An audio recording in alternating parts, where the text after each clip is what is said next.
So hey guys, welcome back to the channel. This is a story about what if Naruto has a dragon bloodline alive. Kushina. Part 1. If you guys enjoy this, what if? And if you want to part 2. Comment down below. And let me know before I start. Please do support for more awesome content. And leave a like and don't forget to subscribe to my channel. And also share this video with your friends. And check out the description. And check out my playlist. So let's start the video. Chapter 1. The return of the true heir and reunion. October 10th Kikbi Festiva. It was dark in the village of Konoha. The streets were lighting up and the villagers were celebrating the day the Kikbi was defeated.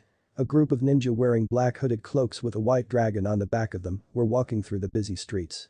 3 however had their hoods down revealing their faces. One was a man who was 6'0". He had long brown hair that was tied into a ponytail, deep green eyes, and a tan-like complexion. He also had a scar on his left cheek.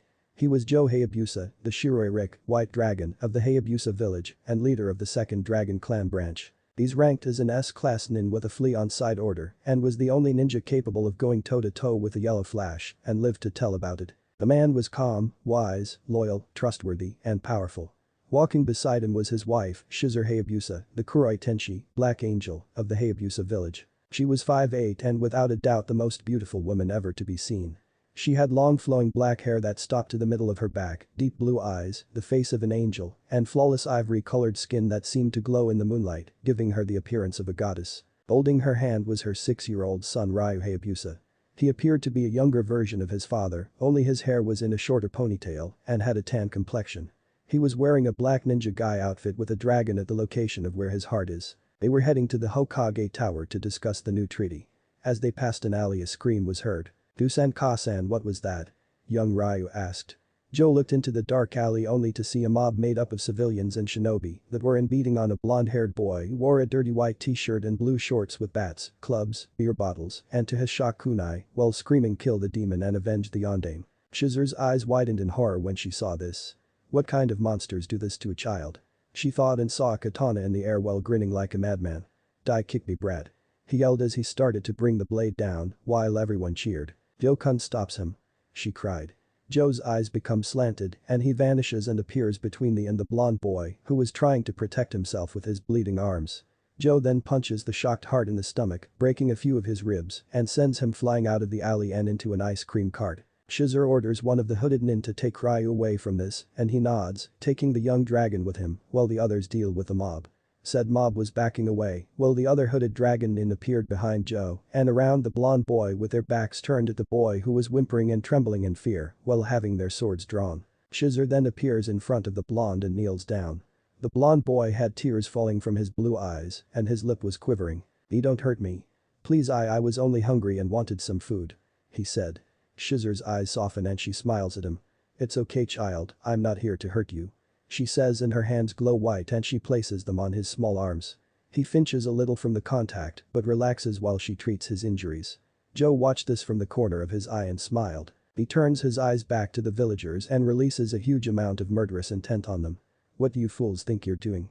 he roared while they sweated heavily from the murderous intent this man was releasing. That's when one idiot civilian spoke up. "We were trying to avenge our leader by killing the demon brat," he answered. Joe's eyes narrowed and looked back at the boy. Then he looked at the villagers who were hoping he would understand the reason and kill the boy. "Wow, what a bunch of fools. I see no demon. All I see are a bunch of short-minded fools. Now leave before I kill you all," he growled in a deep dark voice while they backed away. But the demon. Said only to have 3 shuriken enter his skull and hit the ground dead. Joe was the one who threw them and his eyes glowed. "I won't tell you again. Leave while you have your limbs intact," he said in a dark tone making them run away. Joe's eyes return to normal once they're gone and he doesn't sense any nin around. The dragon nin that were protecting Shizuru and the blonde boy relaxed and sheathed their swords. Shizuru just finished healing his legs and asked him to take off his shirt. He was reluctant at first but he did and a gasp escaped her mouth. "Oh my kami," she whispers. The boy was so skinny he could see his bones and ribs outlined. He also had cuts, bruises, burns all over. Joe and the other dragon nin saw this and couldn't help but feel sorry for the poor boy. After treating those injuries, she turns him around to heal his back and notices a red mark that was hidden under his blonde hair.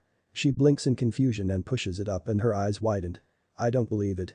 Kushina-sama's son has been alive this whole time. But the Sandaime said that he died when Minato-kun sealed the Kikbi no Kitsune into him." He lied. That old monkey lied to her. When Kushina finds out this village will be done for. She'll see to it personally. Joe-kun, could you come here please? She asks her husband. Joe nods and walks over to where she and the boy are. He kneels down and looks at the back of his head and his eyes widen in shock. Shai Shizur-chan, that's. He started to say and she nodded while her eyes became cold. That fool lied to her. How could he do this? After all Minato and our clan has done for this village. He told her he died during the sealing. Does he have any idea what he's done? When she finds out that he's alive, Konoha will be finished. She whispers to him. Joe grunted in agreement. He may be strong, but Kushina was not someone you'd want to have as an enemy or piss off. He then pulls out a scroll and hands it to her. Get him out of those rags and have him put the clothes that are in this scroll on. He then stands up and looks at the hooded ninja. Kenji. Ayashi. Shira.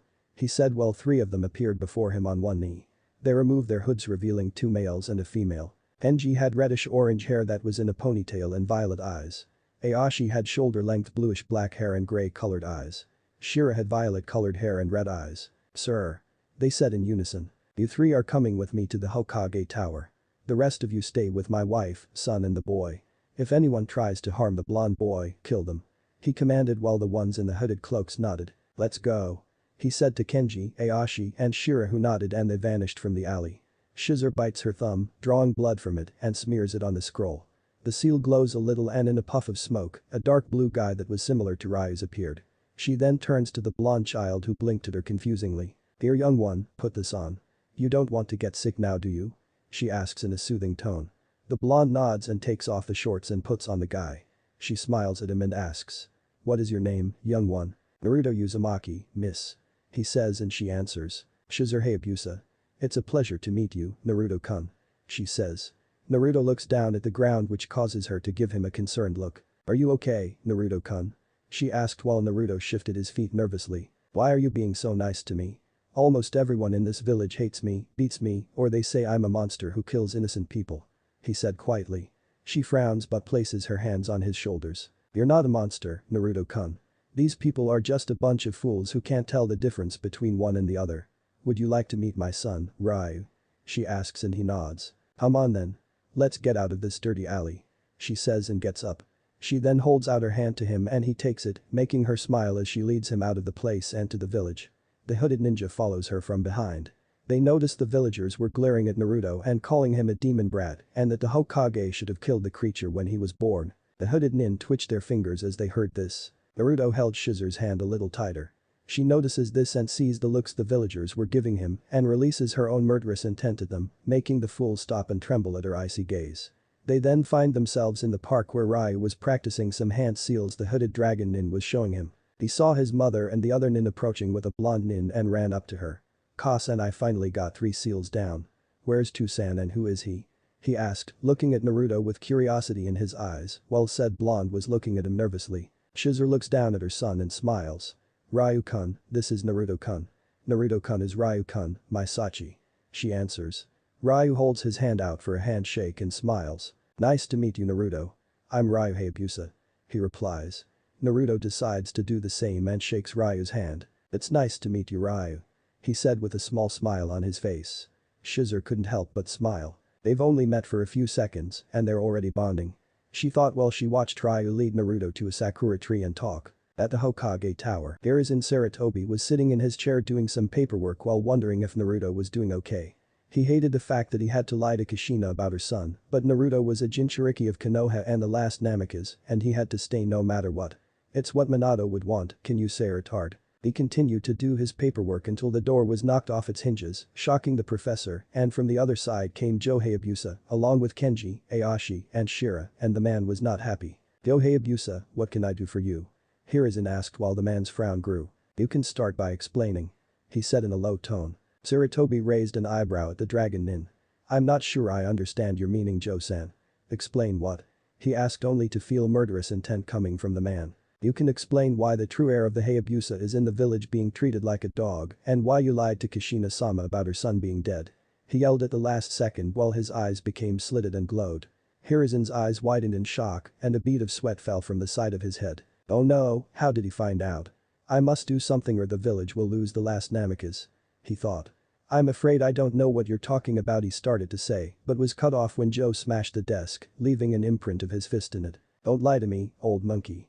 That boy is Kushina and Minato's son because he had the mark of a red dragon on him and he looks just like Minato if you take away the whisker marks.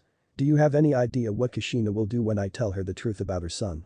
He says, making the old man gulp a little. Do you have any idea what the Rick Nin, or Dragon Nin, will do when they find out that their future leader was hidden from them by the very village they've been allies with since the founding and that he's been beaten near death? They will raze this place to the ground and kill every single person in this village. If Kushina-sama doesn't, she'll do it herself. He yelled. Please Joe-san, you have to understand, he's the last Namikaze in the village and his father wanted him to be recognized as a hero to the village. I can't just let you take the boy. He's a citizen of Konoha and falls under the village's jurisdiction. He said, hoping this would work, but only made the man more furious. I see. Perhaps I should send a letter to the Fire Daimyo and Kushina-sama about this and let them solve the problem when they get here. I'm sure you'd love to explain to the ruler of Fire Country and to one of the most dangerous kunoichi in the world why Konoha is going to war with an ally due to the fact that you not only interfered in foreign ninja clan affairs but lied to said clan leader and Cage about her child's so-called demise and kept him here to be beaten like a dog. He replied in a deep dark tone that made Sarutobi pale and inwardly sweat. We still haven't fully recovered from the Kikbi attack and the Rick Ninja are well known and feared throughout the elemental nations. They are even hired bodyguards for the daimyo. If they remove their nin from his ranks because of our actions then we'll be finished, but Naruto is the last Namikaze of the village and we can't just give him up. What do I do? He ranted in his mind as he tried to think of an alternative. Seeing no other choice, he sighs in defeat. Very well, Joe-san. I will hand Naruto over to you.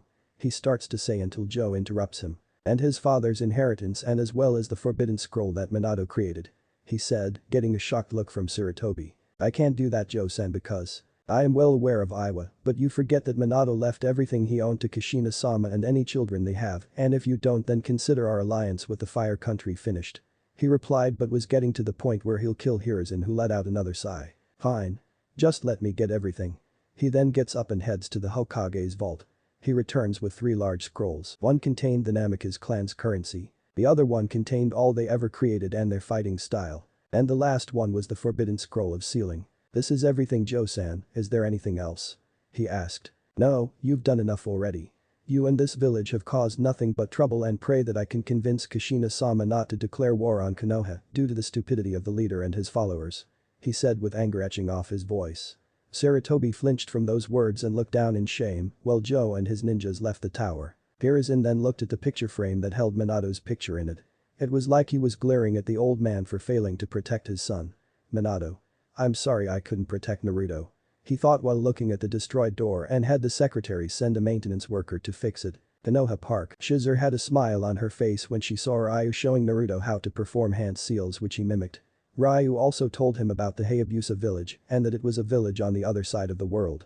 She then saw her husband and his 3 nin walking towards them with 3 large scrolls. She walks over to him and looks up at her koi lover. So how did it go, Joe-kun? She asked while he smiled at her. It went well with Shizuru-chan. Naruto will be coming back with us. He won't have to stay in this godforsaken place ever again. I just hope I can convince Kushina-sama not to destroy Konoha after this. I wouldn't wish her wrath on even my worst enemy. He replied while his brow twitched at the thought of an angry Kushina. Whenever he sees her angry or pissed he ends up seeing the form of the Shinigami hovering over her head and pointing at her victim. Shizuru giggled when she saw him shake his head and looked over her shoulder to see Ryu and Naruto doing hand seals and smiles. I see Naruto and Ryu have developed a bond already. He said while his wife looked at the two and nodded. Yes, it appears so. Naruto-kun, Ryu-chan, come over here please. She spoke out and the 2 6-year-olds ran up to her. Naruto-kun is my husband Joe Hayabusa. He's the leader of the Hayabusa clan. She said. Naruto looked at the man and bowed. Thank you for saving me, Joe-san. He said while the leader smiled and nodded. You are welcome, Naruto. He said and paused for a few minutes and asked. Naruto, how would you like to come back with us to the Hayabusa village? He asked the young boy who looked up at the man with a surprised look. You won't have to worry about being treated badly or glared at. Unlike this village, ours doesn't judge a book by its cover. You'll also be able to make friends there as well as hang out with Ryu here as long as you want. So what do you call Naruto Uzumaki? Would you like to join our village and maybe be a ninja for the village? He asked. Naruto just looks at him in shock. He can finally be happy and be in a place where he won't get beaten or glared at. He did have a few after all. He then nods while wiping away his eyes. Joe smiles at him. Okay. We have to leave now. Naruto, is there anything you need to get before we go? Joe asks while Naruto just shakes his head. Alright then, let's go everyone. He orders and they nod. Shizer took Naruto and Ryu's hands in hers, and they left the village. During the trip back home on the boat, Joe talked to Naruto and told him everything. About his inheritance, how his father Minato Namikaze sacrificed his life to seal the fox into him, how the old man lied to his mother, saying that he died during the sealing, and that he was the true heir of the Hayabusa clan, and he had a twin sister who looked like her mother. Naruto was an emotional wreck when he was told this and hated Sarutobi for lying to him whenever he asked about his family and letting those people in Konoha treat him like trash. Shizer managed to calm the poor boy down and told him that he won't have to go through that anymore. But when he realized that he had a mother and sister, he was happy yet worried that she'd reject him. Shizer saw this and said, "Naruto-kun, I highly doubt Kushina would abandon you, even if you're the container for the Kyuubi." Naruto looked at and nodded but still couldn't help but hope she was right. Then Joe spoke up. "What surprises me is why she would attack the village in the first place. Kyuubi is normally neutral when it comes to human affairs, and she wouldn't attack a village unless said ninja from the village provoked her into attacking, or that she was being controlled, or she was trying to get rid of an evil threat." Joe replied, getting a shocked look from Naruto. "But I thought Kyuubi was an evil demon." Naruto said, but Joe shook his head. "I'm afraid that's not true, Naruto. Kyuubi is a spirit of nature. A guardian of the mortal realm and only appears when a great evil threatens the earth.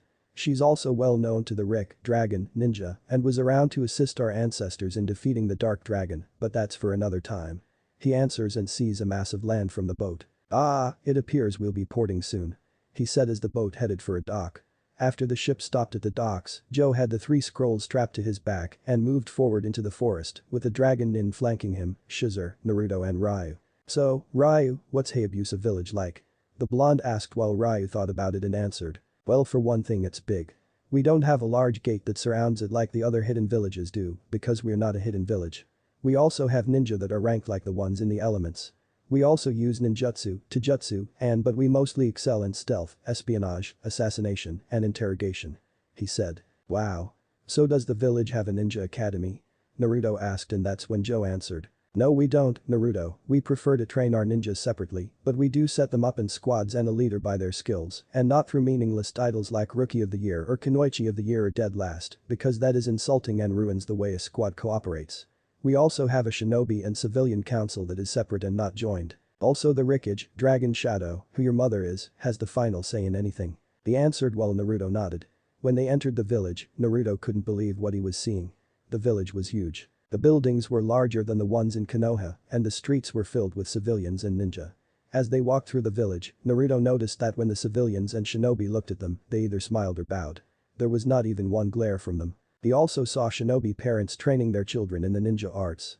They continued to walk until they came to a large Japanese castle that was surrounded by compounds. The place was bigger than the tower. On top of the castle was the statue of a red dragon with golden eyes, ruby red scales, a golden underbelly, spines, claws, and horns, and it had its head raised and its maw open, revealing a row of ivory white teeth. It appeared to be roaring at the sky. Naruto said only one thing. "Wow," he said looking at the dragon while Joe chuckled. "Yes, even now I can't help but be amazed by the appearance of the statue that represents our village," he said as they continued to walk into the compound district. Once they reached the Uzumaki compound, Joe dismissed the dragon nin, while Shizer took Ryu with her to the Hayabusa compound to get some rest. Joe and Naruto approached the door of the Uzumaki compound, but Naruto was a little nervous and scared. He was going to meet his mother and sister for the first time. Joe looked at Naruto, who was fidgeting, and placed a hand on the boy's shoulders to calm him down. "Relax, Naruto. Your mother is a kind person and is respected and loved by everyone in the village," he said softly. Naruto lets out a sigh as Joe opens the slide door and they walk in. The inside was decorated with paintings of dragons and weapons. There were also statues of dragons lined up through the hallways. As they walked through the hallways, they came to a stop at a door that had a red swirl on one side and a dragon on the other. "Naruto, get behind me. I want to surprise your mother," he whispered to him. He nods and gets behind him as he knocks on the door carefully. "Enter." A voice said that Naruto thought sounded like an angel. Joe then opens the door and enters the room with Naruto behind him. It appeared to be a meditation room since it was plain, but did have plant life and a small water fountain in it. In the middle of the room was a woman who seemed to be 5'8". She had long flowing red hair, ivory-colored skin, and the figure of a goddess. She was wearing a crimson-colored ninja training guy with a coiling golden dragon on the back. She was sitting in a lotus position with her back turned to Joe. "Kushina-sama," Joe said with a bow, making the woman sigh. "Joe, how many times do I have to tell you to only call me that during meetings?" she asks without looking at him while he chuckles. Old habits die hard, Kushina. He says with a smile, but then gets serious. Kushina, I have some very important news to tell you, and it's regarding your son. He said, causing Kushina's eyes to open up instantly. She then gets up and looks at Joe with a serious look. Joe, we both know that my Sachi died along with Minato Koi, so why would you bring this subject up knowing how I feel about it? She asks with eyes full of sorrow. Because he didn't die with his father, Kushina. Sarutobi lied to you, and he's been living in that village for the last 6 years. He answered, saying village with venom in his voice. Kushina's eyes were wide and her mouth was open, but no words came out of it. I took him out of the village and also got the clan scrolls that belonged to Minato, including the one that contains the Hiraishin and the forbidden scroll that he created.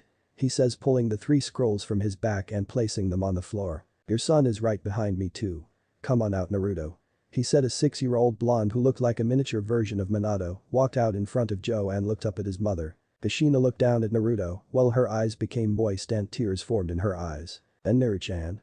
She replied while Naruto smiled at her and walked up to Kushina grabbing her hand. Ha-san. Was all he could say because she scooped him up in her arms and hugged him to her body while sobbing uncontrollably. And my baby's still alive. I'm so sorry, Naru-chan. I'm so sorry for not looking for you. Please forgive me. She said as she held even closer. Naruto wrapped his arms around his mother's neck and laid his head on her chest while he cried silently. Kushina was crying tears of joy, muttering my baby over and over. Joe smiled at the scene and left Kushina and her son alone so that they could catch up. After that little scene, Kushina wipes her tears away with her arm and takes a good look at her son. You look just like your father, Naru-chan. She said while Naruto blushed and then looked at her. Ah-san, Joe-san said that the Kikbi was sealed into me by Two-san, but told me that he wasn't an evil demon. Why did he attack Konoha then? Naruto asked. He asked while Kushina frowned and thought about it. Honestly, Sachi, I don't know. Kikbi is a spirit of nature and wouldn't attack the village unless he had a reason to. So tell me, how was your life in Konoha for the last 6 years? She asked but noticed the frown on his face and he started to tell her everything. How the adults would beat him on his birthday and make their children stay away from him, how he had to eat out of garbage cans and only eat at a raiment stand, and that he was overcharged for clothes and food, and that he was kicked out of the orphanage when he was 4. To say Kushina was pissed would be an understatement. She was beyond livid or pissed. Her eyes went from blue to a golden yellowish orange color with a tint of red on them, and her pupils became slitted. She growled, baring her teeth, and the top ones extended into fangs. Those bastards. I'll kill them. I'll raze that damn village to the ground and rip Sarutobi apart with my bare hands. Narikage said in a dark tone that'll make Orochimaru run away crying like a little girl. Naruto noticed this and placed a hand on her cheek to try and calm her down. Don't let them get to you, Ka-san. They're not worth it. They didn't honor you fans' dying wish. Naruto said, which caused Kushina to calm down and her eyes and teeth returned to normal and looked down at her son who smiled at her. She does the same, but sighs. You're right, Naru-chan, they're not. I'm sorry if I scared you. She said while she sat down Indian style with her son on her lap. Scared me? That was cool what you did. Will I be able to do that? He asked with a huge smile on his face. Kushina couldn't help but laugh at her son. Yeah, you will once you activate our family's Kekkei Genkai, bloodline limit. She said, getting a confused look from her son. Hecka what? He asked while she had to hold in a laugh by biting her lower lip as Naruto blinked a few times and tilted his head to the left. Kawaii. He looks so cute when he's confused. She squealed in her mind as a chibi form of her jumped up and down squealing. Kushina was about to say something, but the door opened and a 6-year-old girl with red hair and an ivory complexion like her mother walked in. She also had blue eyes and wore a red guy like her mother's. She saw her mother holding a blonde boy in her arms and blinked in confusion. Ka-san, who is that boy you're holding? The red-headed girl asked. Kushina and Naruto looked at her and Naruto's eyes widened. That was his twin sister and she looked just like Kushina. Kushina smiled and motioned for her to come over and she did while staring at the blonde boy. Tsuki-chan, this is Naruto, your twin brother. He's been alive this whole time and was brought back by Joe. She replied. Tsuki's eyes went wide when she saw her brother who was rubbing the back of his head nervously. She went from shock to having a huge grin on her face. Naruto nai. She squealed and tackled her brother and mother to the ground. Kushina managed to get back up only to see Tsuki hugging or squeezing her older twin, who went from his tan color to blue. And Ni-chan. I can't breathe. He struggled to say while Kushina giggled and then laughed at her children. Chapter 2. Dragons, Foxes, and Training. The sun's rays shined down on Naruto's face, which caused him to squint a few times. He turned in his bed and blinked a few times before opening his eyes. He woke up to see that he was in a large room that had different kinds of things in it. There were some pictures of his mother and father when they got married and some where they were teenagers. There were some of his mother and her side of the family in Whirlpool before it was destroyed, even Konoha had dishonored the Uzumaki clan. On the walls were paintings of different colored dragons, each shooting different colored fire or another element. There were also statues of golden dragons lining up the walls. He also had toys and plastic weapons like shuriken, kunai, and ninjutsus that were in a black wooden box, and next to his bed was a small dresser drawer that had a stuffed red dragon on it. Naruto started to rub the sleep out of his eyes and went to his closet. It was in a sense huge, having not only training GI and sandals, but other things like different colored shirts, shorts, pants and shoes he's never seen before. Wow. I can't believe that this is all my stuff. He said admitted until he was tackled by a red blur. They both tumble on the ground for a while until they finally come to a stop with Tsuki sitting on top of Naruto, grinning. She then got up and started to hug the life out of her twin brother. "Morning Naruto Nai," she said while Naruto was struggling to breathe. "See can't breath, Tsuki-chan," he said trying to get out of her vice grip. Tsuki lets go while Naruto gains his breath back. Sorry Nai-san. I'm just happy to have my big brother with me," she said and hugs Naruto normally, who smiles and returns the hug. "Is Kasan still asleep?" Naruto asked Tsuki, who she nodded. "Come on, let's go wake her up." She grabs Naruto's arm and leads him out of the room and to Kushina's. Kushina was in her room sleeping when Naruto and Tsuki sneak in quietly. Tsuki told Naruto to go to the other side while she went to the other. She sees her mother who was snoring quietly while drool was hanging out of her mouth. Lol. No wonder where Naruto didn't sleep properly because of the snoring. Well, maybe. Tsuki put her hand over her mouth to hold in a giggle. She then climbs the bed as does Naruto. They look at each other and grin. They both breathe air into their lungs and pause for a while and then yell out. "Kasan." Kushina instantly bolts up with her eyes open wide and screams. As she blinks for a while and looks down to see her son and daughter grinning at her. She then smiles at them and pulls them onto her lap. "How are my Kodomo children doing this morning?" she asked. "Fine." They replied at the same time while she kissed them both on the forehead. She then looks at the clock and sighs. It was 10:30 a.m. So she gets up with her children in her arms. "Come on you two. Once we ate breakfast. I'm gonna take you two over to Shizur's because I have a busy schedule today," she says while walking out the room with them. "Kasan, are you the Kage of this village?" Naruto asks her and she nods. "Yes I am. I'm the Godame Rikage, 5th Dragon Shadow," she answered and Naruto's mouth was opened. "So you and Tusan were Kages. That is so cool," he exclaimed with a grin on his face while Tsuki grins too. "Yes, it is cool, but it's also a very tough job. I'm not only in charge of the ninja of our village, but I'm also in charge of how things operate in our village." Kushina replied with an explanation, but then cried inwardly. Not to mention all that paperwork. How did Minamoto-kun get it done so fast? Then her chibi form ran crying and I'm tears while doing mountain loads of paperwork. Meanwhile Kushina's eyebrow twitched, but it was noticed by Tsuki who giggled. Naruto saw this and asked. "What's so funny, Tsuki-chan?"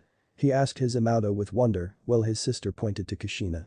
Kasan's eyebrow was twitching, meaning she's going nuts about paperwork, but doesn't show it. Tsuki explained while Naruto blinks. "Is it that bad?"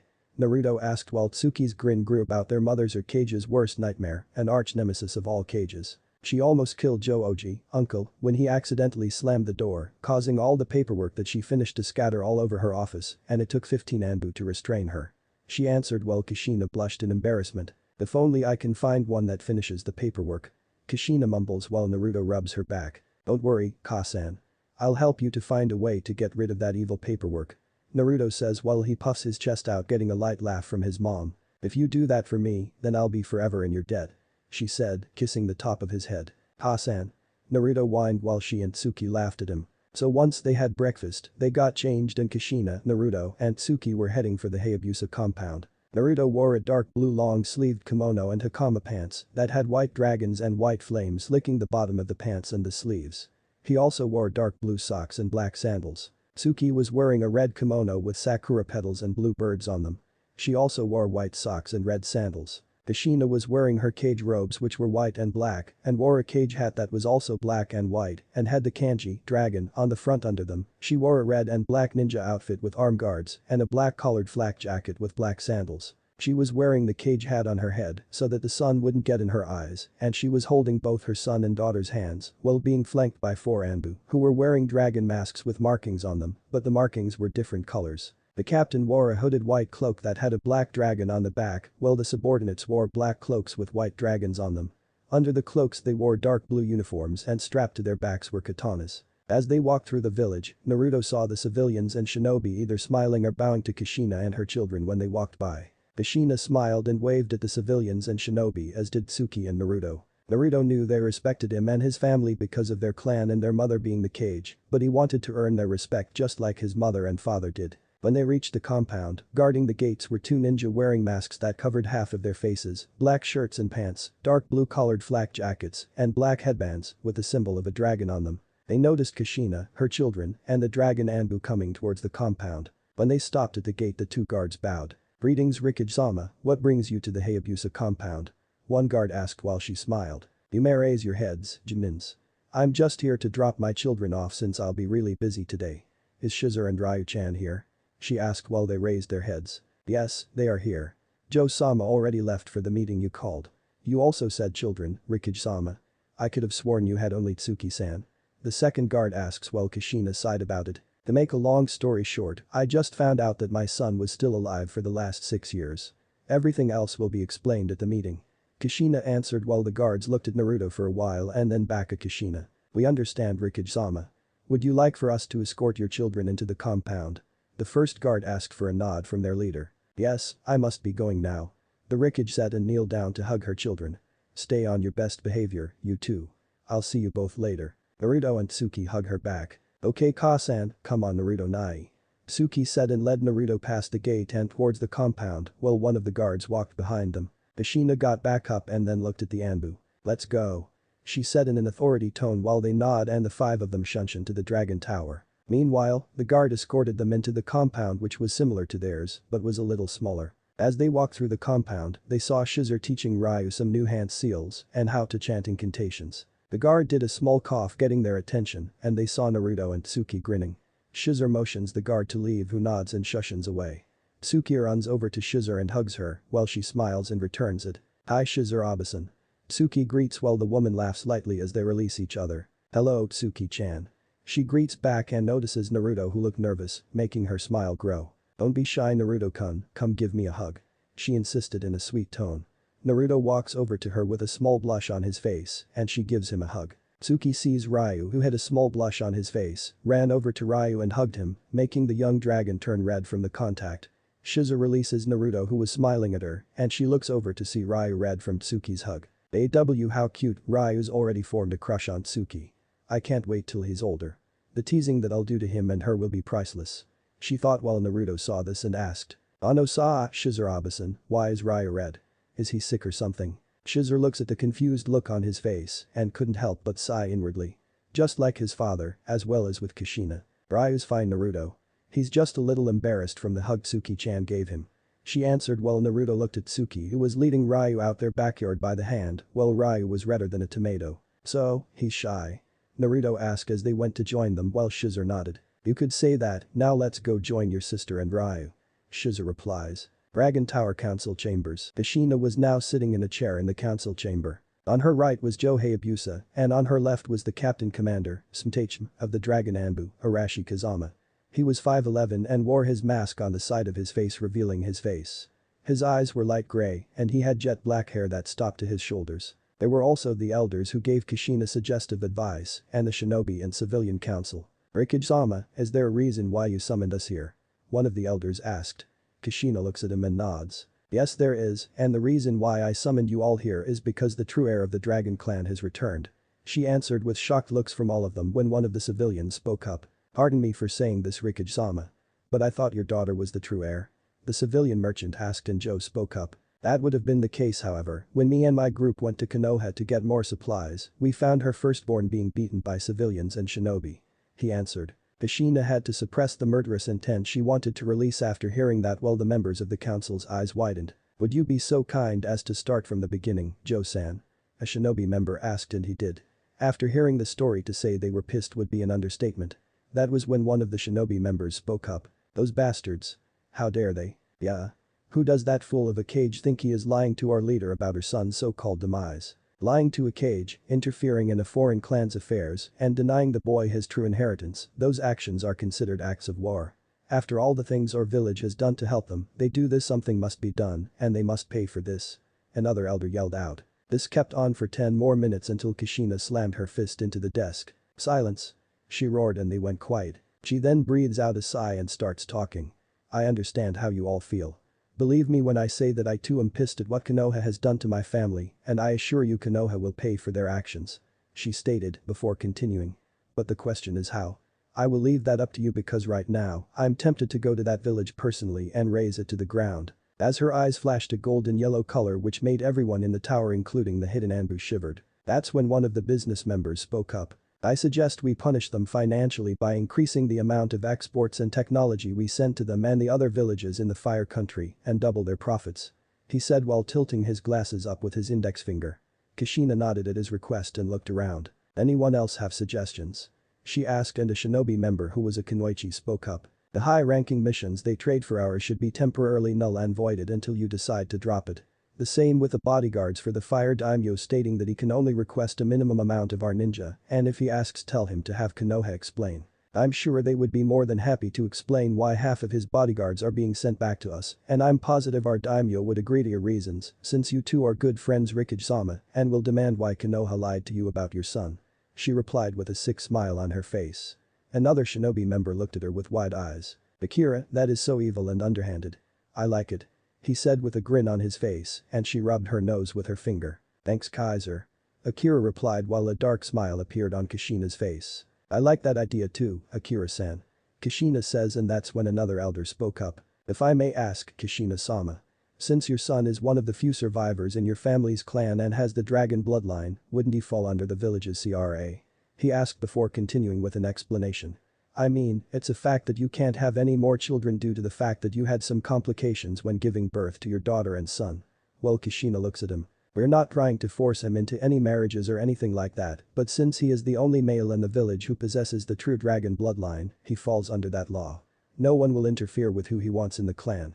I only request that he has at least 3 or more future wives before he turns 18. How does that sound?" the elder insisted. Kushina looks around the room and lets out a sigh and replies.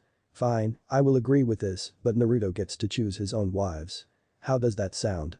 Kushina asks and gets a nod from them. Before she adds in her finishing sentence. "But I did find one. Before Neri-chan told me about her." All the council was curious, as one of them spoke. "So? Who is she?" "Well. A daughter of a friend of mine in Konoha," Kushina answered, which surprised the council. "Boo." Kushina smiled for the answer. "She is the first friend Neri-chan made. Before her mother took her away from him for protection before I told him. And we even keep in touch to make sure." Until Joe was shocked and surprised he started to remember the conversation. "Kushina-sama. You mean? Are you talking about?" "Yup. She is." Kushina replied and smiled more. So during the rest of the meeting they discussed about the Kikbi who was sealed inside her son and why she attacked Konoha. After that, Kushina had an ambassador along with 5 Anbu sent to Konoha to deal with the trade and business deals and inform the dragon daimyo about her son still being alive and what Konoha has done to him. Needless to say the man was not happy and said that he would be informing the fire daimyo about this and sending back most of the dragon nin he hired as bodyguards and back into the Hayabusa village ninjas ranks to teach the country a lesson on what happens when they mess with the dragon lord's family. Naruto got a chance to visit the man and his family and the daimyo couldn't help but be impressed with Naruto's strong will. He would definitely become a great dragon ninja in the future. Uzumaki compound. It was night and Naruto was currently in his bed asleep. Naruto felt a small pull into his mind and found himself in front of a large cage which had a paper on it that said seal. Naruto walked up to it and when he was close enough he heard an angelic voice. "Hello kid." The voice said which made Naruto freak out. "Hey Kikbi?" The blonde Namikaze asks and sees a pair of red slitted eyes appear from the other side of the cage. When the figure revealed itself Naruto couldn't help but blush at the sight. She was 5'8" and wore a red kimono that hugged her hergless figure and had flawless ivory skin that gave her the appearance of a goddess. She wore ruby red lipstick on her lips and her hair was crimson and stopped to her mid-back. Canines jutted from her upper lip and she wore ruby red nail polish on her nails and toenails. What really shocked him was the fox ears on her head and 9 red tails that swayed behind her. Naruto just walked closer to her and looked up at her angelic face. She looked down at him and couldn't help but see how cute he was. She knelt down to meet his eye level and smiled. "Hello kid. We finally met. I'm sorry if I haven't contacted you sooner, but I had just woken up after being sealed into you and I saw what your life was like for the past 6 years and I have to say that I'm sorry for what has happened to you. No one should have to suffer like you did and I hope that you can forgive me." she said in a downcast voice. Naruto looked at her and saw the sorrow she had in her eyes. He reaches his hands out at the cage and grabs her right hand. She looks up at him with a surprised expression on her face as he rubs his hands into hers. It's okay, Caillou. I know you must have had a reason for attacking the village, and I know you're not a bloodthirsty demon who destroys everything. He said while she pulls him into the cage and hugs him. Thanks kid, but you call me Kurumi, and yes I did have a reason for attacking your village. You see I sensed an evil presence that was very powerful. I don't exactly know its true location, but while I was searching for it, a man wearing an orange mask and a cloak with red clouds on it used the power of his eyes, which were red with 3 tomatoes on it, to cast a powerful on me, which caused me to go berserk and attack the closest thing that was in my sight. That was your village or former village. Your father the 4th Hokage used the Shikifkin, Dead Reaper seal, on me and sealed me into you. I've been in a deep sleep for the past 6 years and woke up when I felt my yokai healing your body. She explained while Naruto digested the information into his brain. I see. Say, Ka-san said that I had a bloodline based on the dragons. What does that mean? He asked. Kyuubi thought about it for a while and then looked at him. Well kid, that is true, but it won't activate until you turn 7. You have 3 forms of this bloodline, body, chakra. When you gain all 3 forms you'll be half human and half dragon, meaning your speed, strength, stamina, 5 senses, and intellect will increase when you get older and you stop aging at the age of 20. I'll explain the rest when you're older. Now off you go kid, you have to get some sleep. She says and he is pushed out of his mind. Naruto smiles and snuggles into his pillow. Good night Kurami Naichin. He whispers to himself and hears a good night kid from the fox. The next day Naruto was eating bacon, eggs, and pancakes with his mother and sister. They kept eating until Naruto spoke up. Hey Ka-san. Yes Sachi, what is it? Kushina asked. I just talked to Kikbi last night. The blonde answers and she looks up at him. Really? What did you talk about? She asked curiously and listened to her son explain everything. After that, she stopped eating and had a thoughtful expression on her face. I see. So, she was searching for an evil presence that was somewhere near Konoha, but ended up being put into a position by a masked man wearing a cloak with red clouds on them and had red eyes with 3 spinning tomatoes in them. Sounds like the Sharingan, copy we lie. It figures that the Uchiha clan would be behind this. She thought while Tsuki and Naruto looked at her and she looked back at them. Listen up you two. I'll be training you after breakfast, Joe and Ryu will be joining us. Kushina said while the servants came and removed the dishes from the table. Then she gets up and they follow her to the training dojo. She goes into a closet and pulls out 2 training guys. One was red while the other was dark blue. She hands the red one to Tsuki and the other to Naruto is dark blue. Go and put those on and meet me outside the compound. She said while they left the dojo. Naruto and Tsuki were out of the compound to see Kushina wearing her red training guy, Joe was wearing a white guy, and Ryu was wearing black. Alright, now that Naruto and Tsuki are here we'll start out by doing 5 laps around the village and after that we'll take a 5-minute break for water. Once we're done with it we'll go to the wilderness and practice on stealth and hand-to-hand combat. You'll be learning the katas from our clan's fighting style. Naruto, I'll help you with them since Tsuki already knows most of them. She said, getting a nod from her son. When we do that for 2 hours, we'll take a lunch break which will consist of vegetables, fruit, and meat. Next, we'll be doing weapons training and chakra control. You learn how to climb trees without using your hands, water walking, and kunai balancing. Once that is finished we'll head back to the compound and you'll start on your studies, meaning you'll be learning geography, maths, science, and history. By next year, you'll be learning the basics of human anatomy, how to make your own medicines with herbs and other plants, and you'll be doing some survival training afterwards. She says and pulls a scroll out of her guy and unrolls it. And unseal a pair of ankle and arm weights via poof in front of Ryu, Tsuki and Naruto. Put those on and keep them on so that you can get used to the weight. Kushina orders and they do that. Okay, are you all ready? They nod for understanding. Good. Naruto sticks with Ryu and Tsuki since they know their way around the village. Hi Ka-san. Naruto says and they run off with Ryu taking the lead. The sun was rising over the mountain and Naruto, Ryu, and Tsuki were returning back to the compound with a sweaty Naruto carrying a panting Tsuki on his back. Kushina saw this and ran up to her children while Joe approached Ryu, whose guy was soaked in sweat. Joe gave him a white towel and a glass of water which Ryu took and gulped down and then took the towel and wiped the sweat and dirt off his face and hair. Are you okay, Tsuki-chan? Kushina asks as she removes her daughter from Naruto's back and sets her down and gives her a glass of water. Tsuki nods and gulps the cool liquid down. Kushina then gives Naruto one and he drinks it also. After the 5-minute break, Kushina takes Naruto to one of the sparring mats while Joe takes Ryu and Tsuki to the other sparring mat. Okay Sachi, this is a fighting style that's been in our clan since the founding of the villages. It's an ancient and powerful style that only the Uzumaki and the Hayabusa clan can use. It is called the Tenkan no Ryujin apostrophe Heavenly Fist of the Dragon God. Kushina began to explain. The Tenkan no Ryujin has 4 forms. The first form is based on evasion and counterattacking. It's basically a defensive style where you use your opponent's strength against them and is used to disable and not kill. Grapple and submission holds are used in it, as well as palm strikes. High-level reflexes and senses are needed for it to work.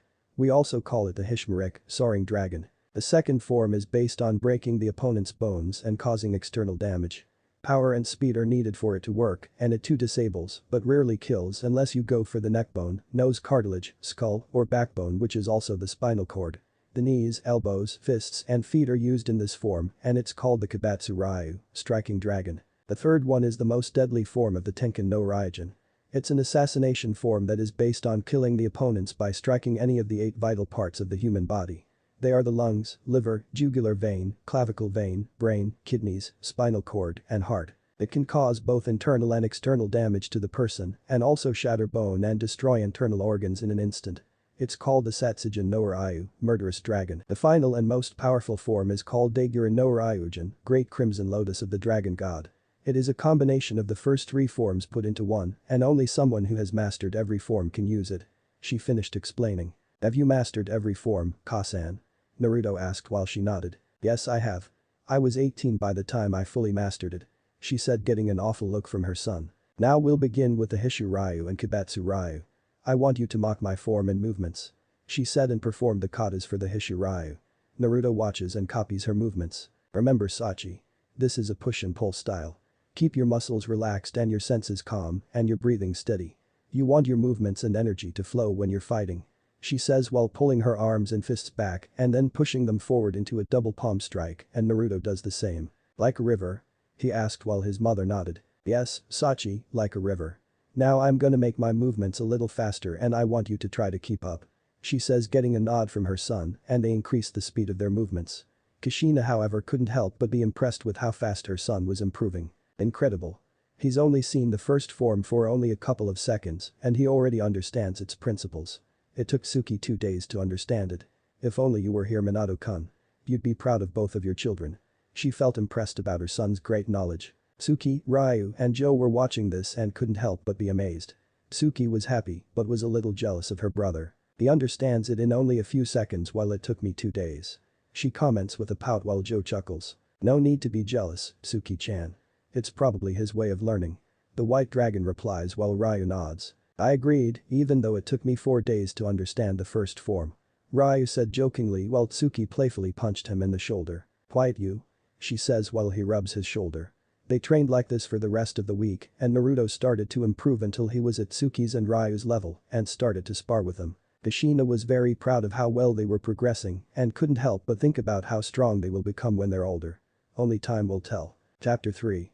The Awakening the Blood of the Dragon. 2 years have passed since Naruto reunited with his mother and twin sister. He's also become good friends with Ryu. They would always talk about being the strongest ninja in their village and would practice their katas in the Uzumaki dojo. Kushina helps Naruto improve on his writing, maths, geography, and history. They knew both tree walking and water walking and were also good with kunai and shuriken and knew a few C rank that Kushina and Joe taught them. They also learned the basic sword katas for the Haiden Mitsurugi and learned the basic forms of the Tenkan no Ryujin. They're also learning archery and how to use other weapons like the bow staff, kusarigama, scythe, and other weapons. And I will update Haiden Mitsurugi from one of my favorite stories. Right now the 3 were in the backyard practicing their shuriken and kunai throwing on a dummy who was the target. Joe was watching their progress while Kushina was at the tower working on some paperwork. When word got out to the villagers that Kushina's son was still alive and how he was treated in Konoha, they were furious and demanded retribution from Konoha. Some even wanted to declare war on the village of Konoha, but Kushina informed them that Konoha will be paying for their actions and that she and the daimyo will be dealing with this. While Joe was watching this, an Anbu with a black dragon mask appeared kneeling behind the man. What is Anbu? Joe asked and the Anbu looked up. Sir, the Rikage sent me here to tell you that Am-san and her daughters are here. Also Shizuru-sen has brought over Kuriha and Momiji. He says and Joe looks over his shoulder at him. Let them in. He approved, getting a hi from the Anbu who shunshuns away. Suki decided to take a small break while watching Ryu and Naruto continue to throw kunai and shuriken at the practice dummy. They then ran out of shuriken to throw and looked at the dummy. Looks like we're tied again, Ryu. Naruto said and Ryu nodded. Seeing the results that all targets were tied. It seems so. Ryu answers while they pull their throwing weapons out of the dummy. Tsuki sighed to see her brother and Ryu for the challenge and got up. After all, it seems their accuracy is 100% or less of hitting the target. Are you two done showing off? She asked with an annoyed tone, while the two ninja in training rubbed the back of their heads sheepishly, while Tsuki had her arms folded and was tapping her foot on the ground. Yes, we're done Tsuki, so you can stop complaining. Naruto said in a whiny tone and had to move sideways from a punch he tried to deliver to the side of his head and he tripped her foot, making her stumble and hit the ground. Tsuki got up and rubbed her nose and glared at Naruto who gave her a raspberry and a tick mark appeared on her face. She was about to charge until Ryu had her in a full Nelson or strangle and kept her from trying to attack Naruto who was making faces at her. I'm gonna kick your butt, Nai-san. Tsuki exclaimed while her legs flailed in the air. Ryu was struggling to keep her at bay until he saw a wasp which landed on his nose and he turned pale. Ah. A wasp. I hate wasps. He cried out and released Tsuki while running around, waving his arms and hands around frantically while the wasp got off his nose and flew away. Tsuki realized she was free and grinned evilly at her brother who was now sweating bullets. She then started to crack her knuckles which caused Naruto to take a few steps back. And then he bolted off with Tsuki on his tail. Come back here Naruto. And take your beating like a man. She yelled while Naruto yelled back. I'm only 8, you dumb retard. What? I'm gonna get you. For that I'm gonna knock you into next week. She cried out while Ryu was watching the yellow and red blur run around the practice field, sighing. Joe who was watching sweat dropped at the scene. They're definitely Kushina's kids, alright. He mumbled and then saw Naruto who was dodging her wild punches and kicks while grinning at her. Hold still baka, so I can hit you. She screamed out while Ryu sighed. At times like these, I'm glad that I'm an only child. He mumbles to himself. Tsuki tried to punch Naruto again, but he vanished, shocking her and appearing behind her. Before she could do anything, Naruto started to tickle her sides, causing her to cry out in laughter. Ahahahaha. Nai-san stop. Hahahaha I haha give haha up. She cried out while she continued to laugh.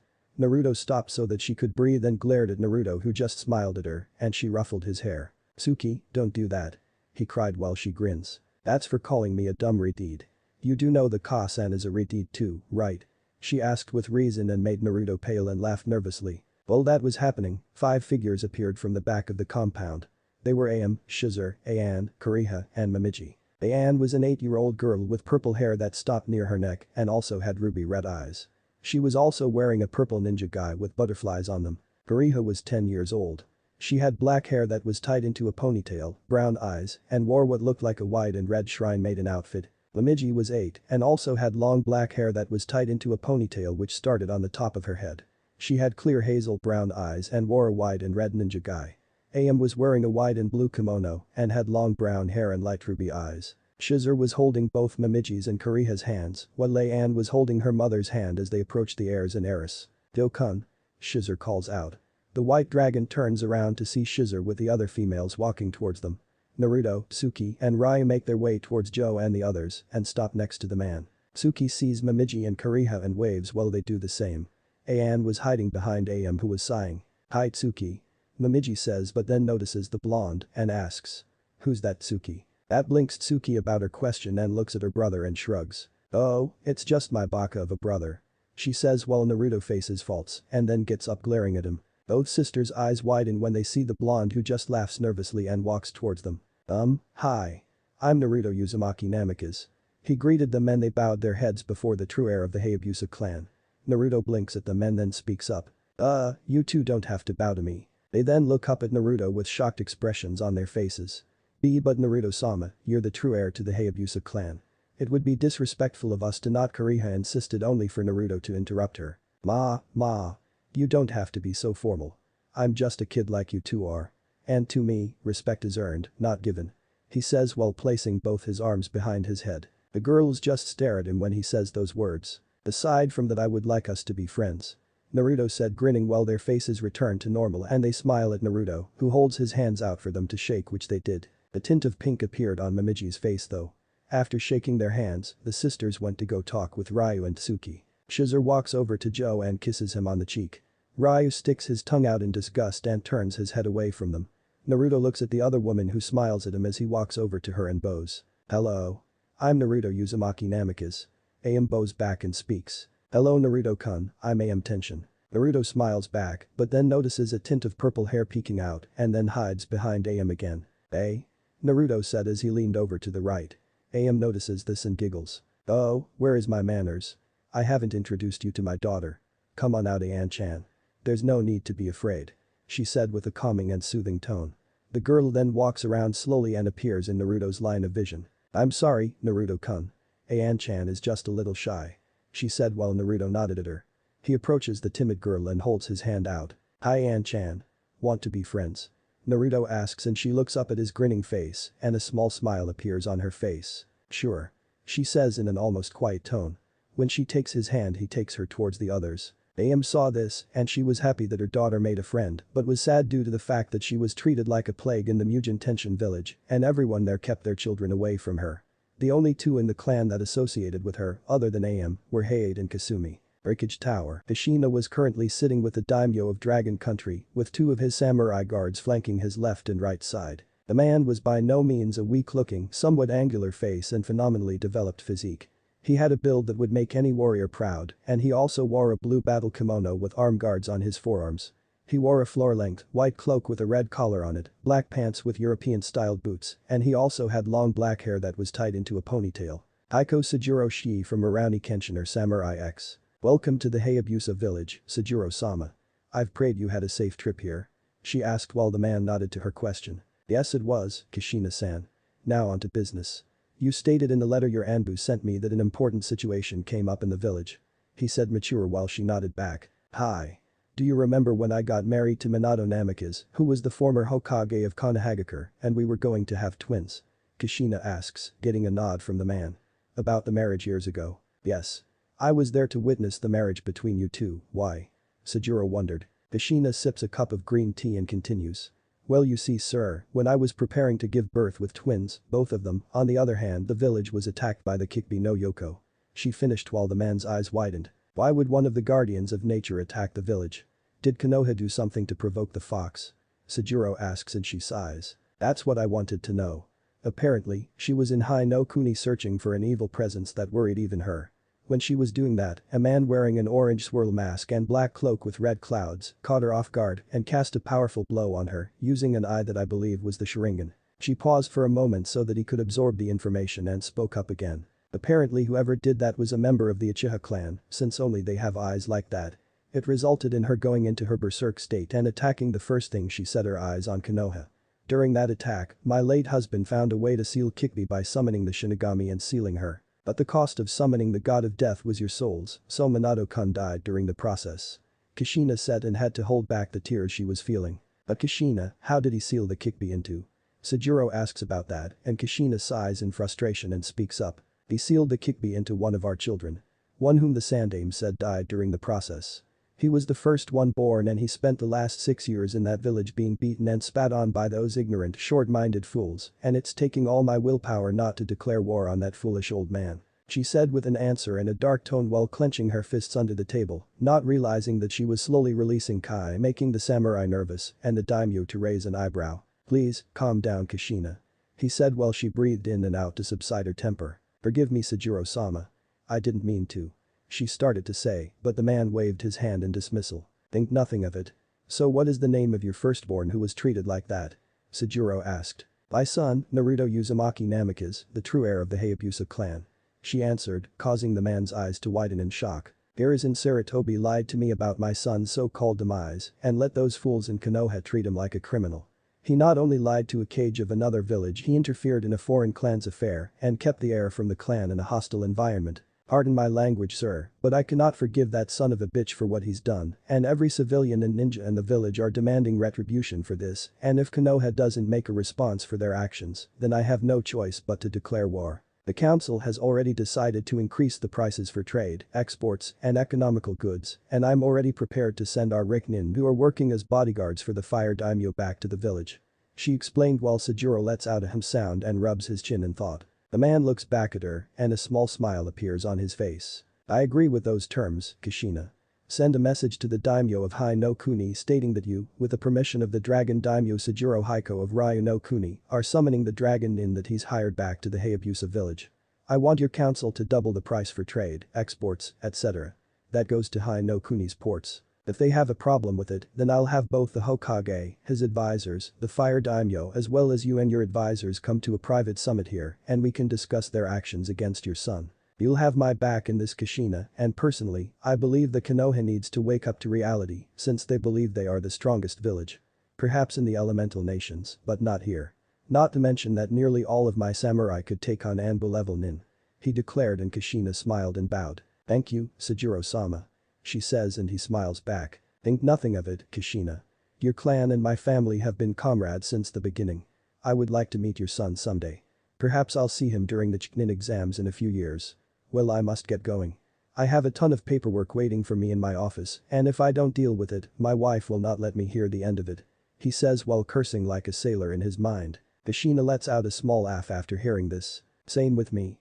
Only Tsuki-chan will pout and berate me for not finishing it on time and not coming in for dinner early. Naruto, however, is a mystery when it comes to me and my duties. He'd just look at me and blink, then walk away. I tried bringing them both with me to show them what I do and they fall asleep most of the day. She commented and explained with a grin on her face. Sejiro laughs at that and shakes his head. As fun as this. I have to get going, Kushina. He says while getting up and walking out the door with his samurai flanking him. Give my regards to Haruka-chan. She says and he waves his hand back as a response. As soon as he left, Kushina pulled out a scroll and started writing in it. 3 minutes later, she seals it up and wraps a black ribbon on it and snaps her fingers. An Anbu with a black dragon mask appears and kneels before Kushina. Yes, Rikage-sama? He asked. Have this message sent via messenger hawk to the daimyo of Hai no Kuni. She said holding the scroll out and the Anbu got up and took the scroll. Hi. He says and vanishes. She looks at the clock on the wall and it says 5:30 p.m. She then takes off her cage hat and places it on a hat hanger. She then removes her robes, wearing a red and black Anbu battle suit and walks out of her office.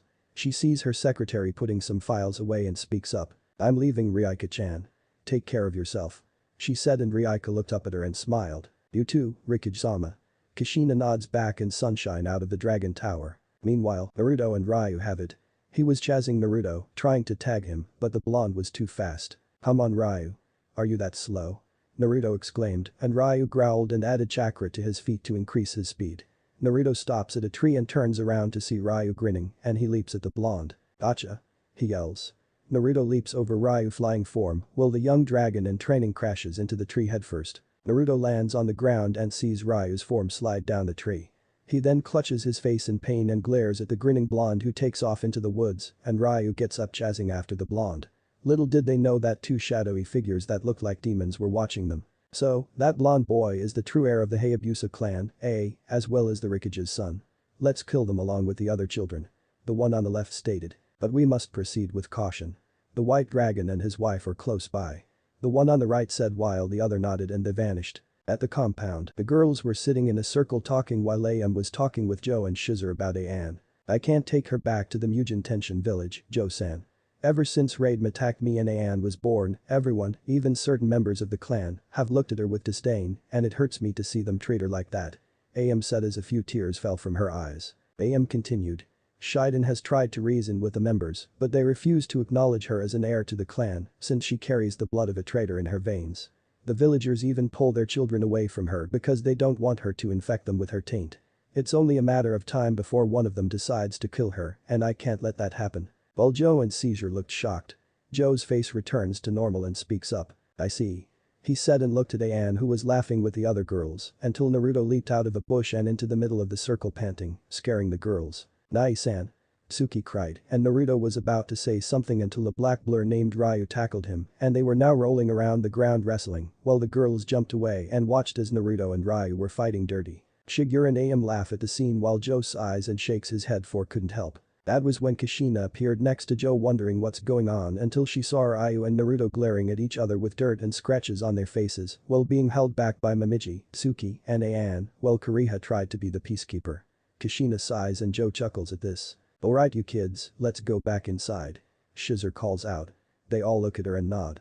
Naruto and Ryu were about to join in, but Kushina appeared and grabbed them by their collars. You two need to get cleaned up. She added and they groaned while being led into the bathing area. After getting cleaned up, Naruto and Ryu were in a new pair of ninja guise and headed for the living room where the other girls were but An was missing. Naruto sees Momiji and sneaks up behind her. Koreha sees Naruto behind her sister and giggles while Momiji blinks at her, wondering why her Nii-san was giggling. As she turns her head, she happens to see a grinning Naruto and Eeps, causing her to fall on her butt while looking at a laughing Naruto. She stands up and puffs her cheeks out and folds her arms, calling him a meanie. Naruto stops his laughter and then pulls her into a hug, causing a tint of pink to appear on her face. "I'm sorry, Momo-chan," he says and releases the hug, making her sputter and then turn red. "Don't call me that," she yelled out, only to cover her mouth in shock when she realized that she yelled at the true heir of the Dragon Clan. Naruto just blinks at her with his hands behind his head and then a snort escapes from his mouth and he laughs even harder.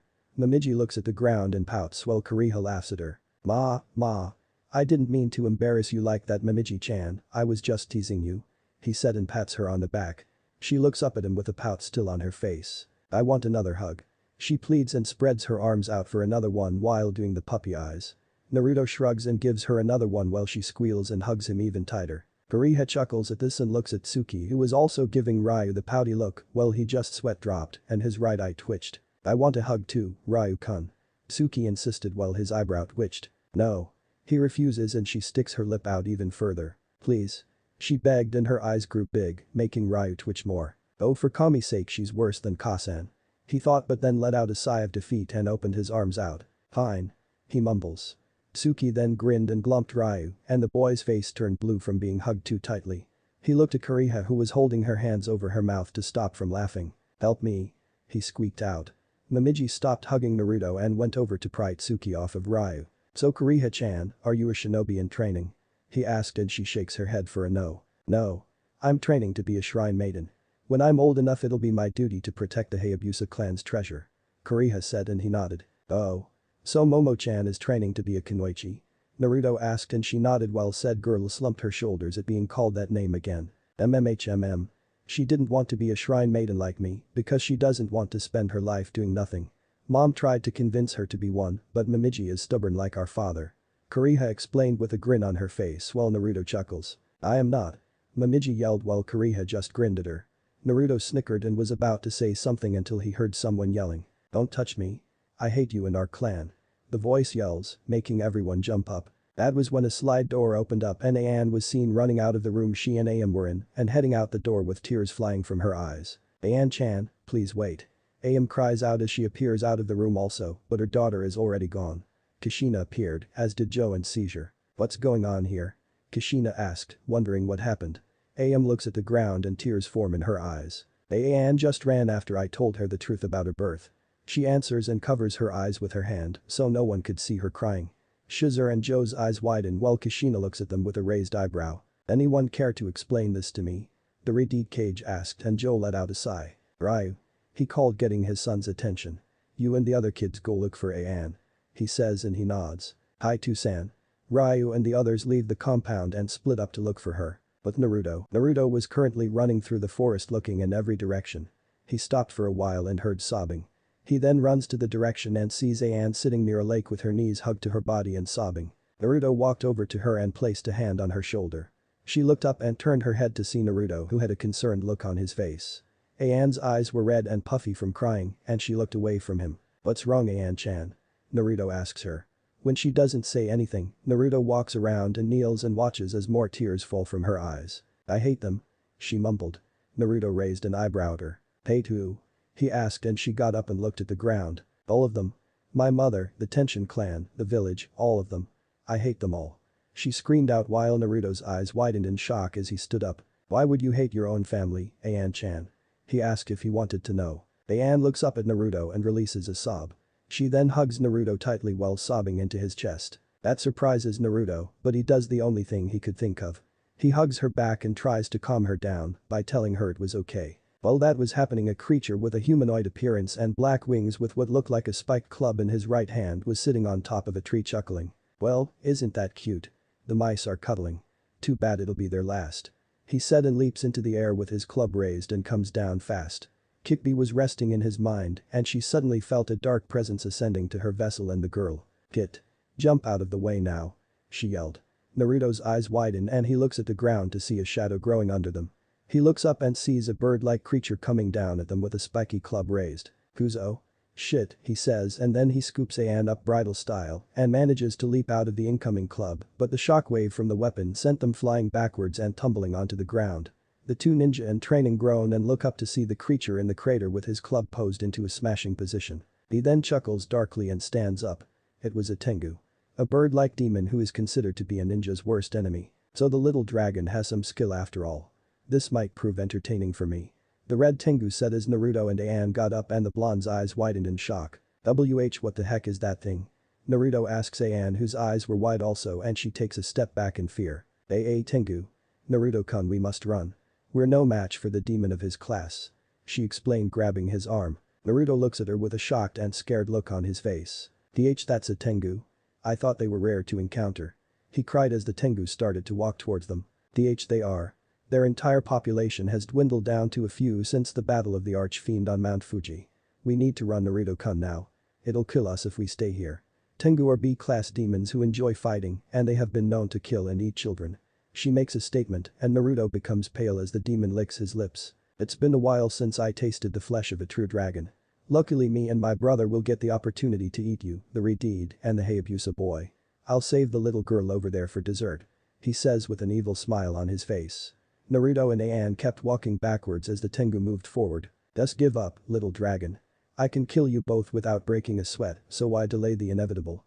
Tengu asked. Little did he know, Naruto was reaching into his pouch and grabbed 2 flashbangs. Sorry pal, but we're not on the menu.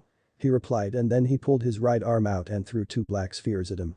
The Tengu snorts and grabs them. Do you think your little tricks will work? Tengu says and looks at the spheres that start to glow. His eyes widen when they explode and turn into a flash, blinding the demon. Arg. My eyes. You little ninja, you blinded me. Tengu roared out and clutched his head in pain, while Naruto smirked and grabbed Ayan's hand and they ran into the forest. The Tengu shakes his head and opens his eyes. His vision was blurry for a while, and when it cleared, he saw the brats were gone and growled. That mangy flesh bag. I'll crush him with my bare hands. He then spreads his wings and takes off into the sky. Meanwhile, Naruto and Ayan were leaping from the tree branches trying to head back into the Hayabusa village. Thank Kami. I had those in my pouch. Naruto said he brought some flash bombs, and Ayan nodded. That Tengu is not far from Naruto-kun, we can't outrun him. She says, getting a nod back from the blonde. I know, but we can outsmart him. You saw how cocky he was earlier. He starts until he senses something heading for them and sees the Tengu diving right for them. Crap. Ayan split up. He cries out and they do as the Tengu crashes through the trees and lands on the ground hard, skidding a few feet. So, you mice want to play hide and seek, eh? Very well, I'll be the seeker. He says and punches a tree, knocking it off its roots and onto the ground. Uzumaki compound. Kushina was shocked and pissed as Am told her about Ayan's birth. So Raiden raped you on the day Shiden left to make negotiations with us, resulting in Ayan being in your womb and then became a Missinin afterwards. Kushina asked and the woman nodded. Kushina sighed disappointed and asked. Troublesome. So what do you plan on doing, since your village is on edge with her, not only being a member of the clan, but is the spawn of a traitor? Am was about to respond until an Anbu appeared panting. While Joe stands up and glares at the Anbu. What is the meaning of this? Joe demanded. Forgive me, Joe-sama. But the scouts in the forest spotted a Tengu flying above the forest. He reported and the four's eyes widened in shock and Kushina jumped up and grabbed the Anbu by his cloak. The Tengu, what the hell is a Tengu doing here? She yelled in demand and the Anbu sweated under her gaze. I don't know, Rikage-sama. It seemed to be hunting, I think. He said. Until another Anbu appeared, reported. Raikage-sama, a Tengu was seen in the compound district attacking a group of kids and your daughter, along with Joe's and 2 other girls are being chased by it. We already have some of our Chiknin and Jimnin holding it off. Kushina eyes widen even more as does Joe's and seizure. What? Take me to the previous location now. Joe exclaimed and the Anbu nodded and they shunshin away. Kushina grabbed her katana and rushed out the door. Kushina. Shizer yelled out only for the Redeed to look back. Stay there and look out for Am. We don't know if more will show up. She says and then an Anbu with a black dragon mask on appears as do 5 more. Kushina looks at them and orders. You 6 are with me. We're heading to the southeastern part of the forest. As they nod and vanish. Meanwhile, the group of Chiknin and Jimnin were fighting off a blue Tengu who was dodging and evading kunai and shuriken. Don't let that thing get to the children. A Jimnin yelled out until a Chiknin was sent crashing into another. One Chiknin charges at the Tengu with a katana and swings it at the creature's torso, but it swings its club and swats the ninja away. Another one leaps into the air and brings his sword down on its head, only for the demon to smirk and grab his head. He then throws the Chunin into a wall, causing it to leave an imprint of the unconscious man. How boring. I expect you Dragon Nin to be tougher than this. He comments and then spreads his wings out, releasing a huge gust of wind at the remaining ones, who are sent flying and crashing into the ground. Tsuki, Momiji, Ryu and Kariha were trapped in a corner. Ryu was holding a katana out while the girls were holding onto each other. The Tengu smirked and walked towards the ninja in training. He was a few feet away from them until a volley of shuriken and kunai headed for him and he backed away. That was when a man wearing a white shinobi shizoku or ninja uniform with some armor landed between the Tengu and the children with his katana drawn. 15 Anbu appeared around them with their blades drawn also. The Tengu looks around for a while and smirks. It appears that I am outnumbered. As fun as it would be to fight the white dragon of the Hayabusa clan, I only came here to kill the girl and your son, but sadly, I won't get that chance. Blue Tengu said and spread his wings. Joe narrows his eyes at the demon. And what makes you think I let you leave here alive, Tengu? Joe asks in a dark tone while the demon chuckles. Simple. You don't want to end up burying more bodies than you need to. He said only for Joe to growl. So, farewell. He said while glowing and vanishing in a flash of lights. Joe sighs and sheaths his sword while the Anbu go help the ones who were severely injured. Ryu drops the sword and lets out a sigh of relief. Joe walks towards the 4 children and looks down at Ryu. Are you all okay? He asked and they nodded until Tsuki spoke up. Where's my brother and Ayan, Joe Oji? She asked. Hopefully your brother found Ayan and has not encountered the other Tengu. He said while their eyes widened. Meanwhile, Naruto was exhausted as was Ayan. No matter what they did, they couldn't get away from the Tengu. Most of the trees in the forest were leveled and there were crates in certain parts. Naruto-kun. We can't keep this up. He's too fast and too powerful. What do we do?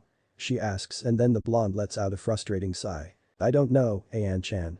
I used everything I had in my pouch and my chakra is almost gone. He stated and that was when the Tengu landed in front of them growling in frustration, scaring the two. I've had enough of this game of cat and mouse.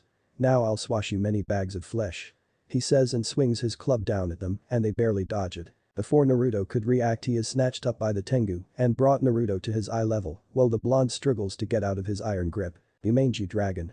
Did you really think you could get away from me? He says and slams his fist on the ground with Naruto in it simultaneously while Ayan watches in horror. After slamming the blonde in the ground the 12th time, he brings Naruto, who was now bleeding from a gash in his forehead, back to his eye level. I'm not gonna kill you yet boy, I'm gonna make you watch as I kill the little girl here. The red Tengu with a sneer on his face while Naruto coughs up blood. Tengu smirks at this and then drops the blonde's limp body on the ground and then makes his way towards a frightened Ayan. Naruto painfully lifts his head and watches as the demon makes his way towards Ayan. Naruto tried to move, but it felt like every bone in his body was broken. The Tengu raises his club into the air and grins and yells out. Time to die little. And lets Ayan scream out loud as he brings the club down. Naruto watches this in slow motion while a golden aura surrounds his body. Thump thump. Something deep within Naruto was slowly rising and growling. The aura around him was getting bigger. Thump thump. His eyes flashed from blue to a gold-yellow color and became slitted with a tint of red and changed back. The canines in his upper lip become longer and his nails become longer, forming into claws. Thump thump. His growl became a snarl and he slowly got up as the aura swirled around him like a twister and his injuries started to heal. Kikki saw the dragon statue become surrounded with a gold aura and chuckles. It's finally awakened.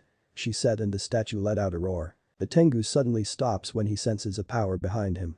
He turns around to see Naruto who was snarling while flexing his clawed hands while the gold aura twists around him and then forms into the head of a dragon that lets out a roar that sends out a small shockwave, making the Tengu cover his eyes with his arm. Ayan sees this also and her eyes had a look of shock and awe on her face as she saw this. Kushina and the Anbu were leaping through the trees when she felt the power. Oh Kami, he's activated his dragon's blood. I have to get there fast. She thought and increased her speed. The dragon head disappears and Naruto lets out a deafening roar that shakes the ground. He then vanishes and the next thing the Tengu knew, he was slashed across the chest by 5 golden claws and blood seeped out from the wound. He takes a few steps back as he sees the look on Naruto's face. His clawed right hand had blood on it, his fangs were bared, and his eyes were now golden yellow and slitted with tints of red in them. The red Tengu smirks as he looks at Naruto. Looks like the dragon's blood inside you has finally awakened, but it won't save you. He yells out and swings his club sideways at Naruto's head. The blonde leaps over it and spin kicks the demon in the head, making it snap back. Naruto then raises his clawed hand at the Tengu. He turns his head and his eyes widen as the clawed hand descends towards his face. He manages to twist his head a little, but it resulted in him having his left eye slashed open and blood spurted from the destroyed eye. Jai. He cried out as he clutched his head in pain and agony while Naruto landed and continued to snarl.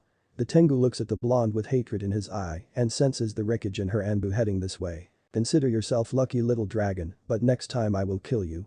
He says and glows until he vanishes into a mixture of multicolored lights. Naruto turns his head at Ayan who continues to look at him in shock.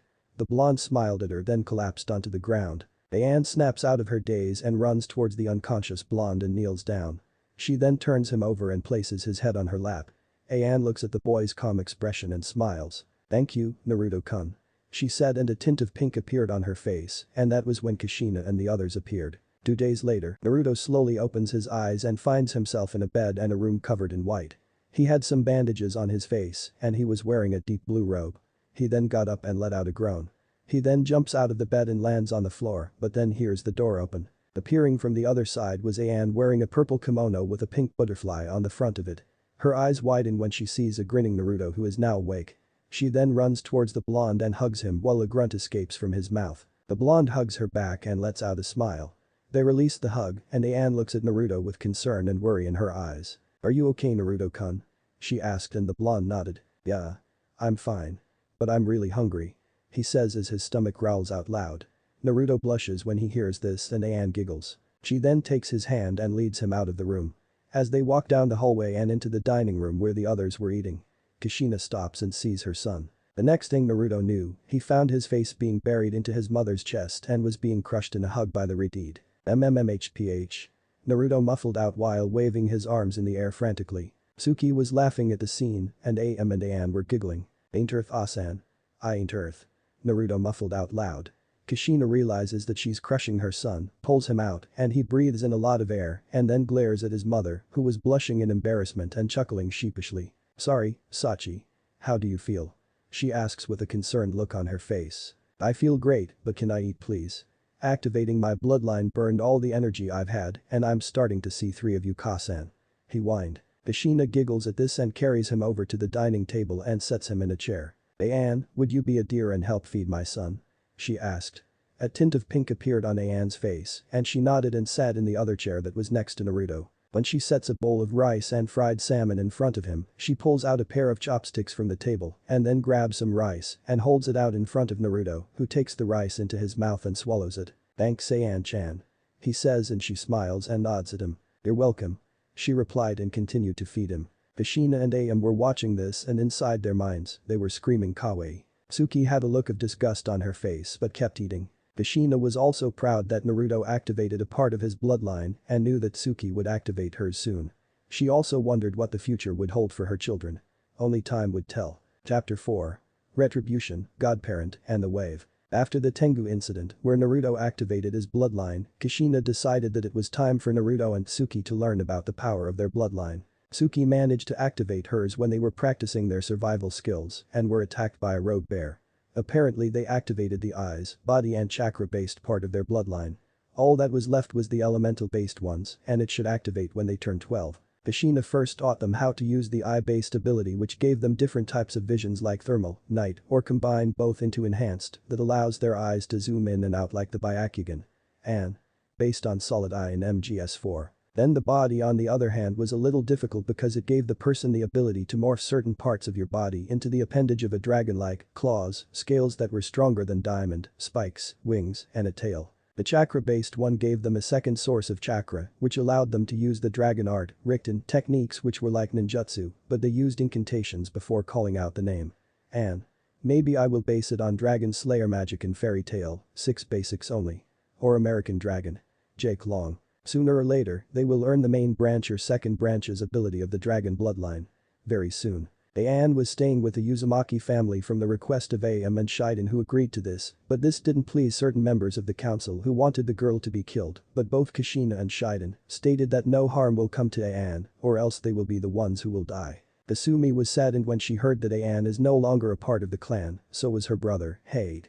She did get to say goodbye to her half-sister and got to meet Naruto, much to Ayan's annoyance, because the girl gained a small crush on the blonde when he called her Sumi-chan and gave her a hug. Kasumi then told Ayan that their mother told her about her secret but that she didn't care and that she still loved Ayan and that they were family and best friends no matter what. Those words caused Ayan to cry and hug the person that became her first friend. after saying goodbye to Hade. Shiden gave Anne scrolls that contained their family's fighting style and ninja arts.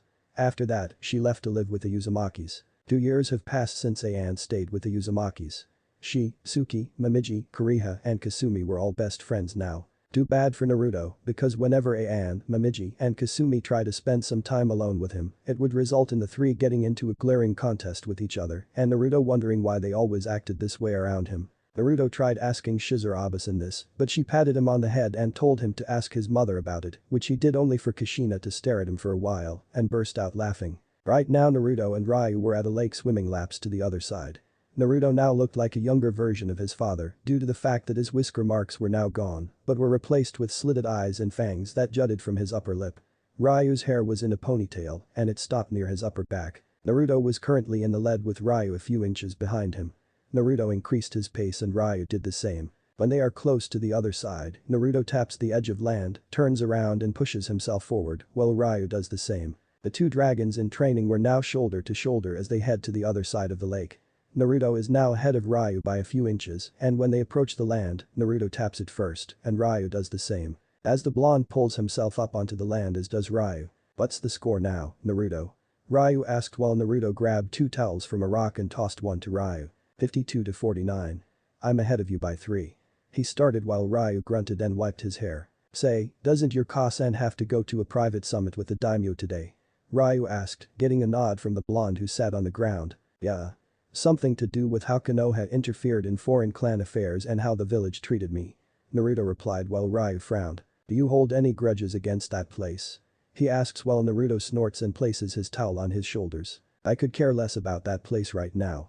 Konoha is not my home anymore. The Hayabusa village is. I have friends and family here and I wouldn't give them up for anything. He stated. Well, except one. You mean? Ryu is about to say what Naruto was referring to, seeing him nod, saddened, before his eyebrow rose. Yeah, I wish I could bring her with me and her parents before they almost get involved. Naruto explained. And if I was pulling mind tricks on anyone. What surprises me is that they thought you were the Kikbi's reincarnation. Talk about idiotic.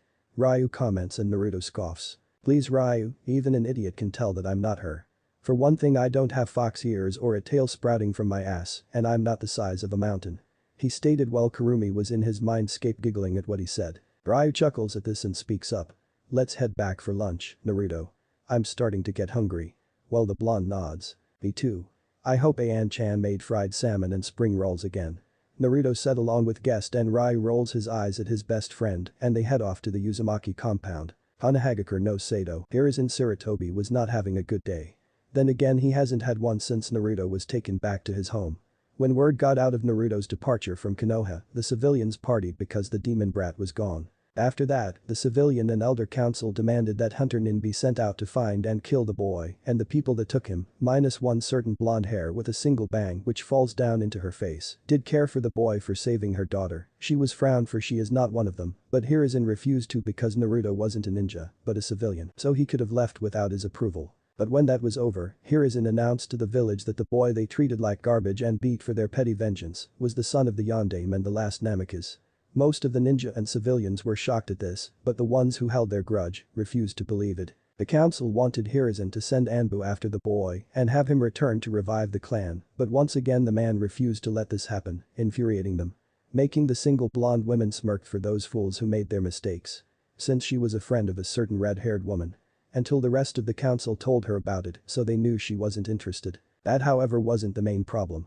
An ambassador from the Hayabusa village came to Konoha a few years ago, stating that the daimyo and the Rikage are tripling the price for economic goods and technology that went to the Fire Country and also cut off the trade for high-ranking missions. The civilian council, -1, wanted to know why, and the ambassador only said that you angered the Red Dragon which caused the elders and shinobi council to pale because they knew who he was referring to. After that, he got a letter from the Fire Daimyo and when he read it, the man was scared for his life. It was due to the fact that the Rikage is resummoning the ninja he hired as bodyguards back to the Hayabusa village from orders of the Dragon Daimyo, who sent him a letter stating Konoha's charges on the heir of the Uzumaki Namikaze and wanting to have a private summit with him, the Cage, and their advisors so that they can explain their actions. Hiruzen let out a tiring sigh knowing that Konoha was gonna pay big time for their actions. He was inwardly praying that the Hayabusa village doesn't cut off all ties with them and declare war because even with their military force backup, they wouldn't stand a chance against the Dragon Nin. Sooner or later, this village will become a shadow of its former self and glory. Not only is their technology more advanced, but their military strength is on par with 3 of the 5 major nations. Kushina was no pushover either. Just like Minato, she had a flee on side order in the bingo book and she's the last person you ever want to face in the battlefield. The pissed off Kushina was one thing, but the wrath of an angry mother is another. "I'm too old for this shit," he muttered, and that was when the door opened and Kaharu, Himura, and Danzo walked in with frowns on their faces. Sarutobi frowns and looks up at the 3, who have been nothing but trouble since Naruto left, especially Danzo who wanted Naruto to be a weapon. "What do you 3 want?" Hiruzen asked as they sat down. "We came to talk to you about the summit. Do you intend on having Kushina return the last Namikaze to the village where he belongs?" Danzo asked, only to be glared at by Sarutobi. "And have Kushina or the fire daimyo raze the village to the ground? Are you trying to destroy us, Danzo?" "I will do no such thing." He replied only for Danzo's frown to deepen. "There must be some way for us to turn this situation over." Himura stated only for Hiruzen to rub his temples. "There isn't, you fool. Kushina and the Dragon Daimyo have more evidence on us than we do of them. The Fire Daimyo is not happy with us right now and it is because of our actions that he has lost half of his bodyguards." He started only for Danzo to scoff. "And what is wrong with our ninja taking their spots as his bodyguards?" Danzo asks. Hiruzen looks at him like he's stupid. "Danzo, the Dragon Inn and the Hayabusa village have been around longer than any other has and they have been allies with the former daimyo of our country. Not to mention their military power is equal to that of 3 of the 5 major elemental countries. Do you honestly think we can take on a village that powerful? We may be the strongest village in the elementals, but they are the strongest non-elemental village." He started and Danzo just stayed silent and looked at the ground. "We can't afford to go to war with them. We lost the Uchiha military police force 3 years ago. That alone has crippled our forces. The daimyo will cut our military and economic funding, if not, he will cut ties with us, making us a target for other villages like Iowa." Kaharu stated but was also cursing inwardly. She never liked Kushina or her ways of ruling a village, thinking that she was a novice trying to fill the shoes of a master when it came to leading. "We only have ourselves to blame for not following Minato's dying wish. If we had, we wouldn't be in this situation right now, would we?"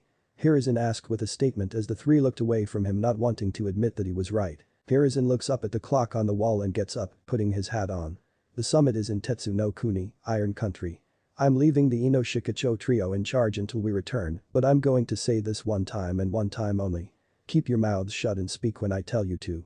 He said in a tone that stated he was serious which caused them to cringe at his gaze. Hayabusa village, Kushina, along with her 3 advisors Nishiki, Aizen, Kaira and 8 Anbu, were at the entrance of the Hayabusa village, with a carriage waiting for them. She was wearing her cage hat and robes, and strapped to her back was Ndachi. Standing before her was Joe who was wearing his shinobi uniform. "I'm leaving you in charge while I'm gone, Joe. Naruto, Ayan, and Tsuki will be staying with you and your family until I return," she said, getting a nod from the man. "Hi. Good luck and be safe, Kushina," he says and she smiles. "I will, trust me. When I say, I'm gonna give the old monkey and those buzzards hell," she declared while her advisors chuckled while entering the carriage. Joe chuckles as she enters the carriage and the Anbu flank it. The driver of the carriage motions the horse to move and it does. Joe watches as the carriage disappears from his view and then walks off with the 2 Anbu that were flanking him to the Dragon Tower. Naruto and Ryu were now fully dressed in their training gear and were now heading to the Uzumaki compound to eat lunch. After they removed their sandals, Naruto opened the slide door and they entered the compound, only for the scent of fried salmon and spring rolls to hit their noses. Naruto walks in the dining room, only to see Ayan and Tsuki setting the table. Ayan turned her head to see Naruto and Ryu entering. "Hey Naruto-kun, Ryu-san." Greet while the 2 smiled back. "Hey Ayan-chan," Naruto replied as they sat down and started to eat their lunch. After they finished eating lunch, Naruto, Ayan and Tsuki went to get their gear packed and headed over to the Hayabusa compound. 2 days later, after taking a boat to the elemental nation, Kushina, her advisors, and the Dragon Anbu were walking through the forest heading for Tetsu no Kuni, Land of Iron, until one of the Anbu spoke up. "Rikijama." The one with the blue dragon mask said and Kushina nodded. "I know. All of you step aside.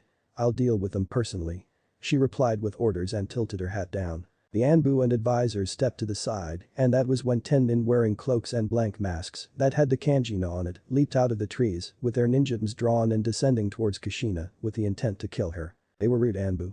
Kushina lifts her arm up and taps a seal that was on it.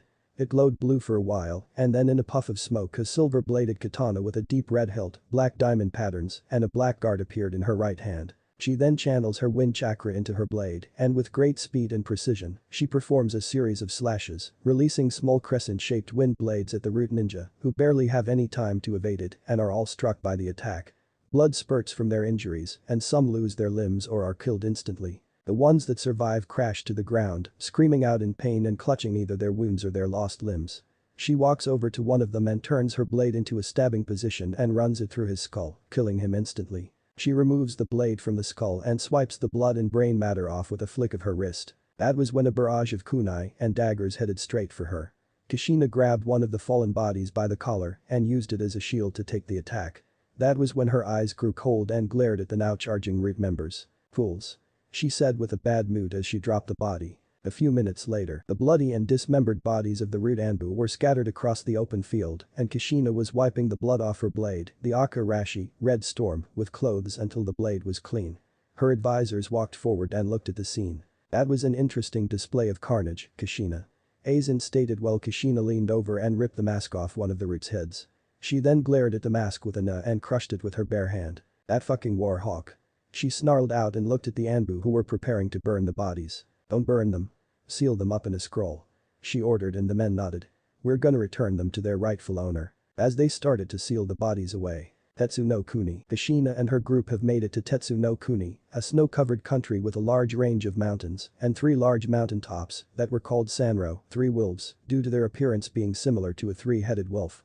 Kushina and the advisors were wearing cloaks with the Anbu flanking them. They managed to make it to the compound in Tetsu, and they saw 3 men garbed in samurai robes, scarves, and katanas strapped to their sides standing at the door. The one on the right is a bald man with a scar over his right eye and a dragon tattoo above his other eye. The other one is a balding man with thick eyebrows and a scar on the right side of his head. The one in the middle had a long black beard and mustache, long black hair, and wore some type of headgear that was wrapped in clothing. They were Mifune, Akasuke, and Yurikaku. They all walked up and bowed to the general of the samurai army, as did he. "I welcome you and the others to Tetsu no Kuni Rikage-sama."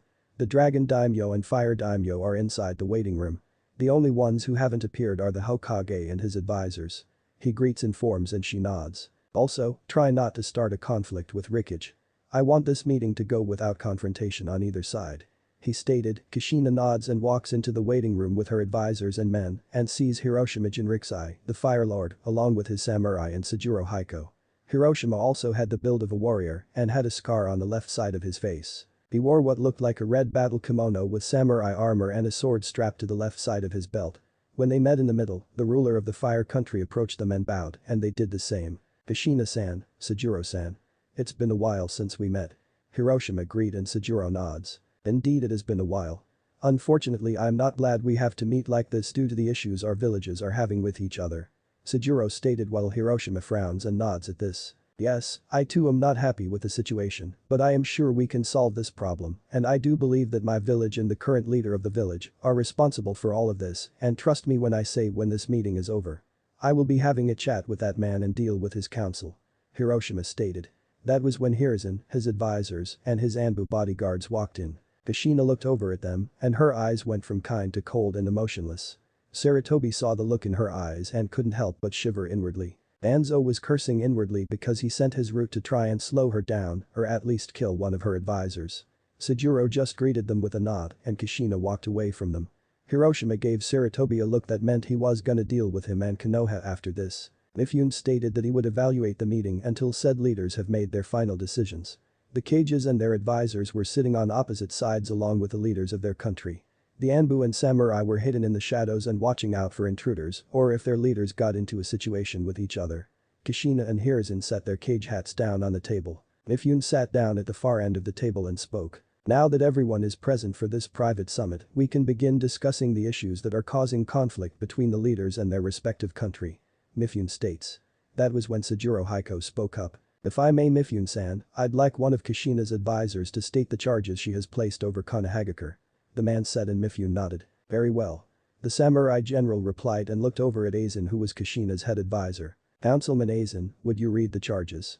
Mifune asks and gets a nod from the man who reaches into his robe and pulls out a scroll, unravels it and starts to read it. The god Rikage of the Hayabusa village, Kushina Uzumaki Namikaze and the daimyo of Ryu, no Kuni Sajuro Hikoshi, 13th. Find the Sandaime Hokage, Hiruzen Sarutobi and Konohagakure no Sato guilty for performing these actions. Lying to a foreign leader of the death of one of her children who happens to be the heir of two clans, keeping the heir in a hostile environment and denying the heir of his birthright. Aizen stated while Kushina, who had her hands under the table, was clenching her fists in fury while her eyes remained cold. Mifune then looked over at the dragon daimyo and spoke, asking. Do you agree with the charges that were stated by Sajuro-sama? With the man nodding his head. Yes I do. The daimyo started making the elders frown and Hiruzen to look at the table with shame. Does the Hokage agree with the charges placed against him? Mifune asked in court and the old man nodded. Yes I do. He said, making his teammates and Danzo look at him in shock. Hokage-sama, you can't. Isiri Hamura stated only for the professor to glare at him, which caused him to shut up. Mifune then looks over at Hiroshima who had his eyes closed. What is your opinion on this, Hiroshima-sama? Mifune asked the man who opens his deep brown eyes and speaks. I would like to hear Konoha's side and let the leader of the village explain his actions against an allied nation. Hiroshima says as he looks at Hiruzen who lets out a sigh and looks up at them. Daimyo-sama, I honestly thought I was following the wishes of my successor before he sealed the fox away into his son.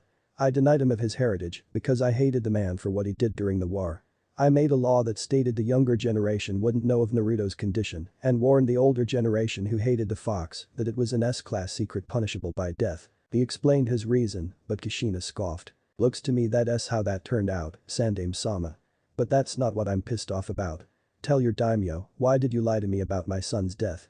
She said in a cold tone that made the man cringe. Kushina Sarutobi started to say until she growled. That's Rikage-sama to you, you old monkey, now answer my question. She demanded. I did it because he was the last male Namikaze and Minato would have wanted him to stay in the village where he can revive his clan.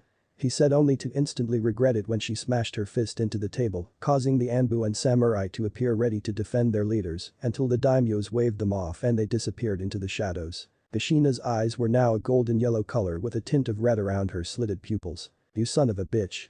How dare you say Minato would have wanted Naruto to stay in the village to revive his clan?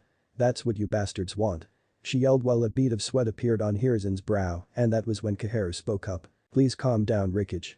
Koharu started to say until Kushina aimed her glare at the old woman. I wasn't talking to you, you ancient relic. So shut the fuck up. The Redeed yelled, making Koharu shut up and Kushina looked back at Hiruzen. Give me one reason.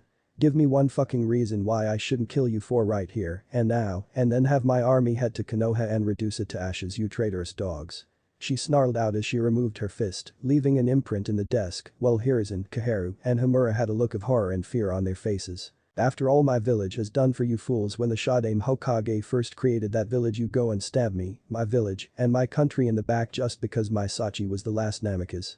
Have you forgotten that he is also my son and the heir to the Uzumaki clan? She roared out while the daimyos and Mifune just watched the event, as did Kushina's advisors, who almost felt sorry for the old man.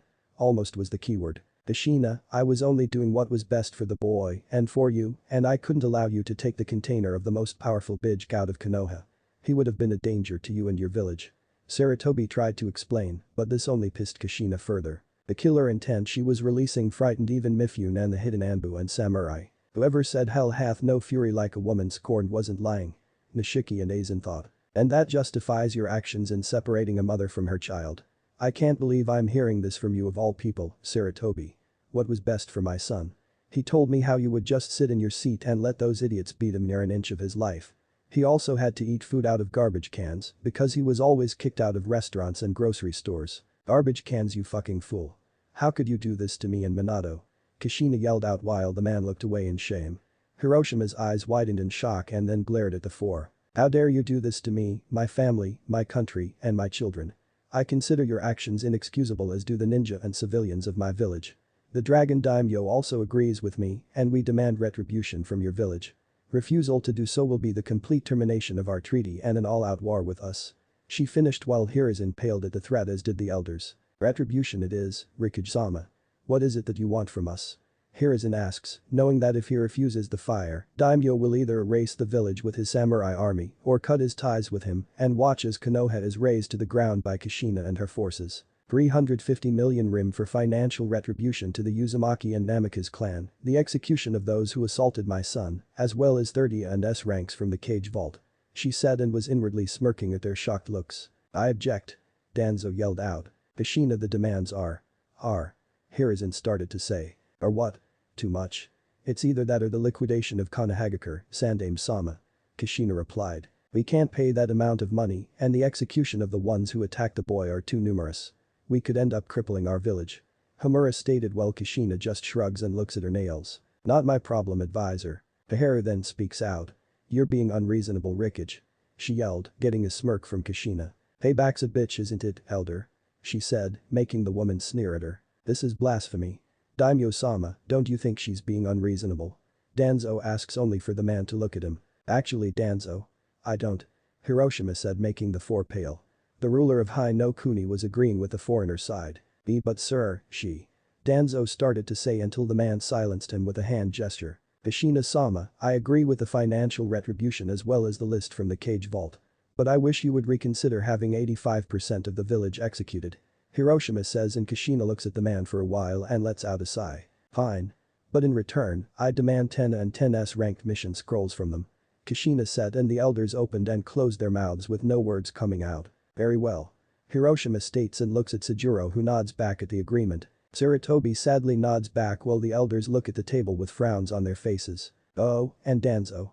Kushina called the Warhawk while the man looks up only to see a scroll tossed at him, and he catches it.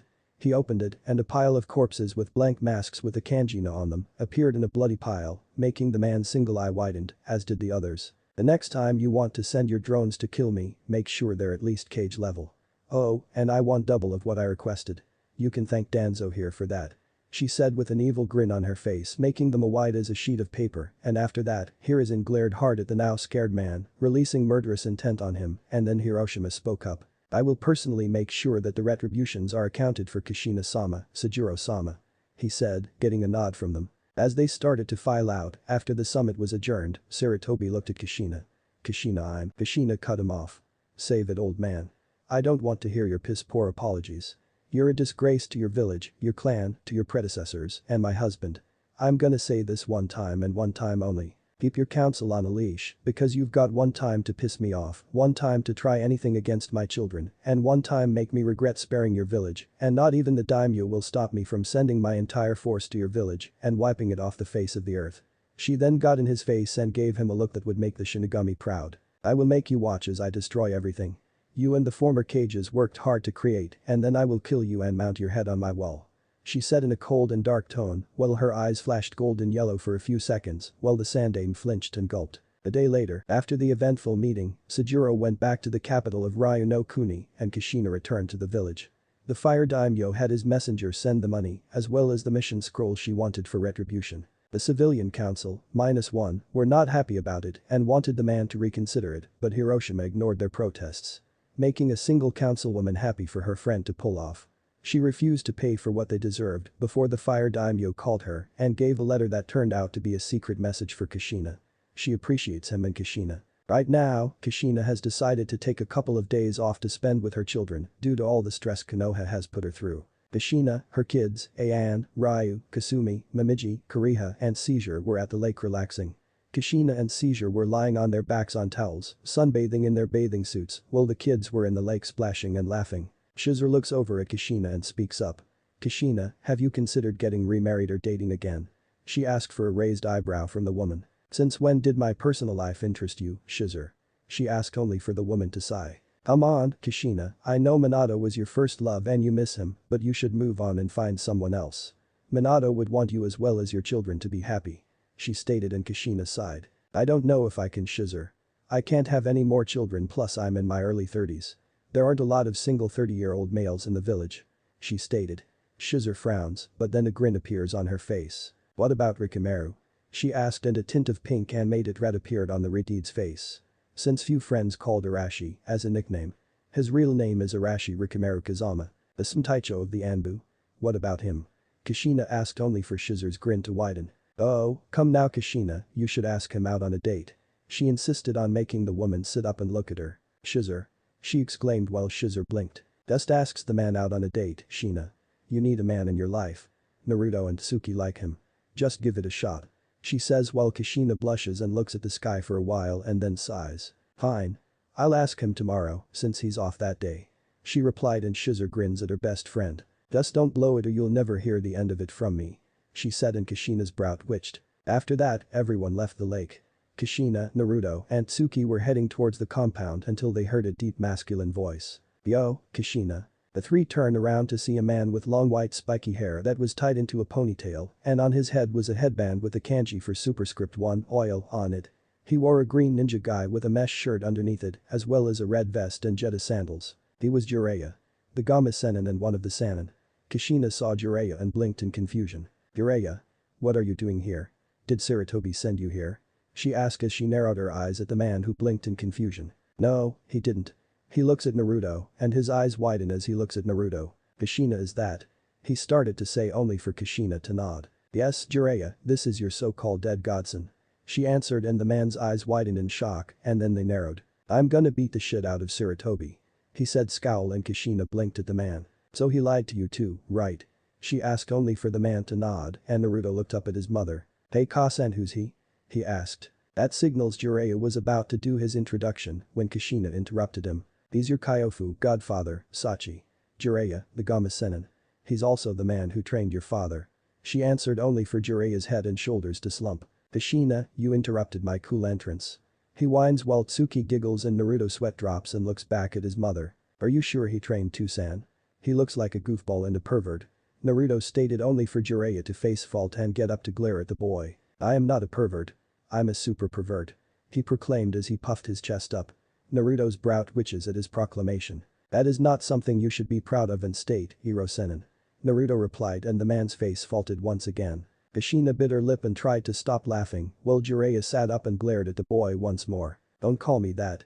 Jiraiya yelled while Kushina laughed as did with Tsuki. Just like his father. He called me that too and now his brat is calling me that. He ranted until he calmed down and spoke up. Anyways, Kushina, the reason I came here is because I would like to train the kids for a couple of years and teach them some of my personal skills.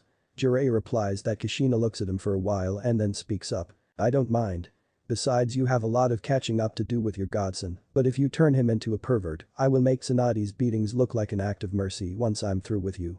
The redhead Cage said in a sweet but dangerous tone, making the man sweat bullets. I won't. Jiraiya said nervously and mentally added yet at the same time. Naruto looks up at his mother again to speak. Is he really that strong, Kasan? He asked and Jiraiya gave the boy a look of shock and hurt. Aki, you mock my skills as a ninja. I'll have you know that I am without a doubt one of the strongest ninja in the world. Heck I could give your mom here a run for her money.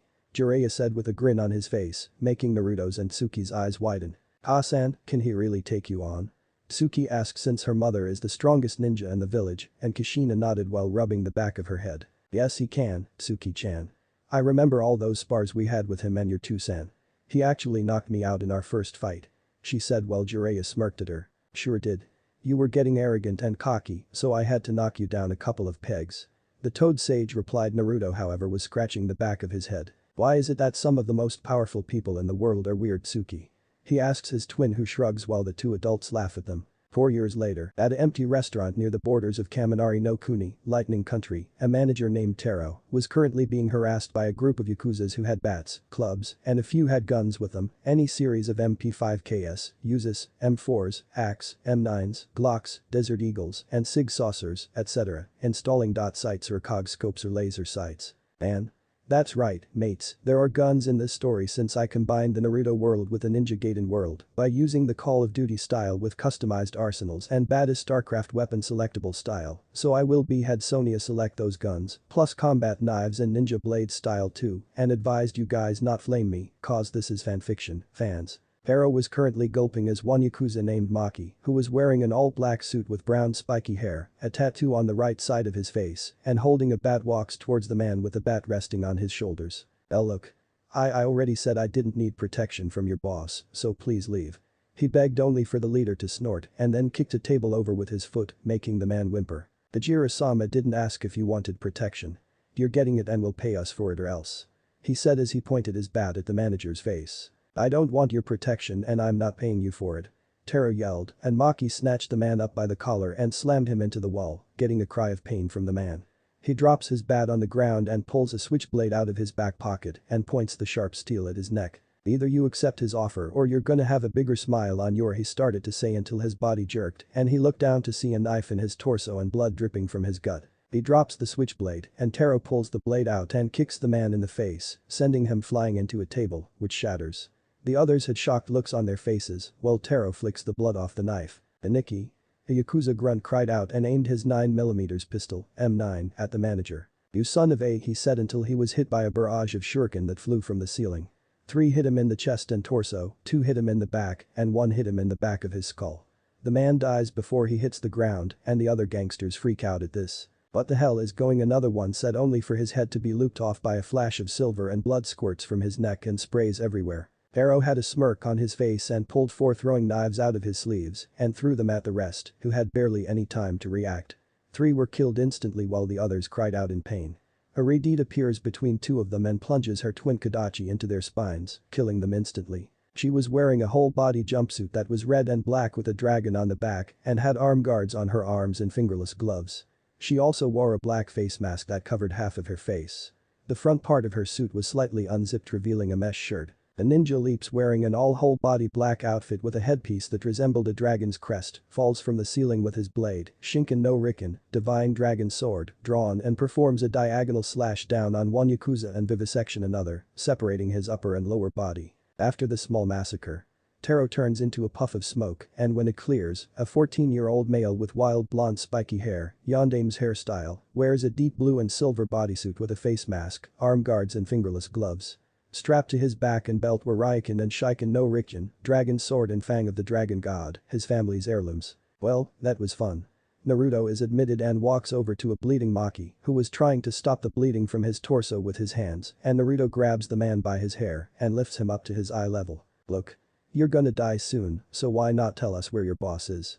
He asked, only for the man to be silent until Naruto punched him in his bleeding torso and blood squirts out of it. Maki screams out in pain as Naruto dug his fist into the injury. "You're only prolonging your death, you fool. Tell me where he's hiding and I'll make you death quick and painless," he says as he applies more pressure. Maki had enough and spilled his guts and answered. "Okay, I'll talk. Kajira-sama is staying at a 5-star hotel called the White Cloud in the upper district where he's being guarded by his personal guards and some ninja with black spider symbols he hired. He's staying in the penthouse on the right side of the building." "Thank you." Naruto appreciated and the blade came out on his wrist and slits the man's throat in a quick manner, killing him instantly. "You know. You always like to play around with Assassin's Creed, right?" Ryu commented.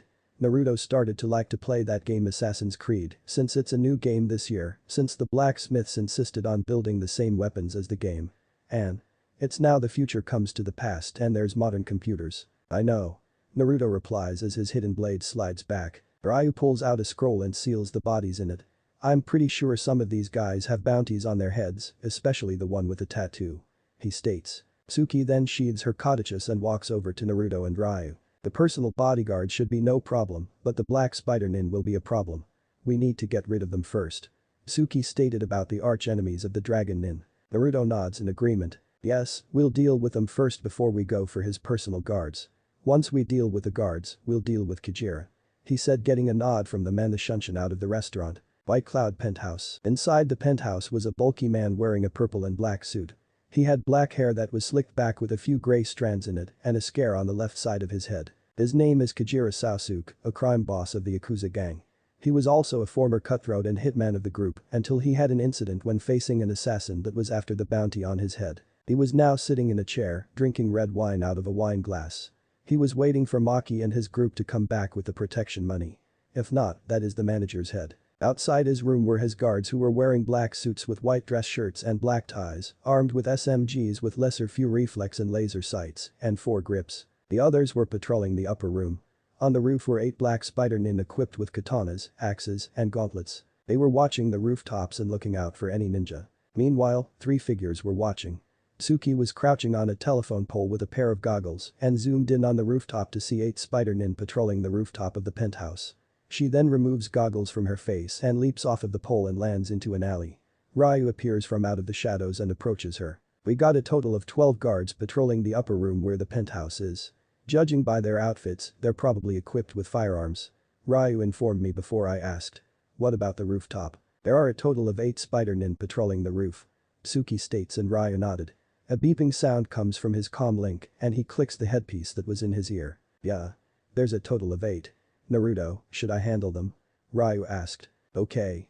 I'll handle the spider nin and you and Tsuki will handle the guards. Okay, I'm about to head there.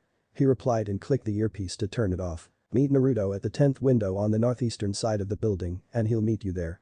Ryu said. Tsuki nods and shunshuns out of the alley and Ryu merges with the shadows and disappears. White Cloud penthouse rooftop. The black spider nin just finished sharpening his sword and was about to rejoin the patrol group until he was hit in the skull by 3 shuriken. His body jerks back and he hits the ground with a thud. Ryu appears in a crouching position and pulls out an exploding tag, placing it on the man's body. He then grabs the spider nin and flings him over an air duct. The body lands in between a small group of spider nin who jump up with their weapons ready. They approach the body carefully and see a tag on the dead Spider-Man's body. Ryu was behind the air duct and had his hand in a ram seal. Hi. He mutters and channels chakra into the tag, which glows yellow, then explodes into fire. 3 of them ended up being set ablaze and were screaming and rolling around the ground. The other 2 had third-degree burns on their arms and legs, trying to put the flames out. A black blur was heading towards them, and when one of them looked up, he was decapitated by a silver flash. It was Ryu with Shinken no Riken drawn. The headless spider nin falls to the ground and the others rush at the dragon nin. Ryu pulls out 5 shuriken and flings them at the 2. One deflects them with his gauntlets and swipes at Ryu's head. Ryu sidesteps the attack and the other spider nin does a horizontal slash with his wakizashi. Ryu blocks it with his blade and roundhouse kicks the inn on the back of his head, making him stumble backwards. Ryu then spins and cuts off the man's right leg and he hits the ground clutching his missing limb in pain as it bled out while the young dragon stabs him in the head, killing him instantly. 4 more nin appear around him with their weapons ready to kill. Ryu looks around and then twirls his blade twice and gets into a stance. The 10th floor. The bodyguards heard the explosion and ran around in different directions looking for the source. Naruto appears in the air with Raikon drawn in hands. He rushes at 2 of them who were firing their 9mm and .45 ACT guns at Naruto who was deflecting the bullets with his blade. The guns went blank and started to click, shocking the bodyguards who tried to reload the clips. Naruto leaps into the air and performs a spin kick on the one from the right. The impact sends him flying into a wall and his skull hits it, leaving an imprint and falls to the ground unconscious. When Naruto lands, the other one tosses his gun to the side and pulls out an electric tonfa. He charges at Naruto who sheaths his sword and gets into a CQC stance. The guard charges at Naruto and takes a swing at his midsection.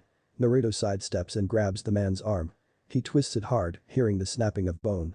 The guard cries out in pain as he drops the electric tonfa only for Naruto to grab it and strikes him in the torso with it, making the guard keel over from the electric currents running through his body. Naruto then lets him go and strikes him in the back of the neck and he topples over. He tosses it aside and sees his sister kick one guard into a wall and then leaps over one that tried to strike her from behind. She grabs his head, flips over and pushes her body forward, flinging the man into another group of guards. She then throws a kunai, which had an exploding tag on it, at the ceiling. When it hits, she performs a ram seal saying Kai and it explodes. Large chunks of debris fall, and the guards scream as they are crushed under the rubble. Inside the penthouse, Kajira had a gold-plated Desert Eagle Mark 6 in his hand and was heading for the elevator as he heard the sounds of guns firing, blades slicing into flesh, the sounds of screaming and explosions shaking the ground. He had a limp in his leg and was using his cane to help him move forward. He was now at the elevator and about to reach for the button until he heard a crashing sound and saw one of his guards come flying through the destroyed door and sliding across the floor and stopping having a bloody, swollen, and broken face. Shit. Kajira mutters and reaches for the button again only for a barrage of kunai and shuriken to come flying at him. He curses once again and barely avoids them. They destroy the panel as sparks buzz around the destroyed elevator panel. He aims his gun at the entrance and starts to fire at the smoky entrance. Little did he know that Naruto was already in the room on a metal beam with a Kusurigama in his hands, the one from Ninja Sigma 2. He twirls the end that had the metal spike ball in it and then he flings it at the man's hand that had the Desert Eagle in it and knocks it out. "What the?" he exclaimed as the gun went scattering across the room. He turns his head to see Naruto on the beam twirling the sickle end. Kajira tries to run away, but when he does then he cries out in pain as the sickle is embedded into his spinal column. Blood spurted from his injury and he fell down losing all feeling in his lower body. Naruto yanks the sickle out and grabs the handle, swiping the blood off of it and seals it into a scroll. He then lands on the floor and walks over to the man who was crawling on his belly with his hands trying to reach for his gun, but Naruto plants his foot on his back and he screams out as his spine snaps. Naruto pulls out his blade and places it in a stabbing position near the back of his head. Any last words, Yakuza? Naruto says in monotone while Kajira snarls and clenches his fist. Fuck you. Was all he said. Squelch. The blade was embedded into his skull, killing him instantly. A puddle of blood started to form around the man's body, and Naruto removed the tip out of his head and swiped the blood and brain matter away. That was when the body of a spider nin came crashing through the ceiling and hit the ground hard, creating a small crater. Naruto looks up and sees Ryu leap from the hole in the ceiling and into the penthouse. He kicks the dead body away and walks towards the blonde dragon who was sheathing his sword. Mission accomplished. Naruto said while Ryu let out a sigh of relief. Finally, a feminine voice exclaimed. Tsuki was walking into the room dragging the unconscious body of a Yakuza guard. We managed to take care of all the Yakuza crime lords in Kaminari, lightning. Not that it was tough or anything, but these guys were pushovers. She said while Ryu nodded. You would think they would at least hire some missing nin to protect them or at least more black spider ninja. Ryu said in a bored tone while Naruto chuckled. Well, we can finally go home after hunting crime lords for 6 months. He comments and they both nod. Come on. We need to get out of her because I am not paying for the damage. He says and the three shunshin away. Naruto, Ryu, and Tsuki were used to this kind of thing. They got used to killing and fighting, and they started when they were 12 years old. They have killed crime lords, corrupt politics, gangsters, pirates, and even stopped the smuggling of drugs and illegal weapons. After collecting the bounty on the Yakuza crime lord, they headed back to the Hayabusa village via dragon summon. Naruto, Ryu, and Tsuki each signed the summoning contract for the legendary dragons since it was their birthright, and Naruto was given Riken and Shiken no Riken when he turned 13, and Kushina gave Tsuki her blade, Aka Rashi. When the dragon landed near the compound, Ryu left to head to his family's compound. Naruto created a shadow clone and had it take the mission report to the dragon tower. After being greeted by the servants, Naruto and Tsuki went to their separate rooms. Naruto closed the door and removed his ninja outfit and gear, wearing a mesh shirt and boxers under it. He places his blades on the sword stand and then grabs a pair of shorts, boxers and a towel and heads to his private bathhouse. After taking his bath, he dries himself off and puts on his boxers and shorts while leaving his well-toned muscular body shirtless. He walked towards his bed, ready to lay down on it until he felt a pair of soft feminine arms wrap around his waist and felt a body press up against his back. The smile appears on his face as Ayan's hands travel across his chest and abs, and after doing that for a while, she latches her hands around his waist and inhales the scent of his hair. Hello, anyone home? He said while she giggled and kissed him on the cheek. Hello, Naruto-kun.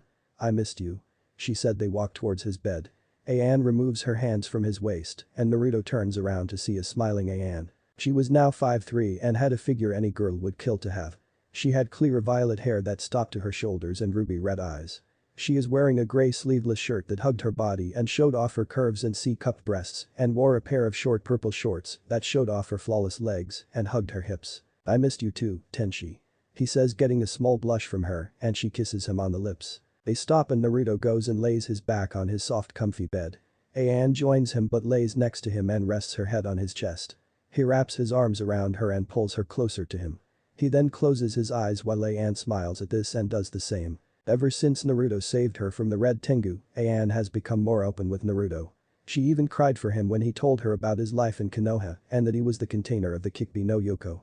Kasumi, Momiji, and Kuriha did the same when he told them, and it resulted in him being hugged to death by the crying girls. As he told them he had met a single girl before she was taken away from him by his mother. Since the girls told them her name, he'll tell them the answer when the time comes.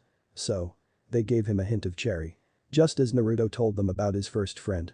He'll tell them when the time comes. After living with Naruto and his family for almost 6 years, Ayan's feelings for Naruto went from a crush to actual love.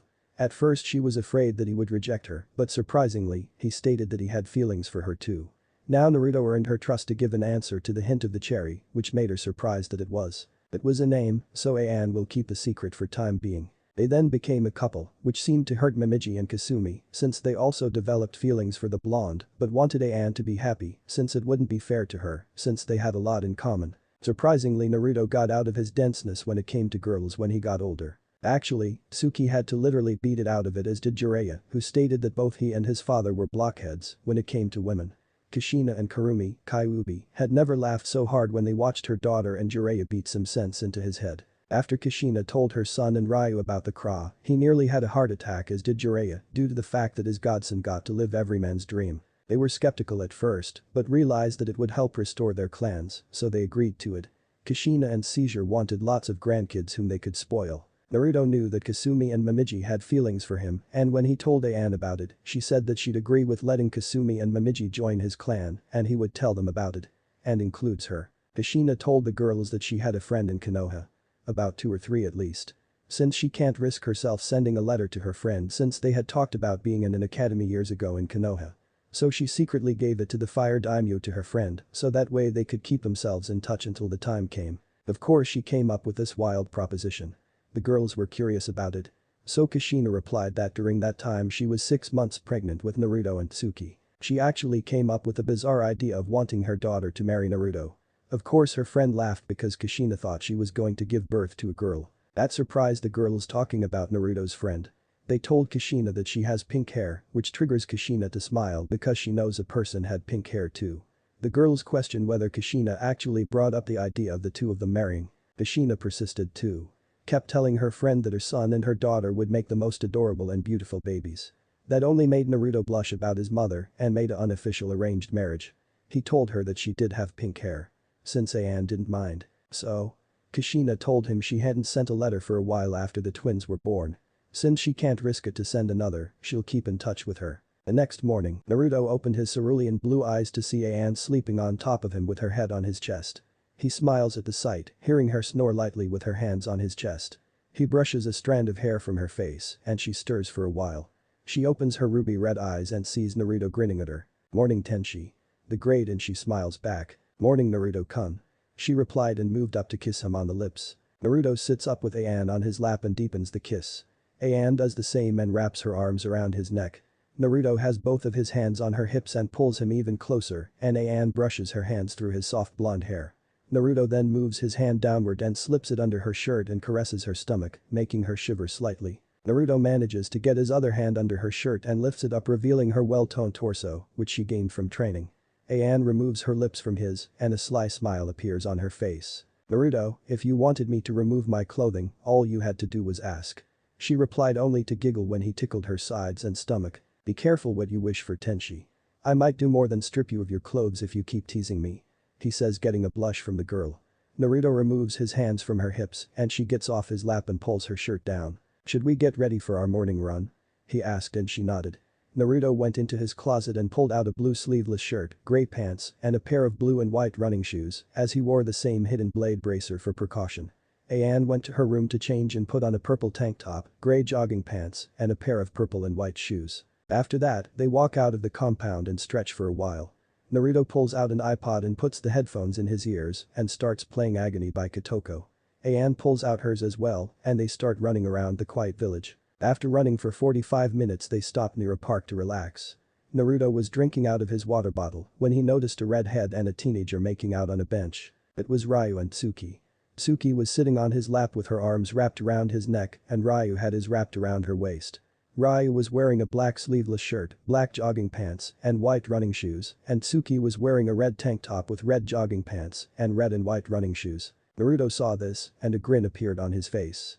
He looked over at Ayan who was drinking water out of her bottle and taped her on the shoulder. She turned to see a grinning Naruto pointing in a different direction and she turned her head in that direction, only to spit her water out of her mouth and her eyes as wide as dinner plates when she saw Tsuki and Ryu making out. Naruto the sunshine behind the bench they were making out on and stood up. Ahem. He coughed out and the two froze and opened an eye to see Naruto smirking at them. "You two don't you realize that this is a park, right, and kids play here?" he asked. Ryu and Tsuki jump off of the bench and look away with their faces glowing red. Ayan appeared next to Naruto with her arms wrapped around him and was smiling at them. "So this is what you two do early in the morning. What would your mother say if she saw this, Ryu-san?" Ayan asked and Ryu glared at them while they grinned. "Speaking of mothers, Ka-san didn't come home last night." Naruto said think about that subject. Tsuki's eyes widen but then a grin appears on her face. "I bet that she is staying with Arashi-san," she replied while Naruto groaned. "Figures. Why doesn't she just marry the guy for crying out loud instead of sneaking out of the compound when we're gone?" he asked. Kushina has been seeing Arashi for the past 4 years. Naruto was shocked that his mother was dating again, but she did like the man and decided to give him a chance, but he did threaten the Sumtaicho of the Anbu that if he broke her heart, he'd break all 4 of his limbs, castrate him with a heated-up kunai, and throw him into the volcanic mouth of Mount Fuji, causing the man to twitch at the threat. Tsuki snickers at this and wraps an arm around Ryu's. "Well, at least they're not at the compound doing that."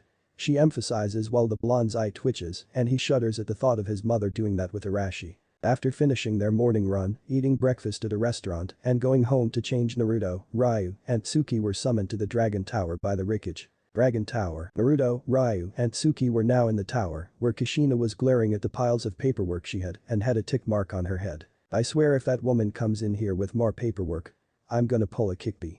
She roared in her mind while a chibi form of her burned the mountain of paperwork with a fire and then did a victory sign with her hands while grinning like a Cheshire cat. The three dragon in sweat dropped at their cage's expression, as did the Anbu hidden in the shadows.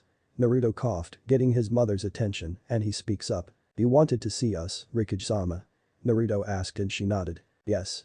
I got your report from the Cage Bunshin, Shadow Clone, you sent yesterday, and I want to congratulate you all for dealing with the Yakuza crime lords and reducing their activities in Kaminari no Kuni," Kushina stated. "The Lightning Daimyo thanked you all for dealing with them and is sending the bounties on their heads to your accounts." A small smile appeared on her face while they nodded. "Now, I know you just got back from the 6-month mission, but you and Team Tenchi have been requested for a joint mission from the Daimyo of Nami no Kuni, Land of Wave," she stated while Naruto blinks at this. "What is the mission, Rikage-sama?" Naruto asked. "Apparently the country's economy and trade has been dwindling for the last 3 years. As you know, Nami no Kuni is a port country and is very vital to the other villages for trading both imports and exports to other countries. A man by the name of Gato is the one responsible for this," she explained, getting wide eyes from them. "The man who owns Gato's shipping company? What does he have to do with this?" Tsuki asked about that man and his company. Kushina pulls out a file and places it on her desk. She opens it, revealing the picture of a short man wearing a black suit. "While Gato does own a shipping company that deals with imports and exports, he is in no shape or form a good businessman," she states. "According to our spy network, Gato also works in the criminal underworld and is responsible for transporting illegal items like drugs, weapons, and even slaves. He has worked with the Yakuza in sending them their items and not getting caught. He's also responsible for the murders of a lot of important people in waves and also known for selling women and young girls to whorehouses or his personal brothel." She replied as she said those words with venom and was twitching. Tsuki's brow twitched as did Naruto's and Ryu's. "I want you and Team Tenchi to head to Nami no Kuni and find his hideout. Find as much evidence as you can on him, get access to his bank accounts, and when you get the chance, kill him, but be careful. He also hires bandits and missing men to do his dirty work, and I'm positive he'll hire the Black Spider clan," she said, getting nods from them as they started to leave. "Now if only I knew how to get rid of all this damned paperwork. I have a lunch date, damn it," she said while tears fell from her face and the sweat drops on the hidden Anbu's faces grew bigger. Naruto's head popped out the door and he smiled. "Have you considered using Cage Bunshin, Kasan?" Hiro Sennin stated that the knowledge they gain after being disappeared is sent to the user.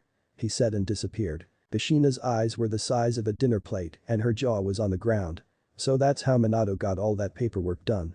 Minato, you blonde jerk, if I find a jutsu that brings the dead back to life, I'll kick your ass." She yelled furiously as her eyes glowed red and streams of fire shot out of her nostrils and mouth, scaring her Anbu who were praying to Kami that she doesn't take it out on them. Naruto and Tsuki heard this and snickered at how their Kasan reacted.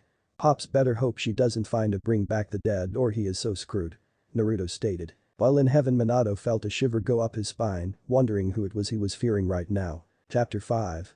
Wave, Fiends, and Hunters PT-1. Naruto, Ryu, and Tsuki were walking towards the entrance to the Hayabusa village. When they got there, they saw Team Tenchi.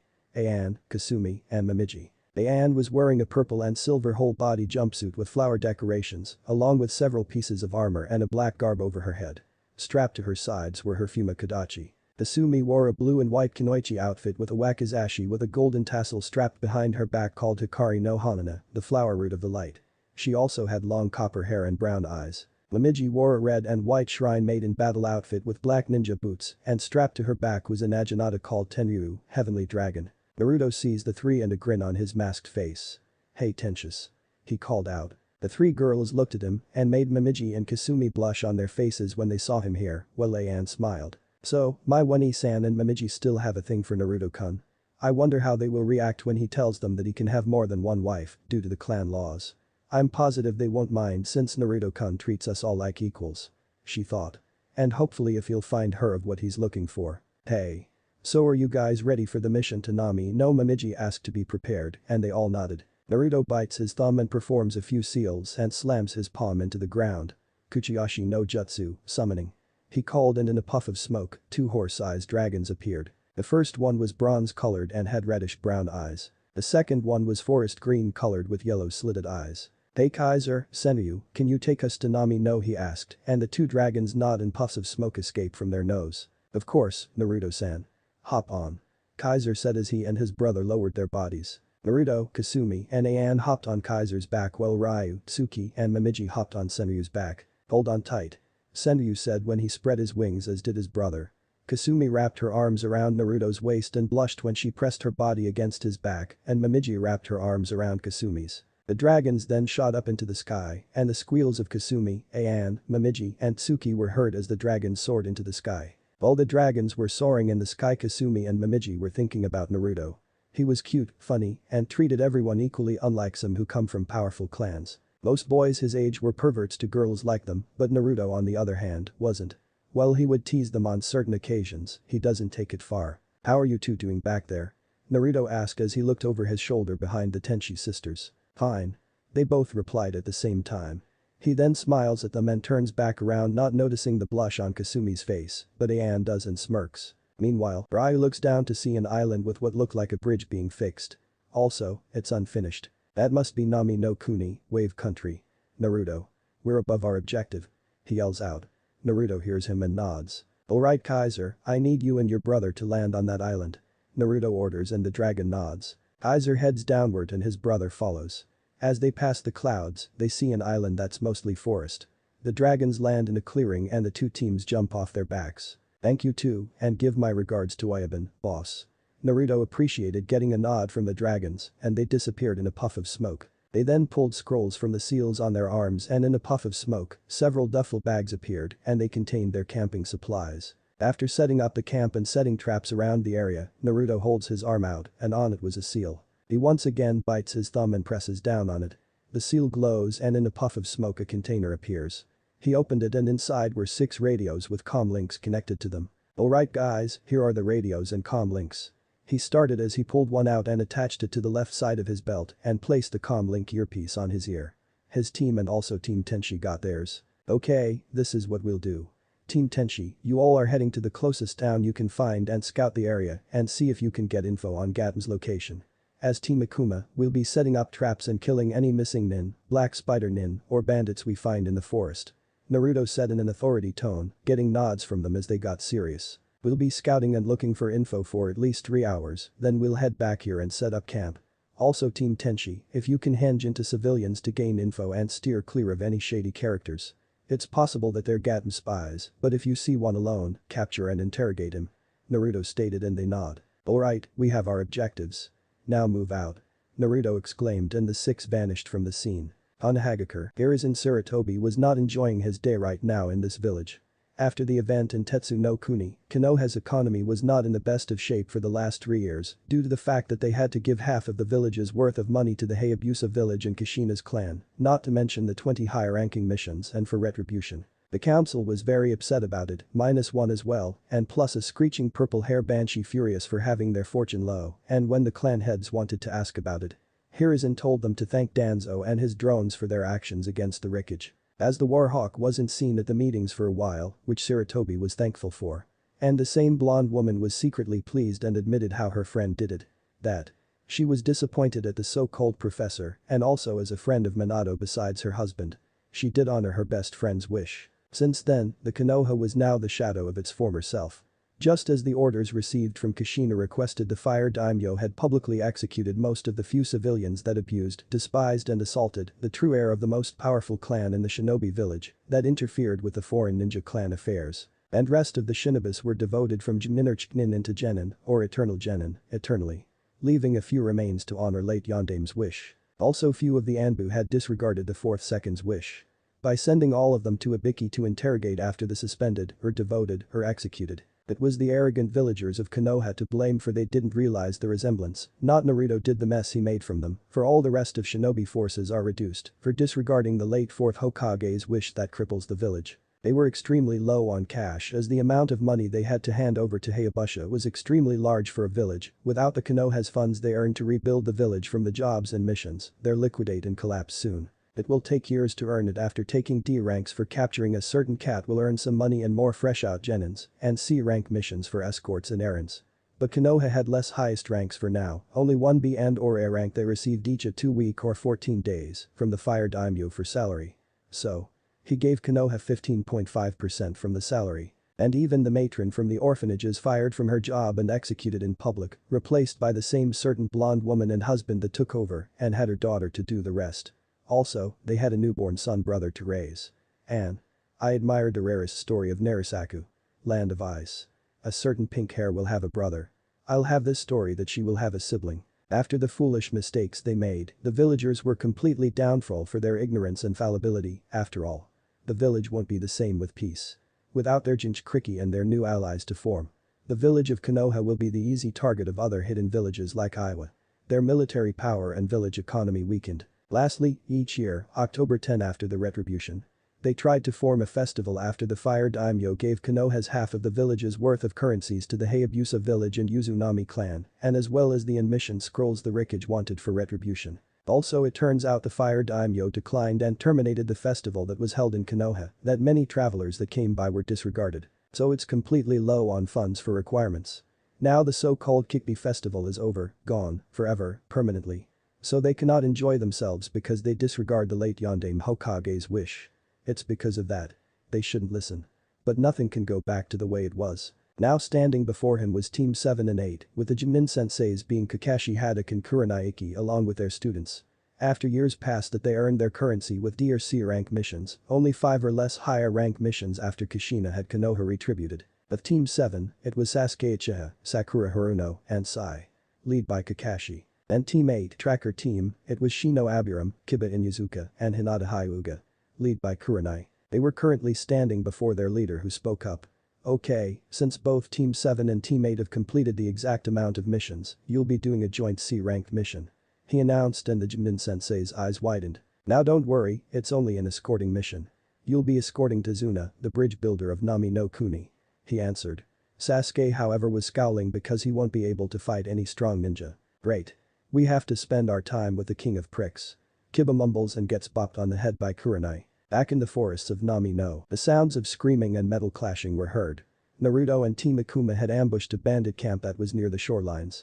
The body of a dead bandit hit the ground with his eyes rolled into his sockets and had 2 shuriken embedded into his skull. Blood seeped out of his mouth and into the sand. Ryu had sidestepped from being stabbed in the torso by a bandit spear. He sweeps the man off his feet and then grabs the spear and stabs it into his heart, killing the bandit instantly. Naruto was cutting down bandits left and right. One tried to get him in his blind spot, but Naruto substituted himself with another bandit who was gutted with a broadsword. Naruto then vivisected the man in half and blood sprayed everywhere. Suki had one in a stranglehold and snapped his neck. She then shoves him away and stabs a charging bandit in the kidneys with her Kodachi. After that she performs a few hand seals. Pain. Karakenden. Fire release. Fire dragon flame bullet, she exclaimed and shot flames out of her mouth, and 5 bandits were engulfed in flames and watched as they screamed out in pain and agony. Naruto brought his right arm back with his index and ring finger out and yelled. Fuden. No Yeba. Wind release. Wind blade. As he does a slashing motion with arm. An invisible blade of wind strikes down the last group of bandits and they are cut down into piles of limbs. Naruto looks around at the sight and grunts. This is the 4th camp we hit. He mutters and Ryu nods as he wipes the blood off his blade with a flick of his wrist. At least this one didn't have any women in cages. Suki castrated and slaughtered the poor fools. Ryu comments as he sees Tsuki swipe the blood off her cottages. Okay, let's reduce this camp to ashes. I'm pretty sure they do root checks on the camps. Naruto said and they nod. The 3 perform and incinerate everything. After that, he summoned Shinku, performed a water and sprayed the ashes off the sand.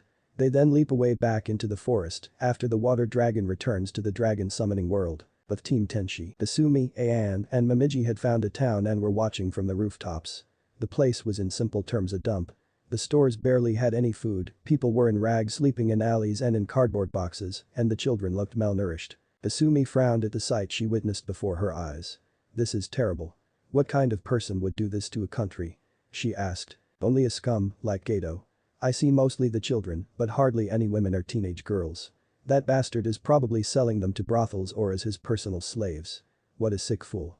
Ayan answered and Momiji clenched her fists. If we capture this man alive. I'm gonna cut off his beads with a heated kunai and then shove them in a place where the sun doesn't shine. Momiji states and they nod in agreement. Anne then looks around and sees a man wearing a clean brown suit entering a building and narrows her eyes. I think I found our spy. She said, getting their attention. Where, Anne? Kasumi asks and she points to a bar. He just entered that bar. He was wearing a brown suit that was clean. Now tell me, what kind of person wears a suit like that in a town full of poor people? It's possible he's a spy. She explained and the two looked at the bar he entered. So what should we do? Naruto said that if we see one, alone, we should capture him. Momiji says and Anne thinks about it. I could go in disguised as a Yakuza. Suggests and Kasumi looks at her and nods. Okay, but let's wait until the sun sets. She replies. 3 hours later, as the man in the brown suit walked out of the bar looking around, walking through the dirty streets until he heard a PSST. Hey you, in the suit. A masculine voice called out. The man turned around to see a man in a light purple suit with silver hair and black eyes. Who are you? He asked. My name's Mayuri Kusagi. I'm a Yakuza. Mayuri greeted him and the man in the brown suit raised an eyebrow. And? He asked. I used to work for Kunjiro Samsuke, a crime boss for the group in Kaminari no Kuni. Mayuri answered and got the man's attention. Really? I heard he was killed by a group of ninja. He states and he nods. Yes he did and I have a new boss that's interested in your boss's operation in this country. Mayuri said and the man raised an eyebrow. Really? And how exactly did your boss come across this information? He asks and Mayuri smirks. My boss had eyes and ears everywhere. He answered before asking. How about we discuss this in a more secluded place? What is your name by the way? It's Hamada Tashi. Hamada answered. Well then Hamada Tashi, follow me. Mayuri insisted and they walked away and entered an empty building. The door closes and Hamada raises and at Mayuri who just stood in front of him smirking. Well? What is it you wanted to discuss? He asked. Asumi appears behind him and before the man could react she covered his mouth and nose with a handkerchief that was coated with sedative. Hamada's eyes widen and struggles for a while but then he blacks out and collapses. Well, that was easy. Mayuri said in a feminine voice and dispersed in a puff of smoke, revealing a smirking Anne. Momiji appears out of the shadows also while Kasumi starts to tie the guy's arms and legs with ninja wire. Good work, Anne. Kasumi said to her sister for her actions. Thanks. Have you two ran into any of Gato's henchmen? She asked. I took care of some of them, but there were no black spider nin. Momiji stated. Gato's probably using them as security guards. Kasumi answered. Anne pulls an Anbu mask on as does Kasumi and Momiji. 30 minutes later, Hamada wakes up and sees that his arms and legs are tied up. His eyes widened in fear. Oh shit. He says to himself but then freaks out when 3 kunoichi wearing animal masks appear in front of him. Who are you? He asked, shaken. That's none of your concern. Kasumi replied before asking. You're gonna give us some info on your boss or else? Or else what? Hamada tries to act brave but then Anne pulls out a kunai. Or else, we'll cut those beads of yours and then heal them with our medic and repeat the process.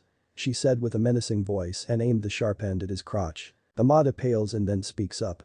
Okay, I'll talk. I swear I won't lie to you about the info I'm giving you. He replied not wanting to go through that. For your sake, you better not lie to us. Momiji said and stabbed her Naginata in the ground, making the man whimper. With Team Akuma, Naruto, Tsuki, and Ryu were leaping through the trees until Naruto stopped as did his teammates. What is it, Naruto? Ryu asked, wondering. Naruto motioned them to leap into the higher parts of the trees, and they did. When they landed on the tallest branch, Naruto spoke up. The cage bunch and I sent out earlier spotted some Konoha in with a bridge builder. He answered and their eyes widened. How many? Tsuki asked about them. 8 of them, 2 of them are Genin, and the other 6 are Genin. They must be the senseis of the Genin squads. One of them happens to be Sharingan Kakashi and Jinjutsu Mistress Kurenai. Naruto answered and their eyes widened even more. Until Naruto sighed, letting his teammates wonder. What's wrong? Tsuki wondered if Tsuki was curious about her brother's behavior. According to my clone's info. She's there. That made it wider from their eyes. You mean? Ryu is about to realize, getting a nod from the blonde. He and Tsuki knew he had his first friend. So, what should we do? Tsuki asked. I mean. Are you going to see her if something happens to her? We'll stand clear of them for now. And the second yes, I will see if she's there. Naruto says. Ryu places his hand on his comm link and speaks up. Naruto, Team Tenchi has captured one of Gato's spies and is getting intel on the man's security and location. Apparently the man is after the bridge builder and has sent some missing nin from Kiri to deal with him. He informed me. Any idea who they are? Naruto asked. The Demon Brothers and Demon of the Mist's Abusa Mamachi. Ryu answered. Tsuki's eyes widened at the name of the Demon of the Mist. Damn. An A-class missing nin. This just complicates our mission. He's one of the 7 swordsmen of the mist. She states and Naruto nods. Okay, this is what we'll do. We'll keep an eye on the Konoha nin and the bridge builder. If they get into trouble, we'll assist them. Ryu tells Ayan that once they're done getting info off the man, wipe his memory and head back to the camp to rest. Naruto said determined. Ryu nods and informs them to wipe the man's memories and head back to the camp and rest. After that, Team Akuma saw the group of Konoha nin walking through a path and saw a puddle which they passed by. So, they have an Inyazuka, an Aburam, and a Haika. They're probably a tracker squad. Then there's the other team. An Uchiha and 2 who are unknown. Ryu commented. Before he noticed one of them felt a strong chakra signature conceal her. Something strange about this one. Tsuki scoffs when they pass by the puddle and wonders. Are you kidding me? Didn't they notice that for Kami's sakes, what do they teach the ninja in their village? Before she noticed one of them too. As for this girl, is she the one Nison is talking about? Getting a nod from Ryu. That was when the demon brothers leaped out of the puddle and wrapped their chains around a shocked Kakashi and Kurenai. With a tug of their gauntlets, they ripped the Genins apart and went after the genin and bridge builder. Sai managed to stop their pursuit by stopping their chains with a tantem and separated it from their gauntlets. Jizo charged at the bridge builder and Sakura was trembling as he swung his poison claw at her. Sasuke decided to show off and tried to strike the nin with a roundhouse kick, but the missing nin blocked the kick and swatted the boy aside like a fly. Sakura was trying to defend herself. She tried to fight back. Time to die, little girl. Jizo says as he continues to charge at her. Sai frowns and then appears in front of Sakura to block the claw with his tanto. Kami, you are useless, flat chest. Sai stated as he kicked the nin in the chest, making him skid back a couple of feet. Letting herself be a shame. Ska. Piercing fang, Kiba cries out and Jizo's eyes widen when he sees a spinning cyclone heading for him. He sidesteps the attack only to cry out in pain when Hinata strikes him in the back with a strike and collapses. Brother. Why you little Mizu growls out and gets ready to charge at her only to feel his body getting weak. Why do I feel so weak? He wondered, but then looked at his arms and saw black beetles crawling all over him. Shino appears behind him and backhands the ninja in the temple, knocking him out. You shouldn't ever take your eyes off your opponent, no matter how weak they appear. Shino states and tilts his sunglasses up. That was when Kakashi and Kurenai appeared. Excellent work, team. You managed to knock them out without our assistance. And you, Sasuke, you shouldn't have tried to show off. Kakashi states. As the Uchiha stood up shaking the cobwebs out of his head. Don't berate me, berate my useless teammate. He mumbles and Sakura flinches at being called useless. She mentally growled. Kakashi frowns at his response. She actually tried to defend the bridge builder and if it wasn't for Sai, they'd both be dead. Until he'll face Tazuna with a nervous expression. Anyways, Tazuna cares to explain why these missing nin came after you. He asked in a voice that meant he was serious and the man gulped. Back in the trees, Naruto, Tsuki, and Ryu saw the short battle. Naruto was frowning about how spoiled Uchiha scolded his teammate. Ryu had the same boat about the Uchiha for being a show-off and Tsuki was disappointed. Well, at least one team seems competent. The Uchiha was pathetic. Showing off like that, what a joke. He's probably the runt of his family. Ryu commented and Tsuki agreed with a nod. Yes, that was very pathetic. No wonder the entire clan was killed. They were probably weak, and also. She said. Naruto nodded and looked at one of the genins. Yes. And includes her, she had tried to fight back, but something felt strange within her, but. She is keeping a secret from her team.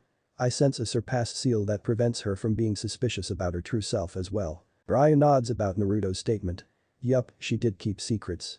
But more importantly, looks. The 3 dragon nin vanished. As the 2 squads were leaving, Kakashi was looking over at the tree. Kurenai saw this and asked. What is it, Kakashi? We're being watched the whole time. He started and her eyes widened. Do you think they were ninjas working for Geto? She asked. I doubt it. If they wanted to attack, they would have done it by now and killed Tazuna. He replied. So what should we do? Kurenai asked. Nothing, for now. They don't seem to be interested in us, so they're not a threat at the moment. Kakashi states and she nods. So after that, they went to join up with their squads. The Leaf Ninjas were now riding a boat to cross the ocean to get to Wave Country. Until one of the team within her thoughts. I wonder how is he? It's been 8 years since we haven't seen each other. Alright, now the glove is off, and sooner or later. I will not give up for myself, and then.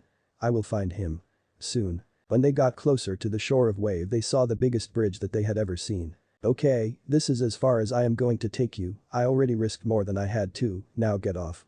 The boat driver said with fear in his voice. The group got off the boat and began to walk on the road heading to the client's house.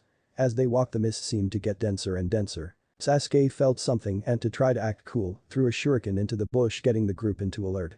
They slowly walked towards the bush to find a white snow rabbit. Wait a minute. Why is that rabbit skin so white when it's spring? The skin of rabbits is always brown in the spring, not white.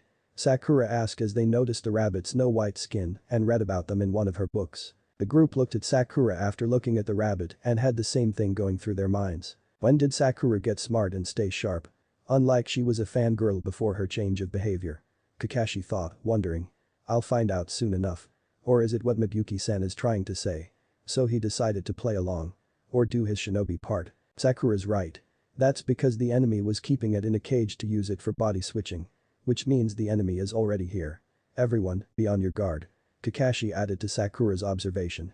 Better look underneath on Sakura after we. Suddenly they heard a whistling sound. Everyone get down. Kakashi yelled as a giant sword came flying at them and almost took their heads off when they ducked. The sword was sent into a tree where a man stood on the hilt of it. Well, look at who we have here, the copycat ninja and the Ice Queen of Konoha. No wonder my men were defeated. The man said. Zabuza Mamachi, the demon of the bloody mist. To think someone of your reputation is working for scum like Gato. Kakashi said as he got into his battle stance. Zabuza looks at him and shrugs, then says. Well, it pays and that's all that matters. Now I will give you a chance, give me the old man and I will let you all leave here alive. You know, we can't do that. Kurenai said. Very well. I guess you all will die here today. Zabuza says as he pulls his Zanbatsu out of the tree and lands in the middle of the lake and performs a few hand seals. Kurigakur no Jutsu, ninja arts. Silent mist technique. Zabuza said, and then the whole field was engulfed in a very thick mist. The genin guards Tazuna while Kakashi reveals his Sharingan eye and Kurenai starts to perform some hand seals. What's going on? This mist is so thick. Sakura said. This isn't good at all. This technique is specialized for silent killing, which Zabuza was an expert of. You won't even know you're dead until you are. You guys better be careful. Kakashi explains, alerting them of a possible attack. The mist is getting thicker. Kiba said as he noticed it getting thicker. 8 choices? Zabuza started to say. Where is he? Sasuke asked. Did you know that there are 8 vital spots in the human body that if struck could spell instant death? Liver, lungs, spine, clavicle vein, neck, brain, kidneys, heart. Tell me little Genin, which one of these spots do you want me to strike in order to kill you? Zabuza asked, using his voice projection and scaring the Genin. Not far from their location was Team Akuma, who was watching the battle from the trees. This should be interesting. Former Anbu vs former Anbu. They both have experience in their fields, but Zabuza apparently has the advantage when it comes to stealth. Naruto comments and Ryu looks at him. How so, Naruto? Ryu asked. Zabuza Mamachi was a member of the assassination squad in Kiri's Anbu force. Naruto explained. He's a master of the silent kill. From what my mother told me, he's mastered it to the point where all he needs to do is hear an irregular heartbeat or a twitch of your finger and you're dead. To pull something like that off takes a lot of skill. Not to mention he has high levels of water in his arsenal. That caused Ryu's eyes to widen in amazement. That is incredible. He could probably give some of the dragon nin a run for their money. Too bad he's a missing nin. He'd make a good addition to our village. Ryu states. That was when they saw Zabuza kick Kakashi into the lake and the copy nin gets trapped in a Suro no water prison technique. Kurenai ended up getting struck in the shoulder by his blade and was kneeling down clutching her bleeding shoulder in pain. Well, that was easy. I expected more from you, Kakashi and Kurenai. I guess you're nothing more than tree huggers. Once I kill the mistress, you brats are next. He comments and creates a dozen water clones. Run. Get Kurenai and the bridge builder out of here. Kakashi yelled out, but the 6 were frozen in fear. 4 water clones appear on every side of her with Kubikiri Hacho raised and ready to cut her down. Sensei. Hinata cried out as she saw the blades come down at her in slow motion. Kurenai closes her eyes, waiting for her death. That was when a flash of silver was seen cutting down the clones and they stood still for a while. They then dispersed into water, shocking Zabuza. What the hell? Who did that? He yells out. I did, demon of the mist. Said a calm yet dark voice. That was when a 14-year-old male with wild blonde spiky hair wearing a deep blue and silver bodysuit with a face mask, arm guards and fingerless gloves appeared in front of Kurenai with Riken drawn. Zabuza narrows his eyes at the newcomer. And who the hell are you, brat? He demanded while releasing Kai on Naruto, who just shrugs it off. Me? I'm your executioner. Naruto proclaimed. Naruto vanishes and appears beside a shocked Zabuza and a surprised Kakashi. Zabuza is suddenly hit in the side of the head by a roundhouse kick courtesy of Naruto and is sent flying away from the blonde. This right here forces the man to free Kakashi from the water prison. Kakashi was drenched in water and gasping for air. Zabuza skids in the water and glares at the blonde teenager. I don't know who you are, brat. But you're in the way of my job. I suggest you leave before I add your death to my list. He threatens, but Naruto scoffs. You don't scare me, demon of the mist. I have fought and killed ninjas that would make you look like a child, and as for being a demon. Ha. Don't make me laugh. I have had encounters with the real thing and you, my friend, aren't a demon. You are merely a human with the title of one. He said determined and Zabuza had a dark grin on his face. You have guts, kid. Too bad I have to spill them. Zabuza pulled his Zanbatsu out on his back. Naruto sheathes his blade and taps a seal on his gauntlet. It glows in a puff of smoke. A blade that seemed to be the same size as Zabuza's Kubikiri Haucho, only this one was bronze-colored. The blade was wicked-looking, having razor-sharp carved edges on each side. The crossguard was curved also, and it had a long hilt that is used for a two-handed grip, and on the end of it was a red gem on the pommel. Naruto grabs the hilt and twirls it in his hand. Everyone's eyes, minus one with amazed, bulge out of their heads when they see this. How the hell does he do that? That sword must weigh over 100 pounds. Kiba yells out. Hinata runs towards her injured sensei and pulls out a small med kit with Sakura accompanying her before looking at Naruto that she notices a dragon symbol on his back. That must be. Sensei. Are you alright? She asks and Kurenai looks at her student and Sakura and nods but winces in agony. Here, let me patch that injury. She said as she pulled out some healing cream and bandages, then she and Sakura did learn first aid. Zabuza had a look of shock on his face when he was a kid, no older than 14, hoist a blade that heavy without even struggling. Like it? It's called a blihiro, and that kid was correct. This sword weighs over 100 pounds. But it is powerful enough to cut down trees and boulders like they were paper. In the hands of a master swordsman, however, it can create shockwaves that can cut half a city block. He explained. Zabuza looks at the blade and snorts. I'll admit. It's pretty impressive that you can lift a blade that heavy, but I doubt you can use it correctly. He commented. To be honest with you, Momochi, I don't really like using Zanbatsus because they lack speed and leave me open for my enemy to attack unless I'm fighting a large enemy. I prefer my blades over this weapon. He referred. Heh. Well, at least you admit that a blade of that size isn't suited for you. He said and hoists his blade over his shoulder. You misunderstood me. I said I didn't like using it. In my village, we are taught to use every single form of weapon from A to a Zanbatsu. That way our options aren't limited to a single weapon. Naruto states and Zabuza lifts an eyebrow. And what village do you hail from, kid? He asked curiously. The only village that isn't a part of the elemental nations. The Hayabusa village. Naruto answered. Zabuza's eyes widened in surprise. The Hayabusa village? So you're a dragon nin. He was shocked that his shinobi is from the non-elemental village. Yes, I am. Naruto answered. As he then charges at the shocked man. Zabuza managed to get out of his shocked state long enough to block the attack. He lets out a grunt as the two Zanbatsu grind against each other. Kakashi manages to get back on land and helps Kurenai up after Hinata and Sakura finish treating her wound and the Rosette helps her up before helping Kakashi. They then head back to the others and watch as Naruto engages with Zabuza in a sword fight. Ah no. Kurenai-sensei. What is a dragon nin? The Haikyuu heiress asked. While Sakura watched the fight, Kurenai answered with an explanation. The dragon nin are the ninja who hailed from the Hayabusa village, the oldest non-elemental village that isn't a part of our country by one of them. It's a village from the west. The dragon nin are the shinobi of that village, and unlike each of the hidden villages, they don't have a ninja academy. That gets shocking looks from everyone. Minus Sakura while watching the fight with awed. For she overheard. No way. Their village doesn't have an academy. Then how do they become shinobi? Kiba asked, sounding surprised. Kakashi joined in and explained Kiba's question. They are trained by their family members at a young age and then they do simulations to see what they excel at and pair them up with other ninja. From what the boy said, they're trained in every single art of the ninja, even ones they don't major in. That is how they are able to succeed on missions. Dragon nin are known to be ruthless and show no mercy to their enemies. That made the genin have shocked looks on their faces. Minus one with a slight nod to understand it. Sasuke was growling at the fact that someone his age can be this strong. Because of his arrogance and selfishness. He was so-called elite, he was always strong, not a foreign shinobi. Pray to Kami, you will never face a dragon nin on the opposite side because if you do, you're dead. Even the genin of that village are known to be deadly to even shinin level nin. Kakashi said since he has on occasion seen how dragon nin fight and they are not to be trifled with. Back at the fight, Zabuza had to duck from an overhead slash from Dabliaro. Naruto unleashes a kick towards his head and it makes contact with Zabuza's skull and sends him skidding back. He looks up at Naruto and charges at the blonde dragon. Their blades clash once again and they perform a series of slashes, stabs, and blocks. Zabuza performs a sword thrust at Naruto's chest. as the blonde leaps over the attack and lands on the other side. He then charges at Zabuza and attempts to stab him through the back, but the man blocks it with the flat end of his sword and is pushed back a little. Naruto then turns his blade upwards and pushes up using his strength. This forces Zabuza's guard to break and he is left open to an attack. Naruto performs a diagonal slash and vivisections Zabuza in half. Zabuza however dispersed into water. Impressive. He substituted himself with a water clone. I guess the swordsmen of the mist are competent after all. Naruto admitted. Zabuza rises from the water performing a series of hand seals and stops at the bird hand seal. Shuriken no Jutsu. Water release.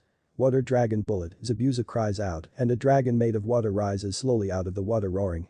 Naruto performs a series of one-hand seals and stops at the tiger seal. Sujin Heki. Water release. Water formation wall, he muttered and a large wall of water appeared in front of him. The dragon collides with the wall of water, but it soon overpowers the wall and breaks through it. Zabuza had a look of glee in his face as he saw his technique overpowered by the dragon nin. Not so great after all, are you brat?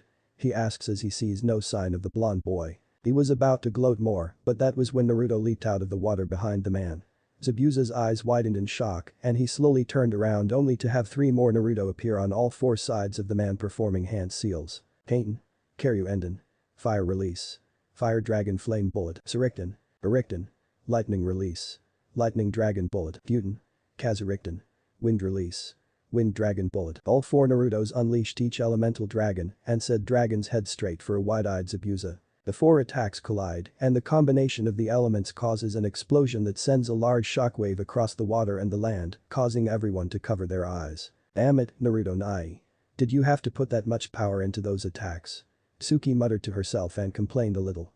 Zabuza is seen flying out of the explosion and onto land, crashing through a few trees and skids through the ground until he hits another 3. The demon of the mist was battered, bruised, and had cuts and burns all over most of his body.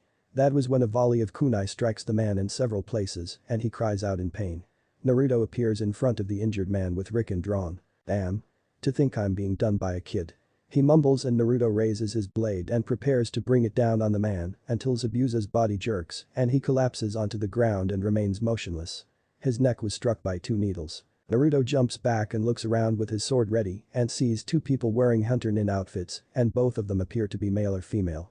It had raven black hair that was tied into a bun and the other is white hair, a wolf oni mask, grey vest, white shirt, grey pants, black fingerless gloves and sandals standing in the tree branch. Hunter nin. Naruto mutters Shunshin and appears next to the dead form of Zabuza. Thank you for weakening him, Dragon Nin.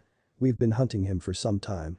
The raven hair said. Naruto narrows his eyes at the 2 and keeps a firm grip on his blade. Is that so? Then go on ahead, behead him and burn the body. He started and they tense up. Unless of course, you 2 are not actual hunter nin and you are playing the role of one to save him. Naruto states.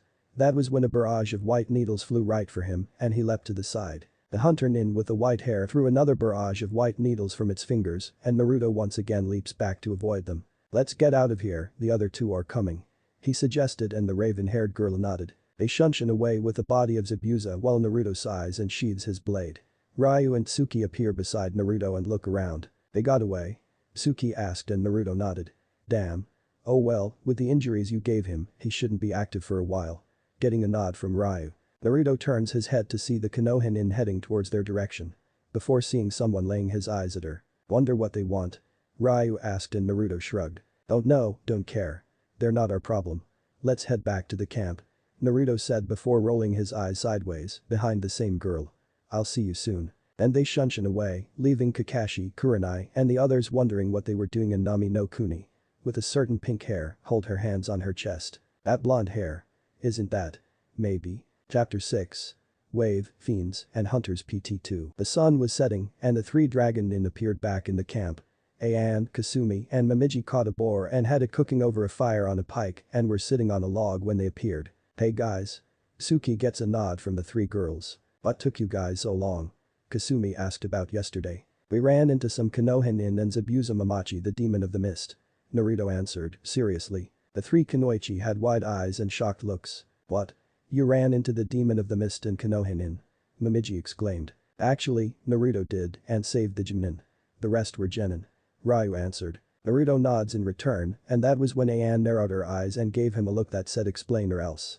Naruto was smiling and rubbing the back of his head nervously. I only freed them and afterwards fought him for a while, but he underestimated me, which gave me an advantage. I came close to killing him, but he was rescued by some fake hunter nin. He explained to her while she walked up to him and looked him right in the eye. And also, I was able to see her while we watched them. Really? Anne frowned, since she knew about a certain girl he met her for being a first friend. Really?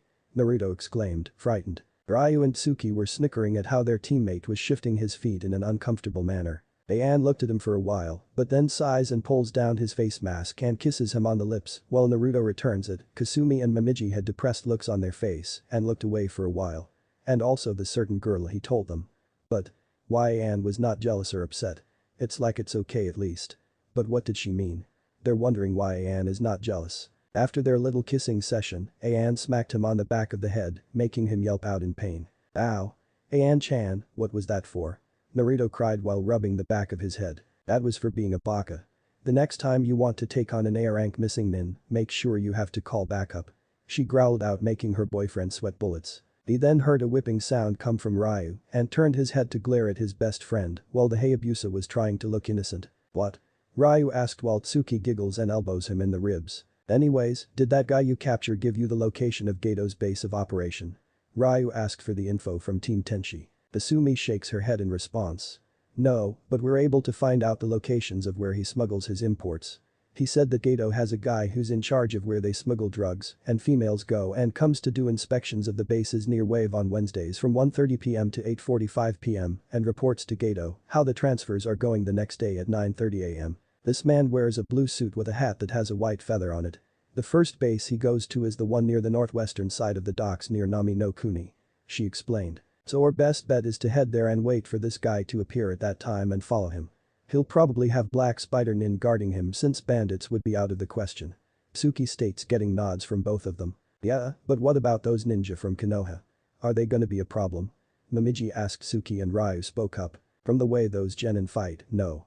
But Sharingan no Kakashi and Kurenai Yuuhi, the Jinjutsu mistress, could be a problem, especially since he has the Sharingan in his left eye. He stated. Best thing to do is not use any that is from our village in his presence or the Uchiha, but I doubt he has it now. After the discussion, they go ahead and eat the boar Anne, Kasumi, and Momiji caught, and when night hits, they go to their tents. Ryu and Tsuki stayed in the first one, Kasumi and Momiji shared the second one, and Naruto and Anne shared the last one. As the couple were holding each other, Anne was resting her head on his chest while he had his arms wrapped around her waist. Hey, Naruto-kun. Anne called, getting the blonde's attention. Yeah, Tenchi. He responds and tickles her sides, making her giggle until she slaps him playfully on the shoulder. Stop it. You know Kasumi and Momiji have feelings for you, right? Especially her. She asked her boyfriend, whose eyes widened a little. Really? But why are you telling me this? Naruto asked. Simple. I wanted to know if you're considering letting them be your future wives. And also her if she'll join us. She replied, causing him to gawk. Why, you're serious? He asked with a shocked look on his face. Anne smiles and nods while Naruto stares at her for a while before asking her why and asking seriously. Why would you ask me this, Anne-chan? The violet-haired Kunoichi sighs and explains. Look, Naruto. I know you and Ryu-san have to go through the Clan Restoration Act in order to revive your clans. I know Kasumi Nichan and Momiji-chan have feelings for you and want to be with you as well. As the blonde dragon nin listened. I want them to be happy, and if you are what makes them happy, then I want them to be with you as well. Anne finished. I see.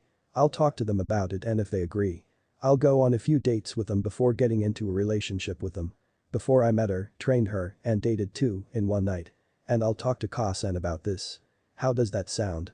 Naruto replied with a statement. Anne nods her head and smiles at him. I think it is a great idea. The next day, the six of them got up early and packed up all their gear and afterwards entered the country via leaping through the rooftops stealthily, heading to the northwestern section of the village where the docks are located. The six of them land on the roof of a warehouse and Naruto stops them with a hand signal. They wait for about 45 minutes and see a boat stop near one of the docks, and walking out of it was a man in his mid-30s wearing a blue suit with a top hat that had a white feather on it, and flanking him were 4 Black Spider Nin. That's him. And he's being flanked by 4 Black Spider Nin. Anne stated while Kasumi narrowed her eyes. This seems odd. Only 4 Spider Nin are guarding him. She started seeing 4 Spider Nins guarding a blue suit man. Naruto nods at her statement. Yeah, I agree. There's no way only 4 of them would be guarding him. The others are probably watching them from hidden areas around here. We'll proceed with caution. He instructed them to get nods from them as they watched a man head towards a warehouse. The six ran and leapt from the rooftops of the other buildings and watched the man in the blue suit make his rounds throughout the small bases. After watching him for the last 4 hours, he makes his way to a yacht with his guards. Momiji pulls out a scroll, opens it up, and in a puff of smoke, the Tenkyaku, Heavensong bow, and a quiver of arrows that were in a carrying pouch, appears in her hands. She pulls out 4 arrows, places them on the bowstring and pulls them back, aiming at the 4 spider ninja in high accuracy with a keen sight. And you guys know quiver is a container for arrows, bolts and darts. She waits for them to move a little further and fires the 4 arrows. At the docks, the 4 spider ninja pause when they hear the sound of projectiles heading towards them.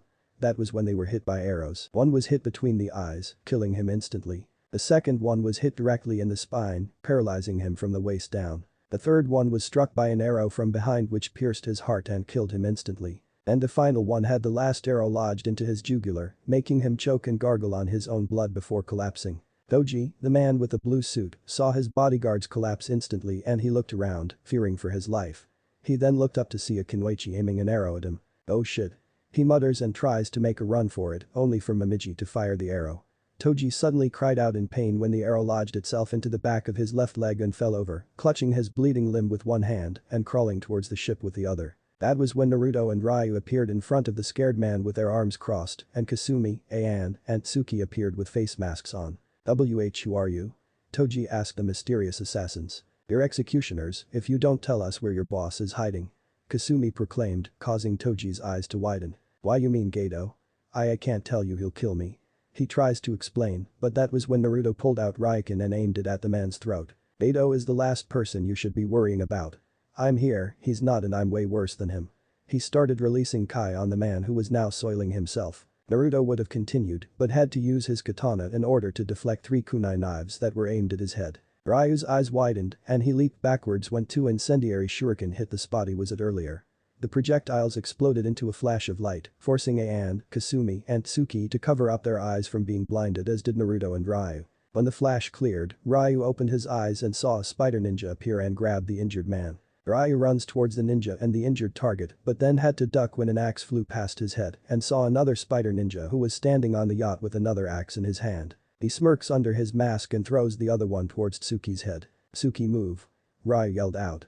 The redhead turned around and her eyes widened when she saw an axe heading towards her and didn't have enough time to dodge it. That was when Momiji appeared in front of her and deflected it with her naginata. "Thanks, Momiji." Tsuki appreciated and Momiji nodded back.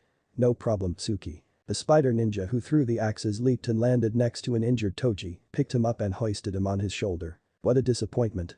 I expected more from you, Dragon Ninja," he said mockingly and looked at the spider ninja that appeared earlier. "You and the others deal with them," he said and vanished instantly. The spider ninja wearing gauntlets on both arms appeared behind Ayan and Kasumi and was about to lop their heads off until Naruto appeared and kicked the ninja directly in the chest and sent him flying into a few crates. More spider ninja with katanas, gauntlets, and axes appeared surrounding the teenagers who pulled their favorite weapons out. "Looks like we're gonna be busy tonight, Mina, everyone," Naruto mumbles, getting nods of agreement from them while the spider ninja walks around them in a full circle, waiting for a chance to strike. One spider ninja leaped at Kasumi with the claws on his right arm swinging at her torso.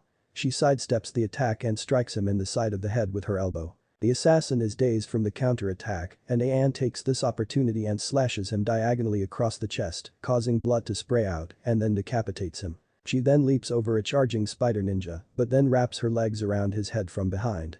She plants her arms on the ground and uses her lower body strength to lift the man off his feet and slams him head first into concrete and flips back on her feet. She then stabs a kunai into his chest and leaps away when the tag on the knife sizzles but then explodes, spraying blood and burned flesh everywhere. Naruto dodges a sword swing aimed at his torso and punches the spider nin twice in the ribs, making a few cracks.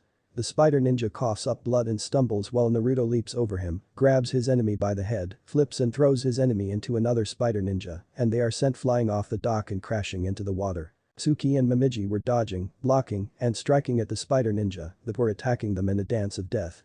While Momiji would block and avert the strikes, Tsuki would strike them down with her blades and kunai knives. Ryu slides on the ground past a spider and tries to vivisect him with his katana and wakizashi, but the young dragon hacks off both of his legs, making him fall over, and then stabs the nin in the skull, killing him instantly. 10 minutes later, the docks were littered with the bodies, blood, and limbs of the spider nin.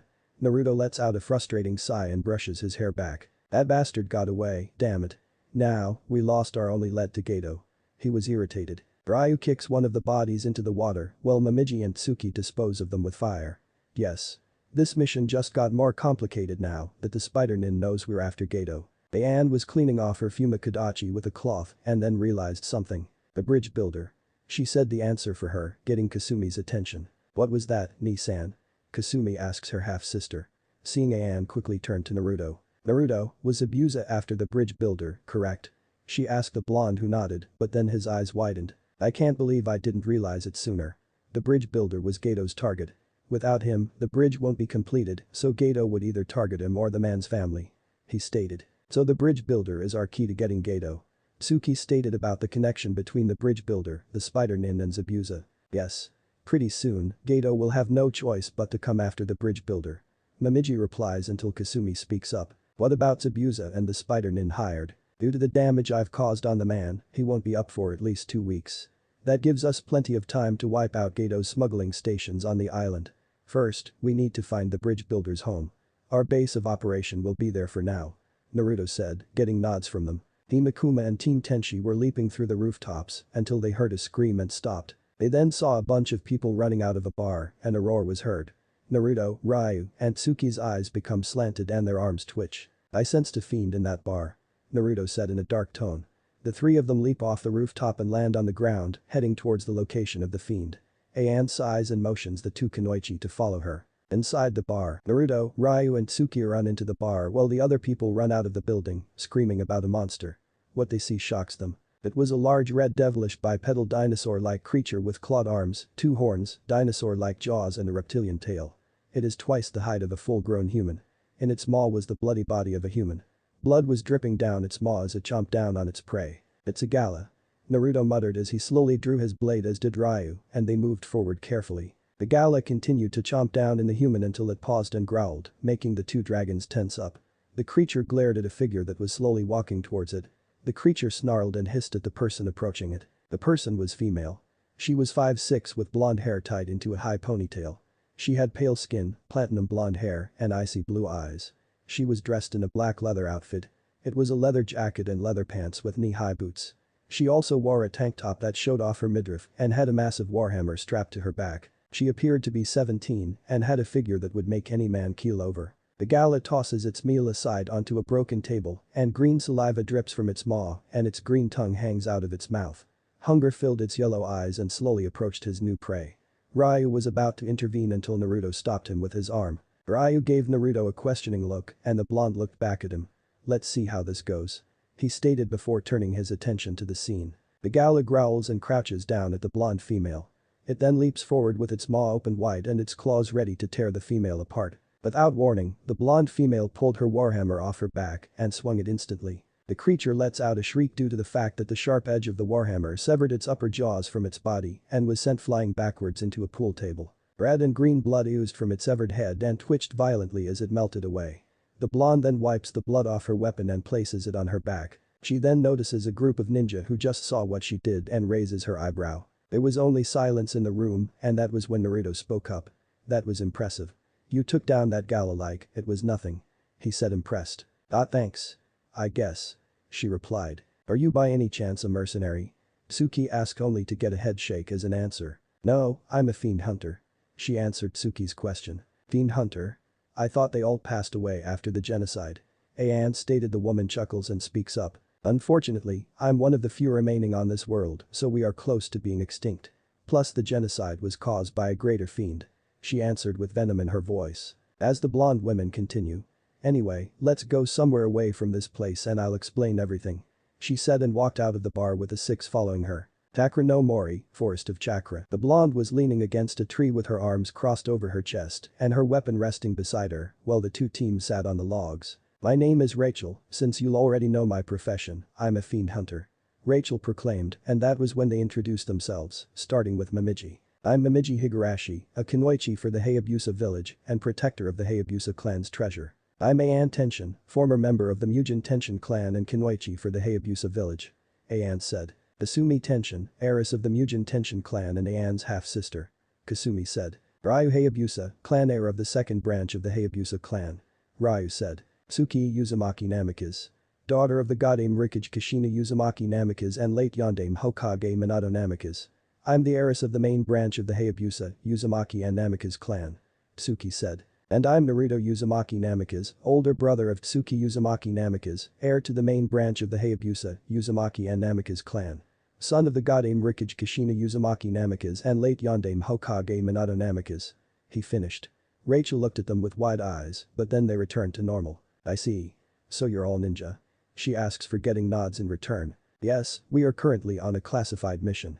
Ryu explained, and that was when Naruto spoke up. Rachel-san, if I may ask, why do I sense the aura of a fiend on you? He asked, causing Rachel to tense up and look away. I was born with the cursed blood of the fiend. Well, I'm not like them, I have inherited their powers, but I can lose myself to my cursed blood if I'm not careful. She explained, ashamed. So, you've inherited the fiend bloodline like the Black Spider clan. No wonder the fiend's energy I felt was so strong. It's close to matching a greater fiend's. Tsuki stated. So, you're hunting fiends in these parts? Momiji asked about Rachel's business. Yes, but unfortunately the fiend sightings are small, and that gala was one of the few I've ever encountered here. However, most of them are appearing around the larger continents. She explained, making their eyes go widen. So the fiends are appearing in the larger continents. This isn't good. The only way they can appear so much is if the seal in Fuji broke or a greater fiend or two are in the elementals summoning them. Kasumi said while Rachel nodded about it. Yes, that is another possibility. She concludes and then grabs her warhammer and places it on her back. I must go now and see if I can find out if any greater friends are close. She says and gets ready to leave until Naruto speaks up. Rachel-san, when you get the chance, head to the Hayabusa village and inform my mother about this. If the fiends are starting to appear in the elemental nations, then it's not a good thing. Rachel looked at him and nodded, replied. I will and thanks. Well, see you around. With that, she walks into the darkness of the forest and disappears. Alright guys. Naruto said, getting their attention. Our mission has changed. We'll have to protect the bridge builder and his family from Gato's thugs and be on the lookout for Black Spider Ninja at the same time. He states while Tsuki sighs in frustration. Great. She mutters while Ryu chuckles. No one said the mission will be easy, Tsuki-chan. He commented. I'm glad it's not for once. Killing crime lords, pirates and gangs gets kind of boring. Ayan started getting nods of agreement from Kasumi and Momiji. Okay then, we'll search for the bridge builder's home and inform him of our mission, but remember to be cautious of the Konoha Inn. Naruto warned. You really don't like Konoha Inn, huh, Naruto? Kasumi asked him, and that made Naruto silent because he mentioned it. After all, you told me and Momiji about her, she was there when you saved your first friend. After all, her mother took her away from you. Yes, her mother dragged her for protection. But tell me. When you spend half of your childhood getting chased and nearly killed by half of them, you wouldn't like them either, Kasumi-chan. He answered in a flat tone while Kasumi flinched and looked down. Sorry. She mumbles, but Naruto sighs. No, it's fine. Now then, let's look for the bridge builder's home. He said, mentally add. And hope I can see her too. And they vanish from the forest. Tsuki, Ryu and Momiji were looking around the forest area for any sign of the bridge builder or his home, while Naruto, Ayan and Kasumi were searching the small town. They kept leaping from the rooftops until Naruto stopped and saw a female wearing a pink shirt, blue skirt, and had long deep blue hair cornered in an alley with a brown bag in her arms trembling, while two thugs with knives trapped her. Kasumi and Ayan did the same and glared at the sight. Even the women aren't safe in this country. Kasumi said with venom etching off her voice. Naruto said nothing and sunshine away from them. Tsunami was trembling and backed into a corner. She was just getting food for her family and guests, and these two thugs grabbed her and shoved her into an alley. The thugs grinned and were about to advance on her until one of them was sent flying out of the alley via kick to the face, and before the other thug could do anything, he keeled over from a punch to the gut and his face was shoved into a wall, rendering him unconscious. Naruto was the one responsible for knocking out the thugs and saving her. The blonde threw the unconscious man out of the alley and into a pile of garbage. He then turns his head to a shock and awed Tsunami. Are you okay, miss? He asks for a nod in return. Kasumi and Ayan appeared next to Naruto, making her eat. We're not here to harm you, ma'am, so please relax. Ayan says in a calm tone while the woman lets out a sigh of relief. Sorry. Thanks for saving me. I'm Tsunami. She answered with an introduction. Naruto Uzumaki Namikaze and these are my teammates, Ayan Tenshin and Kasumi Tenshin. We are ninja from the Hayabusa village and were given a mission by your leader to eliminate Gato. We recently lost someone who had a lot of intel on the man's location and we need to locate the bridge builder and his family since they are the man's primary targets. Naruto explained, causing Tsunami's eyes to widen. You too? My father is a bridge builder who has ninjas from Konoha protecting him. Tsunami answers with statements cause their eyes to widen. Getting a slight nod from Naruto. I see. Well then Tsunami-san would be so kind and let us escort you to your home safely. He felt regretful and she nodded. Yes, I would like that Naruto-san. Tsunami replied and that was when Ryu, Tsuki and Momiji appeared. It's about time you three showed up. Naruto said seeing them here. Tsuki scoffs and ignores her brother. These are my other teammates, Tsuki Uzumaki Namikaze, Ryu Hayabusa and Momiji Higurashi Tsunami-san. We'll be looking out for your family in case your current help is unable to. Naruto said a gesture at the end until Tsuki spoke up. Aniki, why are we protecting her? She asked. She's the bridge builder's daughter. Ayan answered. Oh. After that Tsunami leads them to her house that was near the shores while keeping an eye out for Gato's goons and ninja he hired. Tazuna's house. Inside Tazuna's house Kurenai was in the living room, sitting on a couch with her shoulder bandaged up. Better than a certain pink-haired Kunoichi, Kakashi was proud and admitted that she had helped her student learn medical ninjutsu. Kakashi was recovering from chakra exhaustion, so he had to recover on his feet for a couple of days. Before staring at Sakura with a suspicious look with his famous seeing what is underneath, the underneath. When she did get her shinobi training, seriously. The genin were in the room watching Tazuna and Inari, that was when the door opened and Tsunami walked in with the groceries in her arms. I'm back too San, Inari-chan. She called out. Tazuna saw his daughter walk in and was about to greet her, but then his eyes widened when he saw 6 ninja walk in behind her. Tsunami-chan, who are those 6 ninja behind you?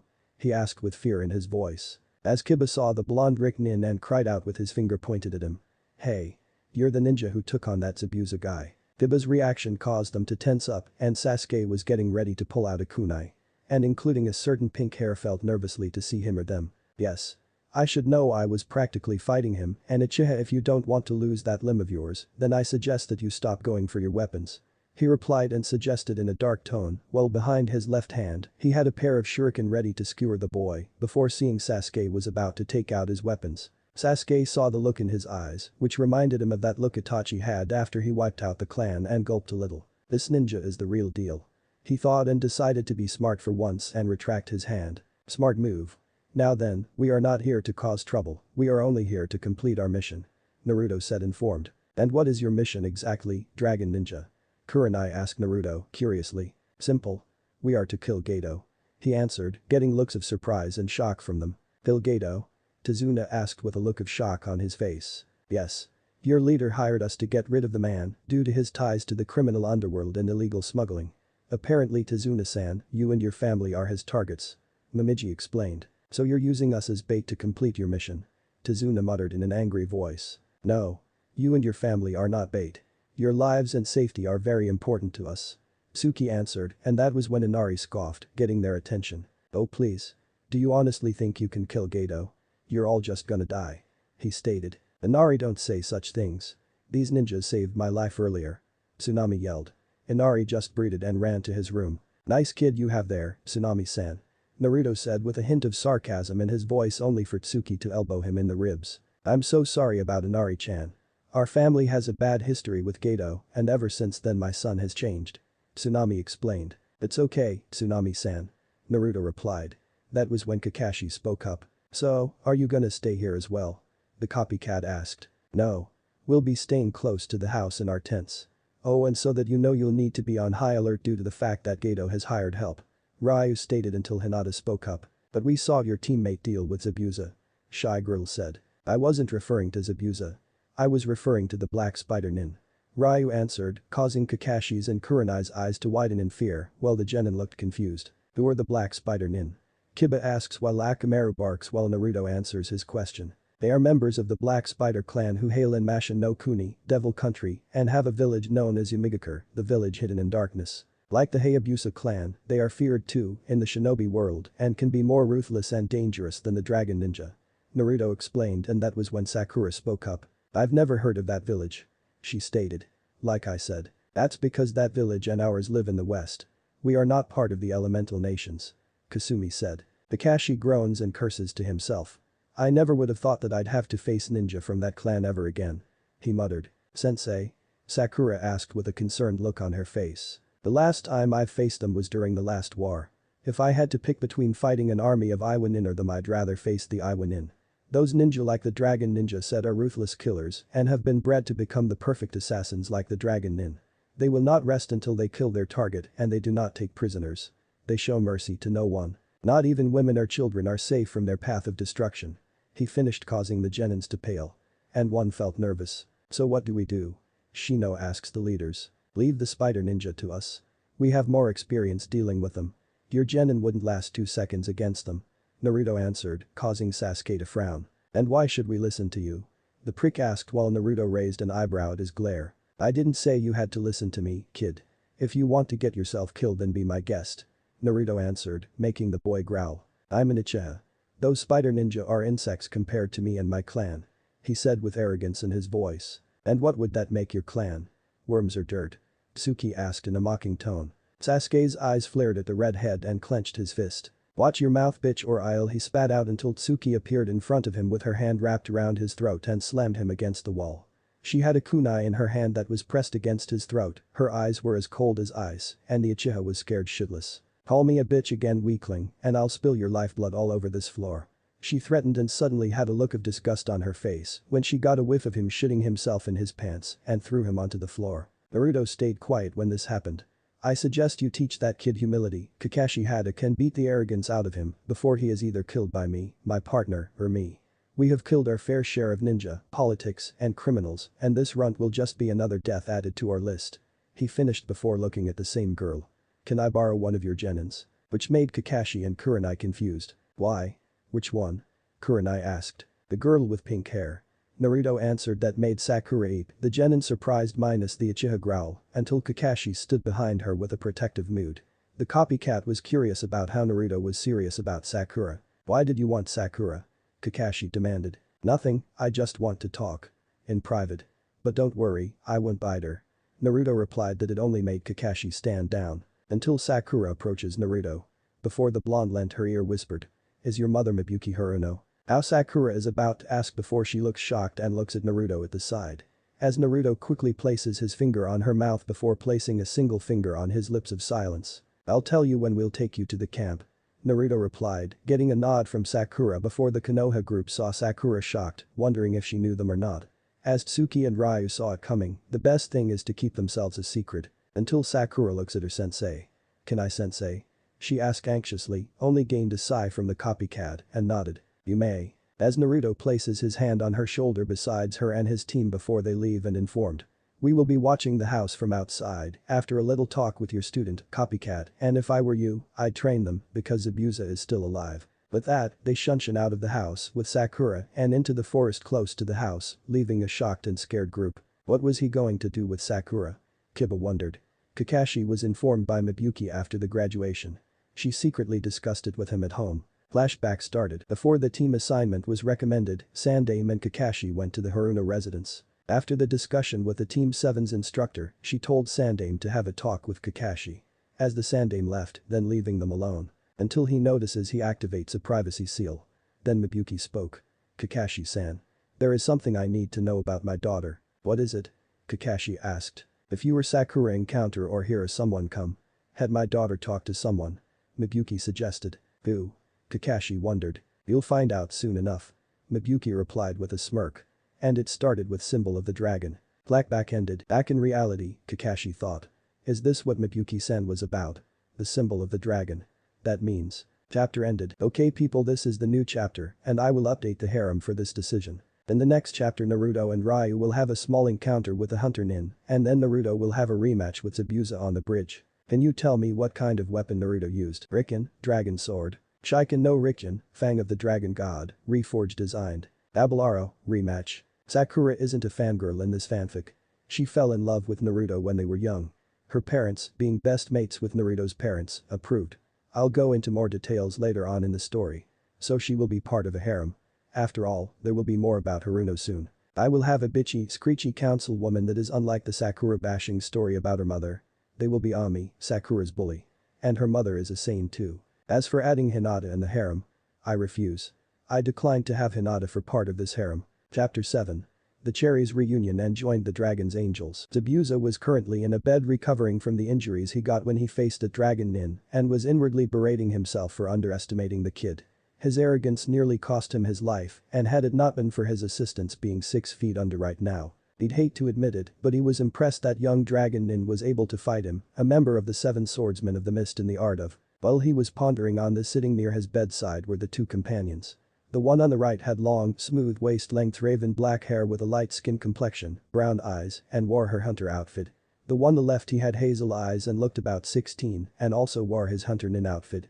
Lastly, there's 2 red marks on his eyelashes. They were Haku Mamachi, adopted daughter of Zabuza Mamachi, and Shinji Kagaya Mamachi, both apprentice of Zabuza and the adopted older brother of Haku. To think a ninja no older than us could put you in this state. Are you sure you're not losing your touch, old man? Shinji asked humorously, while Zabuza glared at him for a while and grumbled. Shut up, Shinji. That kid was lucky because I was distracted. He said while Haku sighed and shook her head. She was about to speak up until they heard the door being pushed open and a short man wearing a black suit with a pissed-off expression on his face along with 2 guards walked in. Shinji and Haku had pissed expressions on their faces and were slowly standing up. What the hell is this, Zabuza? I heard that you almost completed your objective in killing that stupid bridge builder, but then you get your ass handed to you. I thought you said you wouldn't have a problem dealing with Dazuna's hired help. He said while the demon of the mist facial appearance remained the same. I didn't have any problem with those tree huggers, you idiot. He said, making the criminal growl at the idiot comment. I would have finished them off, but a dragon ninja interfered with my job and I'm pretty sure you know about their reputation. He finished, making the man cringe in fear. There was not a gang lord alive that didn't know about the dragon ninja and how they were respected and feared throughout the shinobi world, especially when their village's military might was on par with that of 3 of the 4 major countries. He snapped out of his stupor and made his way towards Zabuza. That's not the point. Even if a dragon ninja did show up, you should have dealt with that fool. He said, and when he was close enough he reached his hand out towards Zabuza's face. Before he even had the chance to touch the man, Haku grabbed Gato's wrist and started to slowly crush it and cried out in pain. Don't you dare lay your filthy hands on Zabuza-sama, you scum. Haku said in a cold voice while squeezing the wrist harder. My arm. You're crushing my arm. Gato cried out in pain. 2 of his guards were about to pull out their katanas, but that was put to a halt when they felt the tips of 2 white blades aimed at their necks. Don't even think about it. Shinji warned and continued with a dark tone. If you so much as even twitch, I'll skewer you through your skulls. Which made the 2 remain frozen in fear. On the other hand was trembling when he saw the look in his eyes. I suggest that you 3 leave. I am in a very bad mood and you're only making it worse by pissing me off. You have 5 seconds to leave or I'll freeze you to death. Shinji said and flung him towards his men while Kagura backed away. Gato got up rubbing his probably broken wrist and glared at the 3. This isn't over. I expect you 3 to get the job done or consider yourselves unemployed. He growled at and left with his bodyguards. As soon as they did, Shinji made her way towards Haku and Zabuza. You know you 2 didn't have to do that. Zabuza said since he had a kunai placed under the sheets and was gonna use it to loop off Gato's arm. Shinji, on the other hand, smiled. If Haku hadn't grabbed his arm, you would have killed him, then we'd once again have to be on the run from the onion, Hunter Nin, Zabuza-sama. He replied while Haku nodded. I agreed with Nison. And we could really use the money. We hardly have enough to get supplies and weapons. Haku stated while Zabuza groaned. Great, just great. And with these injuries I got from facing that Rick Nin, dragon ninja. I'll be in this bed recovering for a week or 2. Also if you 2 plan on wandering around, do not engage that dragon Nin or any of his colleagues whatsoever. If you can get away from them then do that, but don't fight them. He said seriously while they looked at him with wide eyes. Are these dragon ninjas really that dangerous, Zabuza-sama? Haku asked and the man nodded. Yes, they are, Haku. Facing a dragon Nin one-on-one will more than likely cause you to lose a limb, but facing a group of them is beyond suicidal. The only reason why we managed to escape from the one I fought is because you 2 caught him by surprise. It won't happen a second time, so be careful. He warned them and they nodded. What about those black spider ninjas hired? Kagaya asked the man who was now frowning. Definitely stay away from them. I don't know why, but I always get a bad feeling from those ninja. They reek of death of malice. More than I do and I'm the demon of the mist. Zabuza finished and decided to get some rest. Meanwhile, Naruto and Ayan were currently at their campsite taking a small break from patrolling the forest of chakra. Yesterday, Naruto is talking to Sakura after they inform them about Zabuza's alive to the rest of the Konoha Nin. So they will introduce themselves for sure. Flashback, Himakuma and Tenshin arrived at the camp with Sakura via Shunshin. Until Ayan turned to Naruto, brought her before arrived at the bridge builder's place, then informed about Zabuza's life. Is there a slight reason why you brought a Konoha in here, Naruto-kun? Ayan frowned, which surprised Sakura, the name he heard. Naruto? You mean he's… Sakura was about to realize before looking at the masked Naruto. "Ann." Naruto scolds. "There is no way to treat Sakura-chan as a guest here." That made her eyes remember her name. "Wait. Does it mean he?" Sakura thought, shocked as she cut her thoughts. "Wait, Sakura? As in the Sakura when you were kids?" Kushina-sama did mention it to her. Ann exclaimed before Momiji and Kasumi were curious about Naruto bringing a Konohan in here. They heard from Ann about Sakura. Along with Tsuki and Ryu. Until Kasumi realized something about the hint Cherry. "Naruto-kun." Kasumi called to get Naruto's attention. "The hint you told us about Cherry is a name, right?" Naruto smiled through his mask and replied. "Yes. That was what I was hoping for." Ryu commented while the girls looked at him as Tsuki spoke. "You knew?" she asked as Ryu nodded, gaining a small pound on her shoulder. "Baka, why didn't you say that in the first place?" Getting a rubbing behind his head from Ryu. Tsuki turned to Sakura and went to her by analyzing her description. "So you're the same Sakura Naruto Nai told me about." Until she noticed something covered in her sleeve. As she lifted the Sakura before the rosette reacted and saw a seal was exposed on her bicep. "Why did you have a suppression and an anti-ninjutsu seal?" Tsuki asked. That surprises Sakura, then she sighed. "Guess I better drop my act now." Sakura said in an effort to not hide for now and made a tiger seal, then said. "Kai." Until the seal deactivated, that surprises the Dragon Nin team, for no wonder her chakra reserves are reduced to genin. Her chakra reserves are now mid-genin level. They notice her muscles are toned instead of a skinny diet. That only made Naruto frown about her appearance. My, Sakura-chan. You've gotten beautiful since the last time I met you." Before he lowered his mask to reveal his face. Sakura was stunned. She did see him after all before she noticed his face and that he had whisker marks. "Naru-kun. Is that you? What happened to you? What happened to your face?" Seeing her future boyfriend with questions. Naruto chuckled about his question. "It's a long story. Guess I still love your forehead when those bullies did to you before you were crying." As Sakura's eyes widened for more surprise. "Naruto-kun. Do you mean?"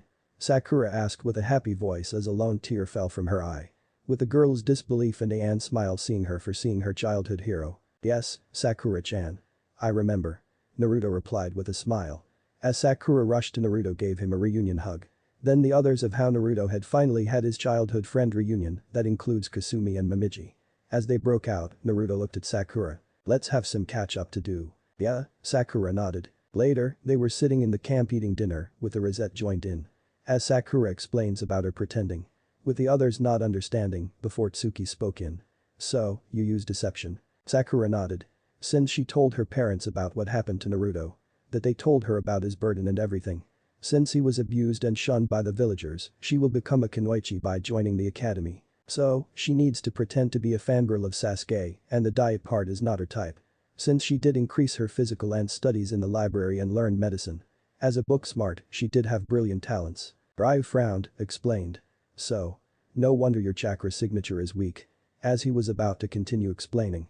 "You must have used the suppression seal, high-level genjutsu. And also, a anti-ninjutsu seal. Then that means." Tsuki added his explanation. Before she recognized the seal design. "It means it belongs to the Uzumaki clan."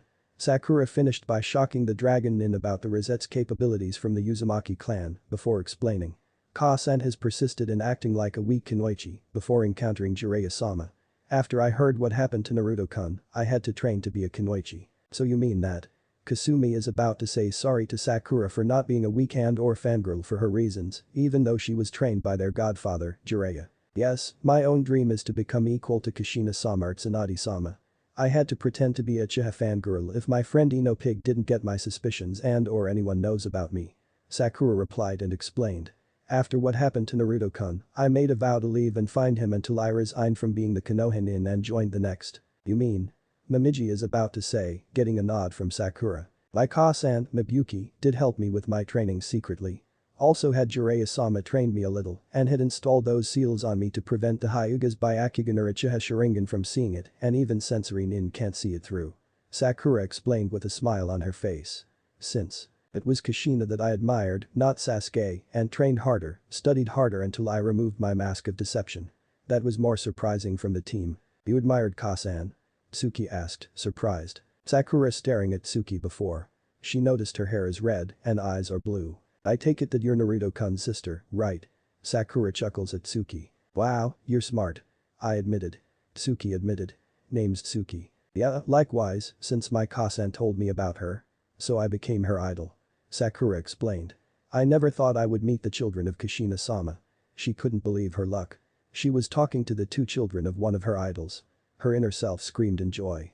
And she and Kasan were friends and made up an arranged marriage before they made a joke about it. Anne felt that she wasn't pleased. Since it's okay for sure. As the nods for understanding. Kasumi and Momiji frowned because they knew about it from Kushina. So, have you been keeping this secret from anyone? Ryu asked, getting a nod from Sakura. Whoa. You've been training. Never thought Jiraiya-sama trained you better. Yes, and also I need to keep my low profile to be sure. Sakura replied, before looking at Naruto. After you saved me in the park from the bullies and got beaten by them, instead of me. But I loved you, and then you disappeared about 6 to 7 years ago. With sadness in the end, 5 of the Dragon Nin felt pity for the girl, before looking at Naruto. Why didn't you come back to the park like you promised? Sakura asked. I was taken away and saved by Joe Ajusan with his wife and son, and his squad arrived to negotiate it when the mob attacked me again. After he will cut ties for them for treason, he had obtained U-Cent scroll, money, and from your Hokage, he told me I was about to see my mother and sister in the first time by taking me back to Hayabusa village. I had been trained to be the Dragon Nin but for now, Konoha is not my home anymore, but the Hayabusa village is my home now. Naruto said sadly and upset. That shocked Sakura with disbelief of how Naruto was taken. She was told by her mother about it too. She heard from her mother about from the announced Naruto's status as the last of the Namikaze clan. The council tried to send the hunter Nin or Anbu to kill retrieved Naruto when he wasn't a shinobi without approval, but he's still a civilian that day. And even he wasn't an academy student after all. But Sandaime Hokage refused or denied the request. After the meeting, her parents had a new job for taking over the orphanage, since Sandaime had ordered an execution for abused and shunned Naruto and planting a seed of corruption to the newest generations. And then there was the demand for compensation from Hayabusa for the lies that were given to them about Naruto from the rumors they heard. The Sandaime and the elders personally went to the Fire Daimyo about it as well. In Iron Country, Konoha had handed them 350 million rim from each of Konoha's clans as compensation for Retribution, along with highest-ranked missions and publicly executed several villagers and shinobis for assaulting the true heir of 2 strongest clans, and even had the children were completely disowned them from their parents or heading to the orphanage after the execution. Needless to say, Konoha hit a recession. But Sakura and her family, they secretly had their currency. It was given by Kushina or Jiraiya to keep things intact, to prevent it from going bankrupt. As for kids, they did stay in the orphanage after the revelation. Konoha is now the shadow of its former glory. But, you still loved me. How is that possible? Sakura asked as she pulled Naruto into a loving hug, and Anne, Suki and Ryu were smiling about how Sakura had loved Naruto for a while.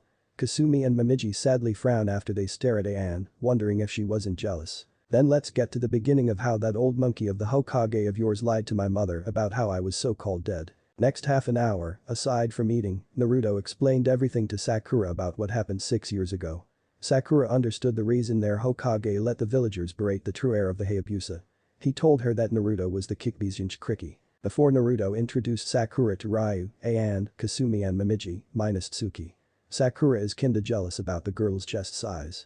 So she made fast friends after all. Sakura got understand the reason from her mother that she was protecting her from the villagers, since Kushina retribute Konoha for dishonored the father of Naruto and Tsuki's dying wish, the Yondaime Hokage. Now Konoha got punished of what they deserved, that Naruto got the bloodline of the dragon of the Uzumaki Namikaze and are incredibly powerful. And he told her about why Kurumi, the Kikbi, attacked Konoha.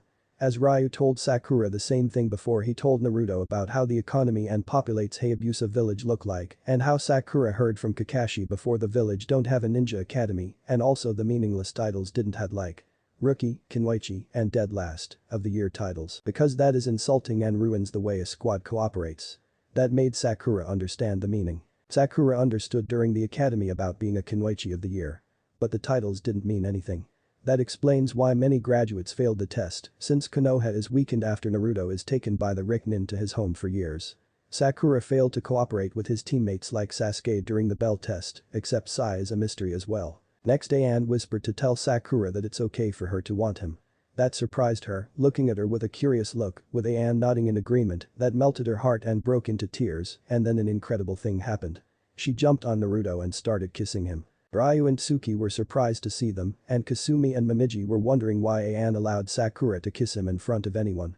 She originally was in love with Naruto since they were kids. I'm glad that it wasn't only a dream, but a real memory.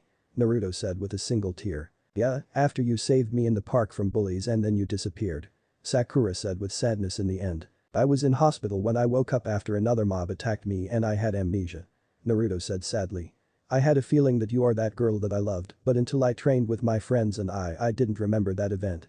He added as Sakura stroked his hair. This is why I love you, you are going to be there where your heart tells you. Sakura said as she kissed Naruto again. Naruto smiled at Sakura, now on the other hand he decided to train the girl personally, he declared. Guess, I will train you instead tonight. That surprises the Reknin group, well Momiji asks. Are you sure it is wise, Naruto-kun? I mean, you sure if Kushina-sama didn't mind if you trained a Konoha nin or outsider? Naruto looked at Momiji, then nodded. I do, I can't stand by and do nothing. Saku-chan did admire Kasan. That made the Rosette blushed for calling Saku-chan as a nickname. Kasumi had something in mind. Naruto-kun, what if the T&I and Konoha will learn that information about us? That caused Sakura to flinch because she had forgotten about Ino's father. Inoichi was a T&I operative. Sakura spoke. Don't worry about me. I had an inner persona in my mind protecting my head. But only I gained permission by trusting anyone. Or did Inoichi-san trust me or not? The Dragon Nin team admitted his decision. Ryu started to speak. I don't know. Since Sakura did earn our trust. So I agreed with his decision. I agreed with Nai-san. Tsuki said. Me too. Ayan added, made Kasumi see her half-sister friend agreed. As the first friend of Naruto after all those years of abuse and shunning. While the other two girls each looked before looking at Sakura, Momiji spoke. What about your parents? Sakura sighed and answered. Yeah, after I resigned and brought my brother with me to join Hayabusa after the Chunin exams. Ah. The Chunin exams are held in Konoha for hosting this year. Ryu exclaimed before snapping his fingers for he had forgotten, as the rest of the knot agreed. That's right, my parents will do the same, at least. Sakura replied. After what happened to Naruto-kun for everything that was Sandaime Hokage's actions, you all told me everything, since he lied to my greatest idol, and your mother. Yes you're right, Sakura-chan. Naruto replied, with a foxy grin, seeing her smiling at each other, making Ayan happy along with Tsuki and Ryu. Including the frowning Kasumi and Momiji. Tsuki knew her brother Sakura was his first friend. So she will respect Naruto's decision. Ryu also had the same boat as his girlfriend, Tsuki. After all. He was told by Naruto about Sakura a lot. Kasumi and Momiji also respect Sakura's words. She is a Konoha nin or not, she will leave her home for everything Naruto did to make a single friend. She did have a brother if she wanted to. After all, they want to know about how Ayan allows Sakura to do so. As Ayan stood within a minute and said. I will leave you guys, okay. The girls and Ryu nod agree then stand and Tsuki speaks. Be sure you bring her back to Tezuna's place. She suggested. And it's your night shift. Naruto parted and let Sakura close to him on his chest and he glanced at his reply. I will. At the forest of Chakra clearing point. With that, Naruto and Sakura faced each other in front of the trees in the forest. Then Naruto said, Sakura-chan, do you know how to climb a tree? Climb a tree? By hands, yes. Sakura replied. Naruto chuckled and said correctly. No. I meant climbing trees with your feet only. You need to be able to do this so that your chakra control is perfect. To do this, just channel chakra to the sole of your feet and walk the tree. It's easy once you do it. Sakura did what Naruto asked of her and found it easy, but only to fall from the branch she was on and into Naruto's big arms. That blushes her with her eyes away. Very good, Sakura-chan. Judging from the way you did that exercise, you are ready to do water walking. You saw how you witnessed the fight against Zabuza with Kakashi and Kurenai, and I also walked on the water and along with my team. Apply the same method and you can increase your chakra capacity. Naruto said as he set her down and walked to the huge lake where Sakura walked on the water and fell in. It was hilarious to watch Sakura doing it again and again, but she managed to do it pretty soon after a total of 20 times falling into the water, soaking wet. Naruto then piggybacked the exhausted Sakura back to the house and laid her on her bed, letting Tsunami in to be her savior for gratitude, with Team 7 and 8 saw an exhausted Sakura on his back. Sasuke was angry to see his so-called weak teammate was somehow trained by the Dragon Nin, as she was trained by the best. Sai on the other hand was curious about Sakura's development if he reported to Danzo later, and even the blonde Dragon Nin. Hinata told them about Sakura and what happened to Sakura. Naruto told them it was training, getting nods from Kakashi and Kurenai to understand. Since it is okay if he made his decision as a squad leader like the Jinnin. So it's quite alright. Sasuke was glaring at Naruto again for noticing something he and Uchiha didn't. Since they're informed by the Dragon Nin that those two Hunter Nin were fake, one of them gives him a death-like state. He and the rest of the Dragon Nin were trained by their family members instead because the Hayabusa village didn't have a ninja academy. It's time for them to sleep and Naruto will take his nap before he takes her back to the bridge builder's place. As he went to Aine's tent to sleep beside her. Flashback ended as before sunrise. After Naruto brought Sakura home with the reset seals activated. Before Naruto had decided to spar with her. As Kakashi and Kurenai questioned her of what was about. The bridge builder's family was curious. Since I did have his suspicions about her, then teammate asked Sakura how it's like they're interrogating her or something. So Sakura replied that it was nothing. Just a talk, but that made the so-called elite demand to know. But it was a bad idea. Sakura twisted Sasuke's arm harder to surprise Konoha Nin. If you lay on me again, and I will personally remove your jewel that won't shine that you want to have grandkids. That made the boys cover their pride and joy for Sakura's threat. She was very bipolar. Kurenai smiled with pride for the Rosette taking some serious training. That amused Naruto before Kakashi or Kurenai looked at him. What have you done with her? The copy asked, with Naruto giving a reply in defense. What? I did not do anything to her, really. After that, Naruto left for the night for patrol or to sleep in his tent with Ayan. Until it's already morning and prepared. After Ayan talks to Naruto about it, it's okay to share with Sakura about his harem. Also Kasumi and Momiji are okay for sure. Now, back to the camp and also the mission they prepared. Naruto was wearing an all-dark bluish-black ninja guy uniform with a mask covering the lower half of his face, Kakashi's mask, that had a silver trim on it, along with silver and black steel reinforced shinobi gauntlets and shoulder guards, and fingerless gloves with metal plates, and attached to the sides of his pants were armor-like metal plates, as well as pair of ninja tabi boots. Tied around his forehead was a headband with a metal plate in the middle with a coiling dragon carved into it. On the back was the yin-yang symbol and a silver dragon coiled around it. He also had a dark gray sash-like belt tied around his waist with several small scrolls attached to it, as well as 2 weapon pouches. Strapped on his back was Raiken, dragon sword, while Shiken no Rikjin, Fang of the Dragon God, was sealed in a scroll. Ayan wore a sleeveless purple ninja guy with a mesh shirt underneath and black arm guards. Her Fumakadachi were strapped in X formation on her sash with a weapons pouch. She was currently drinking water from a water bottle, and after finishing it, she crumpled it up and tossed it into a trash bin they had. We haven't had any luck in finding Gato's location for the last few days, and those Konoha ninja seem to be keeping their distance from us. Ayan stated as she got up but then frowned. Though that Uchiha kid is gonna be a problem if he doesn't stop seeing us up. Naruto scoffs while popping his neck in place. Just ignore that pest, Ayan-chan. His presence doesn't even affect me, and after I brought Sakura-chan back for our training date. Also, did you know that pale one? Ayan nodded at his question. Naruto explained. He's no ordinary genin. Matter of fact, he's nowhere close to being a genin-class ninja. We better keep an eye on him as there is something off about. He pauses in the middle of his sentence and pulls a kunai out of his sleeve as does Ayan, and they both fling them at a tree. The blur leapt out of the tree and into the forest with Ayan and Naruto going after him. Sai was leaping from tree to tree and riding onto a scroll quickly. I have to get this message to Danzo-sama.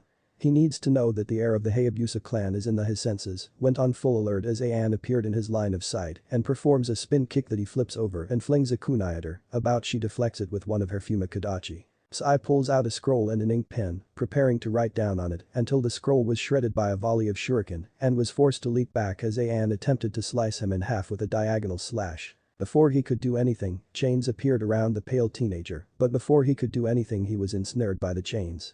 Naruto slams him onto his back and the pale ninja crashes into the ground. Naruto then had Sai bound and pinned to the ground with the blade of the Kayaketsu Shoji, its blade with a gut hook at the end of the blade, which is then followed by a solid oval metal guard and a black nylon cord wrap handle, the chain dagger used in Ninja Assassin, pressed against his throat. You better have a good reason for spying on us, kid. Naruto growled out coldly and he tightened the bindings on Sai who grunted in slight pain. Returned his head towards the stone-faced blonde and did a fake smile. Spying? Whatever gave you that idea, Dragon Ninja? I was merely in the area training and he didn't get to finish because now Naruto slammed him into a tree, pressing the tip of his blade at Sai's jugular until he drew blood. Don't fuck with me, fool. Lied to me one more time and you'll get to see what your intestines look like outside of your body. The blonde's eyes were now cold as ice and for the first time in Sai's life, he was afraid. A bead of sweat fell from his brow and despite his emotional conditioning, he was very afraid for his life. I was making sure you weren't a threat to our client after all, you are a ninja from a foreign country and are to be treated as enemies. Before you spoke to Sakura-san. The pale root member answered while Naruto smirked behind his mask. Then, you're either very brave or stupid because if I was a threat, I would have ended your life along with those others when Zabuza had you to his mercy. Naruto stabbed the curved dagger into the tree near Sai's face, and the blade was a few inches near his neck. And unlike those kids who play ninja in your village, minus her, so I am the real deal, and I will kill you just for looking at me, funny. With that, he sheathes the blade and then delivers a vicious punch into Sai's stomach, and said pale boy gasps, falling onto his knees and coughing up saliva. Let's take this puppet back to his superiors. He said as he dragged the groaning boy by his collar into the forest along with Ayan. But the Konoha nin. Kakashi and Kurenai were currently watching their students train in the tree climbing exercise, or in Kakashi's case, Sasuke on, when the last Uchiha kept attempting to get higher up on the tree and fume, especially when Kiba, Shino, and Hinata were progressing much better than he in Elite was, and it didn't sit well with him. Also, Sakura has already had that exercise that was taught by the Dragon Nin, making the Uchiha even angrier by the second for someone like him trained Sakura. Over the training, Sakura has changed so much and even dropped her crush on Sasuke that made Kurenai proud. The Uchiha even tried to demand Sakura to give him the power she was practicing, but he got punched in the stomach hard by Sakura's developed strength that put him in bed for the betterment of 3 hours. Hours later, Kakashi had to Kurenai to train Sakura with Genjutsu. He admitted how Sakura got her serious training. So he taught her a thing or two. The day prior to this, he asked if Sakura would like to spar with Tsuki, sent by her brother to get to know her more. Much to the distress of Kakashi, as he knew where the other Kunoichi was from in Hayabusa and worried about his students' well-being. Sasuke, on the other hand, was extremely pissed off at his female teammate being the weakest after he woke up as getting training from someone like teammate Sensei or Naruto and Tsuki. She secretly trained with her to jutsu for her own. Who is probably stronger than the demon of the mist, Zabuza Mamachi. He tried to go to their camp when he was stopped by Kakashi. He ordered him to keep distance from them, which made him more angry.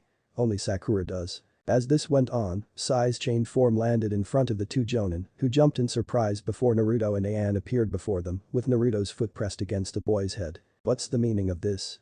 Kurenai demanded, getting the attention of the others. They were about to help their teachers, but stopped as they saw the edge of Naruto's blade pressed against Sai's neck. Move and you'll be returning to your village with him in pieces. Naruto threatened icy and turned his gaze to the sensei of the genin teammate. I'm gonna ask you 2 questions. Did you send this brat to spy on me and my teammates? Kurenai blinked in confusion and shook her head, as did Kakashi. No, we didn't have Naruto-san. We informed our students to keep their distance from you and your colleagues, but apparently our orders weren't clear enough. She answered before glaring at the pinned down pale boy. Naruto looks at them for a while before stepping off Sai and re-sheathing his blade. Consider this your first and last warning, because I'm not the type to give second chances. Keep those brats on a leash. I've already informed my other teammates that they can use excessive force on you or them, and if I catch them snooping around our campsite or spying on us, then their lives are forfeit. He warned the 2 Kos of the group. The other genin's eyes widened in disbelief at the blonde's warning, minus Sakura, before Kiba spoke. What the hell's your problem, you jerk?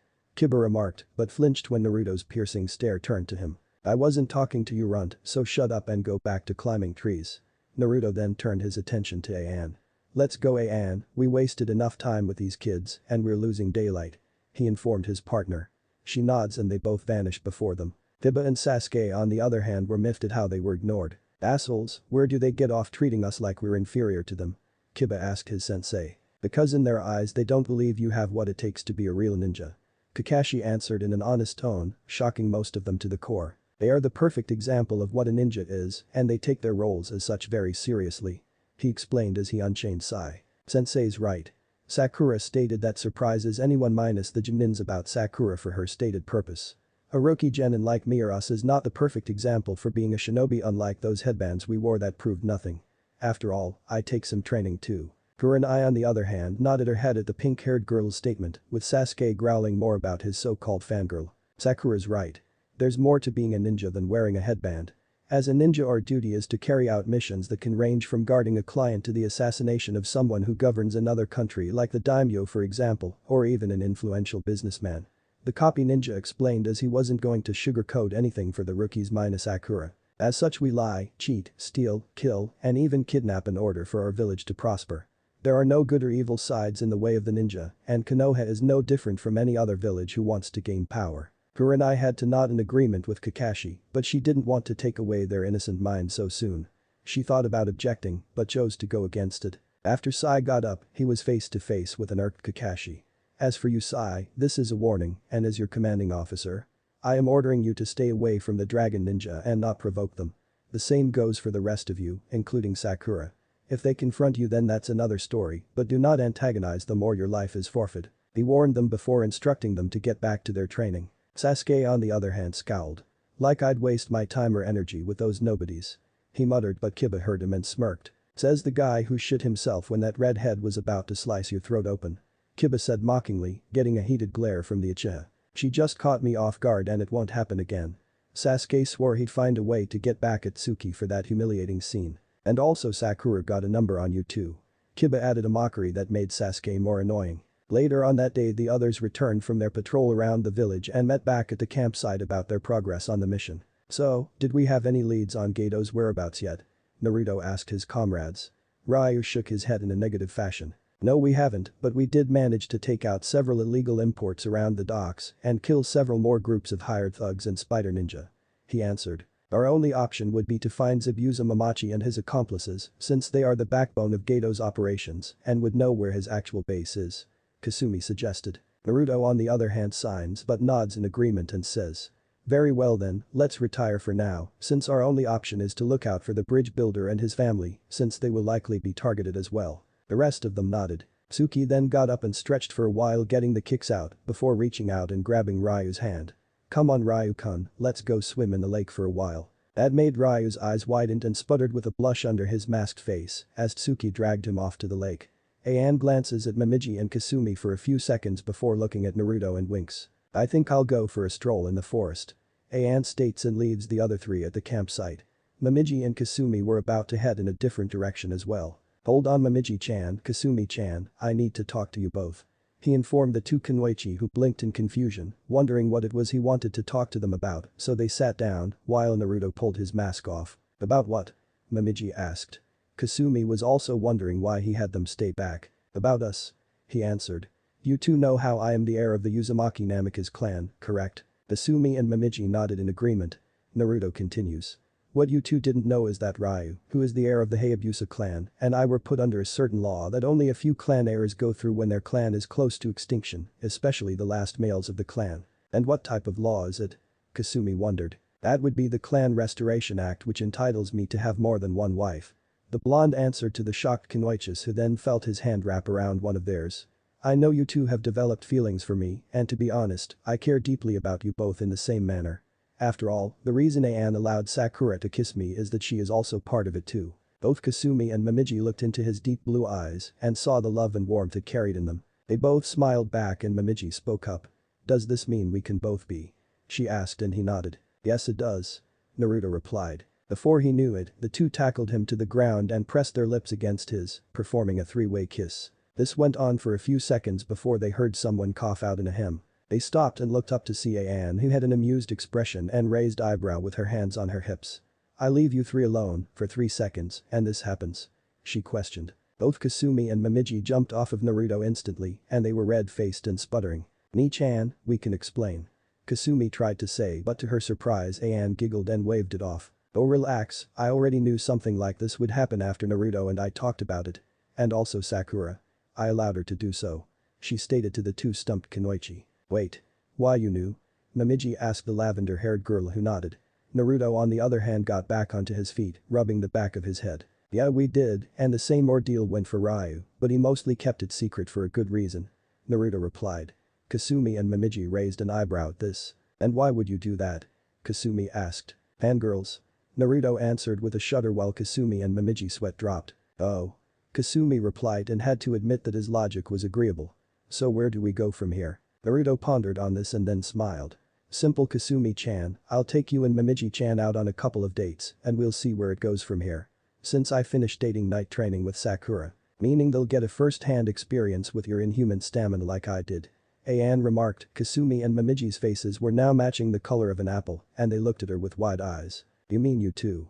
Momiji is about to ask Ayan who grinned and giggled. We sure did. The last time we went to do that. After all, I had some trouble walking correctly for 3 days. She answered. Thud. Thud. Both Naruto and Ayan laughed as they saw Momiji and Kasumi fainted from the innuendo and when they saw some blood trickle down their noses. You're cruel. Naruto chastised in a joking manner. I learned from the best. She said back, wrapping her arms around his and kissed him on the cheek. What do you think Tsuki and Ryu-san are doing at the lake? What do you think? I am a sex addict for Kami's sake. I feel so sorry for Ryu though, because he's gonna be whipped when they get married. He answered back. And you're not? She questioned Naruto, who looked back at her with a feral grin on his face. I'm an alpha and I bow to no one, Tenshi. He growled out, sending shivers of excitement down her spine. I love it when you get all dominant. She said before pulling him into a passionate kiss. Chapter 8. Wave Part 1. As for several days Binfer prepared to fight on the bridge to lure Geto. Now Sakura returned to the Konoha team with the anti-ninjutsu seal that belongs to the Uzumaki clan. Naruto or Sakura gave it to each of them since she left the scroll at Konoha, so she'll retrieved it before the upcoming exam so that any ninjutsu users unable to scan their bodies. Sakura was able to memorize the seal's design. Naruto gave her a kiss and she left with Shunshin that Naruto taught her, considered as a gift for their training date. During that time, Naruto had Kasumi and Momiji went several dates after Ayan and Sakura on day 3 after her half-sister's topic. Between them about Ayan's inability to walk correctly in 3 days. They need to spend time together while training to improve against the spider ninner's abuser. Also, Ryu got up this morning with lower back pain when he and Tsuki were in the lake. I guess he needs to recover in a day or 2 at least. Poor Ryu. Naruto and some of his girlfriends felt pity on him while Tsuki went a little overboard. Guess can't blame Tsuki for all the injury she made him when they're mated. So they decide to have Ryu on his guard duty in the camp with Tsuki since it's her responsibility after all. Until he'll recover. Then, there's Team 7 and 8 of Konoha, minus Sakura, many of them have been training too, while taking guard shifts to the bridge builder, having Sakura the first, the tension between Team Tenshi and Akuma only seemed to increase. It started with the damned Uchiha coming to their clearing, demanding that they give him their power, claiming he deserved it more than they did because he was an Uchiha elite. And also his girlfriends and his sister, while Ryu overprotected Tsuki. That interaction ended with Naruto punching Sasuke through multiple trees, brutally and causing the top half of the forest to fall into the clearing. Until Kakashi's shock in surprising his student had provoked the Dragon Nin, he had disobeyed his warning, he was surprised Naruto's strength is less equal than Tsunade herself. The copycat apologized to the Rick Nin for his arrogance. He displeased Sasuke for his stupidity. So Naruto gave them 1 strike for warning until he will try again, if he'll reach 3 will have 2 chances, if he or any of his teammates will kill the Uchiha that frightens the Konoha Nin for their warning. Kakashi told teammate everything that he witnessed, minus Sakura while guarding, so she knew the Dragon Nin first. They were shocked seeing Naruto punch Sasuke with brute strength. Sasuke's stupidity will damage his bones and organs. And held a warning for each of them to kill the last Uchiha within 3 strikes. Now he got strike 1 down to 3. Since that would be a major problem for losing his mind, then Kurenai was disappointed about Sasuke's attitude. She suggested Kakashi drop him from the ninja program if he tried something stupid like that again, or he'll resign himself as well. Tiba on the hand that he did the best for not to flirt one of the dragon beauties and include his sister, otherwise, he will had his jewels removed by hand of Tsuki, or Momiji, or Kasumi, since each of them were taken with the sun don't shine. Lastly, Kiba did admit how the Uchiha served him right, like he was humiliated by Tsuki. As for Ayan, the Tenshi squad leader informed about their Konoha team before Kurenai asked some questions, so Naruto can't help it. Well, Ayan told them they called the team Akuma or demon that terrifies the genin plus a nervous Uchiha. They are called that because of how they fight, as they can see they are ruthless. Each of them killed and assassinated tyrants, warlords, crime lords and black spider nins. They are the best team, led by Naruto himself, her boyfriend. Next is Tenshi or Angel. They are a female-only group, they work mainly in the shadows gathering information and giving support to frontline teams. Their beauty is well known around the world, many men fall victim to their charms, soon after falling and revealing the info they are killed silently, which many have given them the nicknames the Angels of Death or Shai no Tenshi Tachi. Led by Ayan as well. They are the same result as the Akuma. Tiba on the other hand were admitted for calling them angels, well. If he likes, he thought if he'll want to flirt with any of them, it was a bad idea. Sooner or later, he will get killed or beaten up into pulp by any of Naruto's angels. It was his death wish. Before Sasuke seeing Momiji had an Ajinata strapped on her back if she'll cut him or Kiba in size, before Sasuke handed all of their weapons to so-called elite, includes Naruto's dragon sword, Riken, that only Naruto had chained him up and slam him on the ground, harder, then tighten the chain more harder. That strike 2 until it turns into 3, he's dead. As he releases Sasuke and walks away along with the others, leaving an enraged Uchiha for humiliation for refusal of the Dragon Nin. Shino is. Well, Shino of course, he didn't want to say anything to the Dragon Nin. Since he did not send his Kikage to spy on them, it will be his wise decision to leave it be. Inada on the other hand felt nervous about the Dragon Nin, the cold-blooded killers like no other.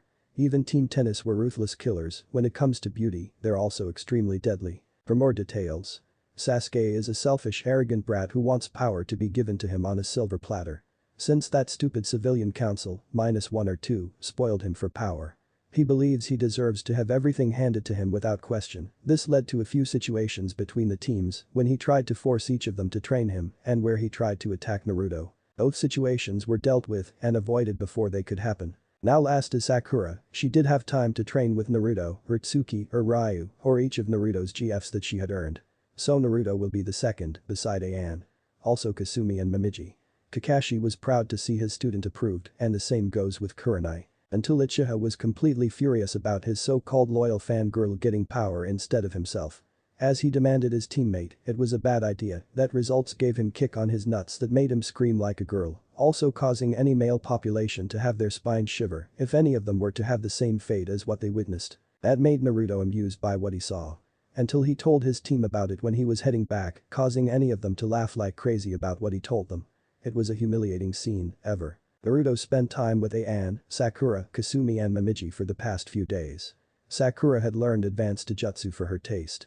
Ayan taught her the basics with Kodachi's. Includes jutsu or Kusarigama jutsu or Tonfa jutsu. In the woods, for several days now, Naruto has been training in order to prepare for the upcoming rematch of Zabuza. Naruto was practicing his unfamiliar white-hilted okatana with multiple slashes to inform his kenjutsu, with his other hand is a pitch-black sheath with the decorations of a coiled dragon and a red knot at the base of the sheath. Turns out, it was Shiken no Rikjin. So after his moment with Kasumi and Momiji and Sakura's training date.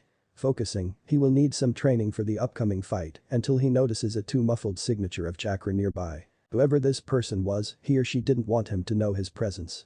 He admitted that two people were good at hiding. But Haku and Shinji. Shinji and Haku walk into the clearing.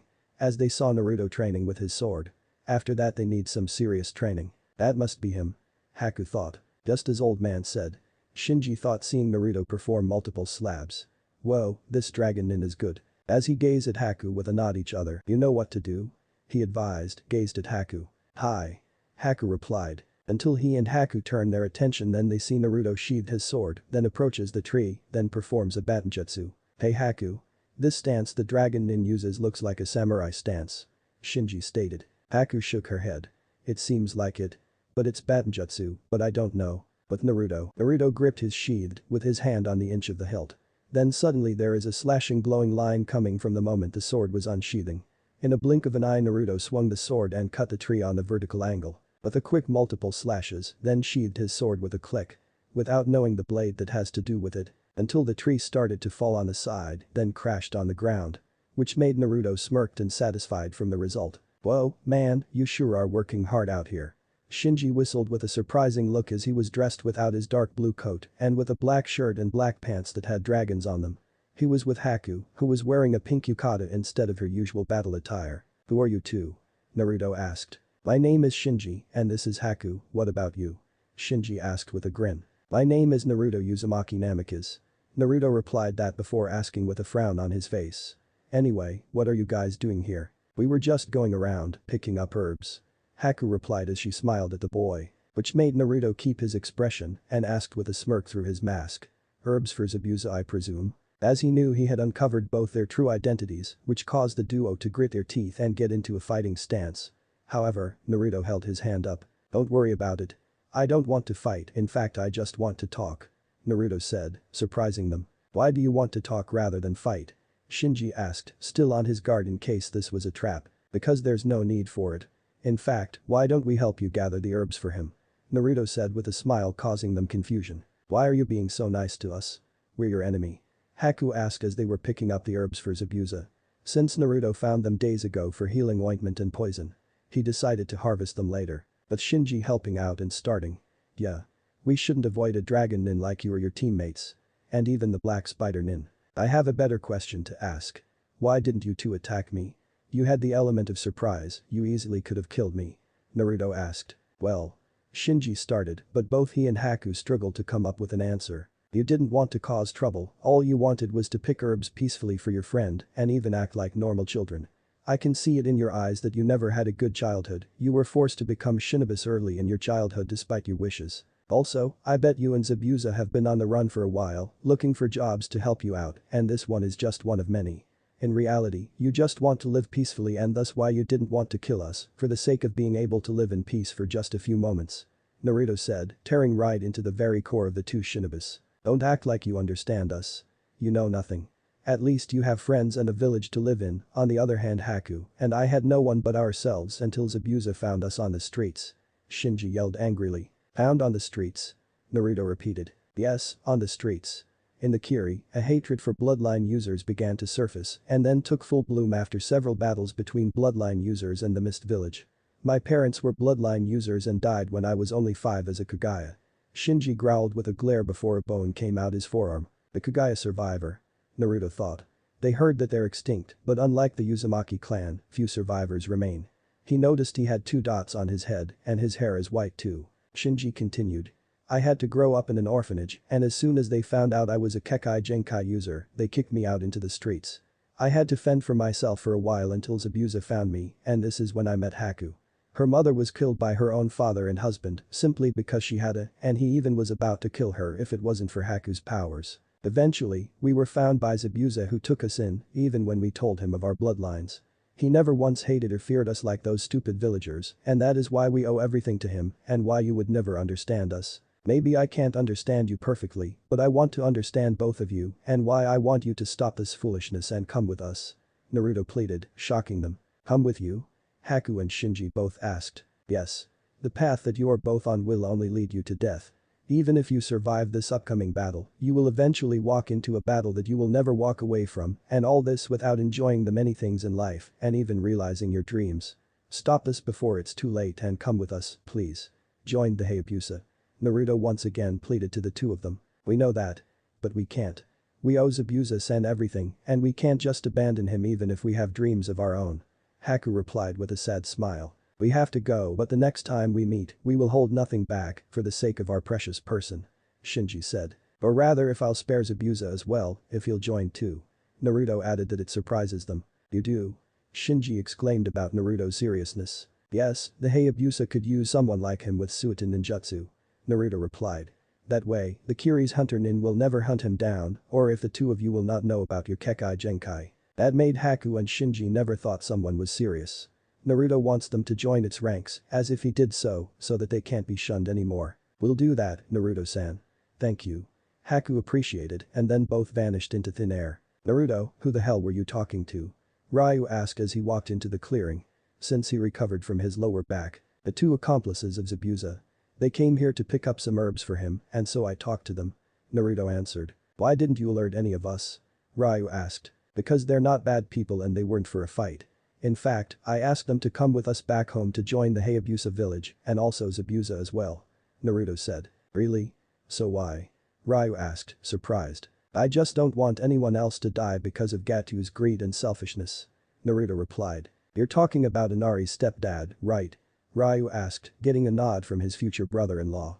Ayan gave us details about what happened to him before she heard it from Tazuna-san after bringing Sakura to the team. Days later when the Konoha nin Sakura trained with skills and chakra until Naruto and Sakura returned from training before Sasuke is attempting to spy on Naruto's training. But the blonde did knock him out. As Ayan gave them the briefing to Team Akuma and Tenchi about what happened to this land after Gato's ruled Nami no Kuni in this state from Tazuna. Yeah, his dad was killed by Gatu's men and caused the child to withdraw into a state of anger, but that's not the only reason why I wanted them to come with us.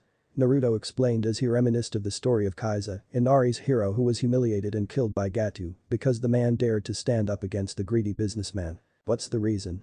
Ryu asked intrigued. Because they remind me of myself when I was little. Naruto said and then started to walk away. I see what you mean. Anyway, we prepared for anything. Ryu said. Naruto nodded. As that, and they're off. Later tonight, Naruto brought Sakura back to Tazuna's house with another intense training session. Until the Uchiha attempt to come in, he got his training, seriously. Until Kurenai came in. Oh, you're back, Sakura. So how was your training? Kurenai persisted to teach Sakura Genjutsu. Her chakra control is impressive. Also she needs to improve her Taijutsu as well. It's fine. Naruto-kun did help me with my new training regiment with my unique chakra control. Sakura explained. That made Sasuke curious of what kind of regiment she was learning, he will find out more. Kurenai frowned about it. But the best to see it for what it was as she gazed at Naruto. What sort of training? It's classified. Naruto replied. Why not? Kurenai asked. Let's just say, the power of my blow has no equal. Naruto replied. That made Kurenai frown. She can't tell what she meant. Right until Sasuke prepared for another demand, until Naruto will extract his hidden blade before he senses him, until. Why do you guys bother to try so hard? No matter how hard you train, you're still no match for Gato's men. No matter what glorious claims you make or how hard you work, the weak will only end up getting killed. Inari shouted at the group during dinner, his eyes burning with hatred, looking at the Konoha ninja gathered around the dinner table, before Naruto returned Sakura to their team until Inari's outburst. Hearing Inari's words, Kakashi lose his reading, and Kurenai quickly lost a grin on her face. Hinata stared intently at him, Sakura's mouth thinned into a small line, but immediately the atmosphere turned tense when Naruto looked at the boy, matching his glare with an icy gaze. What is your problem, kid? Kiba asked. Why do we bother trying so hard? No matter what we do, we're gonna get killed by Gato's men. Are you an idiot? Naruto whispered in a cold tone, his icy gaze intensifying with every second passing. Everyone was unable to speak, never had any of them seen the blonde act like this. Inari was able to find his voice to retort, though it was in a shaky tone. I told you that it's hopeless. Kaiza was my hero, he told me that heroes exist and that you would be able to follow your dreams if you worked hard enough. But he died, Gato killed him. He was the hero of the wave, the person I dreamed of being. If Gato killed him, you guys aren't going to be able to beat him. Inari was sniffling now, rubbing his eyes as tears made their way down his cheeks. There are no heroes. Naruto replied that it caused Inari to be shocked. We maybe became heroes, we're trained ninjas. For your information, Gato is nothing but a coward for using money to buy everything he desires. There is nothing more to it when he hires mercenaries. Does that make him powerful? Just shut up. Inari snapped, just looking at you makes me sick. You don't know anything about this country. Always laughing and playing around, you don't know what it's like to suffer and be treated like dirt. You know nothing of what anyone here has ever dealt with. Naruto, who kept his cool up until now, couldn't take it anymore even from a child. Shut up. This got Inari frightened as he grabbed him by collar and lifted him up, that made the Konoha ninja see how fast he goes. Kakashi sudden felt a deja vu before when his sensei was alive. So fast. Team 7 and 8 thought, minus Kakashi and Sakura. Plus a jealous Uchiha seeing his speed. What kind of power is that? Uchiha sneered. That looks like. A disbelieving Kakashi seeing that speed before. Naruto said to Inari with an angry expression until seeing his eyes became golden slits and tints of red that made the boy more frightened. You think you know what suffering is, kid? What you've been through was simple everyday bad luck. You think you know everything about me? Well, you don't. You think it's easy to assume you know people just by the way they act? You're just a person who knows nothing about what it's really like to go through hell. You've gone through it like I have, only then you can say what real suffering is like. Until then a whiny little coward like you has no place to judge someone like me. He looked at Inari with mixed emotions of anger, rage, and pain. Sakura went to him looking upset. Naruto-kun. You went too far. Naruto scoffed at his girlfriend, feeling he did nothing wrong, then tossed him into the floor that landed on his side and left before he got madder. Until the Konoha team seeing Naruto's eyes changed. What kind of ninjutsu is that? The genin wondered. Those eyes are just like. It can't be. Kakashi thought seeing those eyes before. Naruto-kun. She said with concern until she felt a shoulder touch then seeing Ayan appeared. Ayan-san. Ayan spoke with concern. Let him go Sakura, he'll be alright. Kakashi was surprised to see Ayan come around. Ayan-san, when did you? I've followed him whenever I want to be with him as his backup. Ayan replied, getting a nod from Kakashi. He never noticed Ayan was following him and Sakura. They heard everything. Both Team 7 and 8 watched Naruto leave in a huff before he left until Ayan stepped in, while Inari just whimpered trying not to accept what Naruto said about him. Then Ayan of course she'll follow him if something goes wrong. Until before that, Ayan spoke in. He had unlikely then Naruto-kun's when got his burden since Joe-sama brought him in. That surprises the Jinins, with Kakashi looking at Ayan with disbelief and fear. Joe, as in Joe Hayabusa, the Shiori-Rick, White Dragon. That made the Konoha Genins curious until Kiba spoke. Who's Joe Hayabusa? Until Kurenai answered.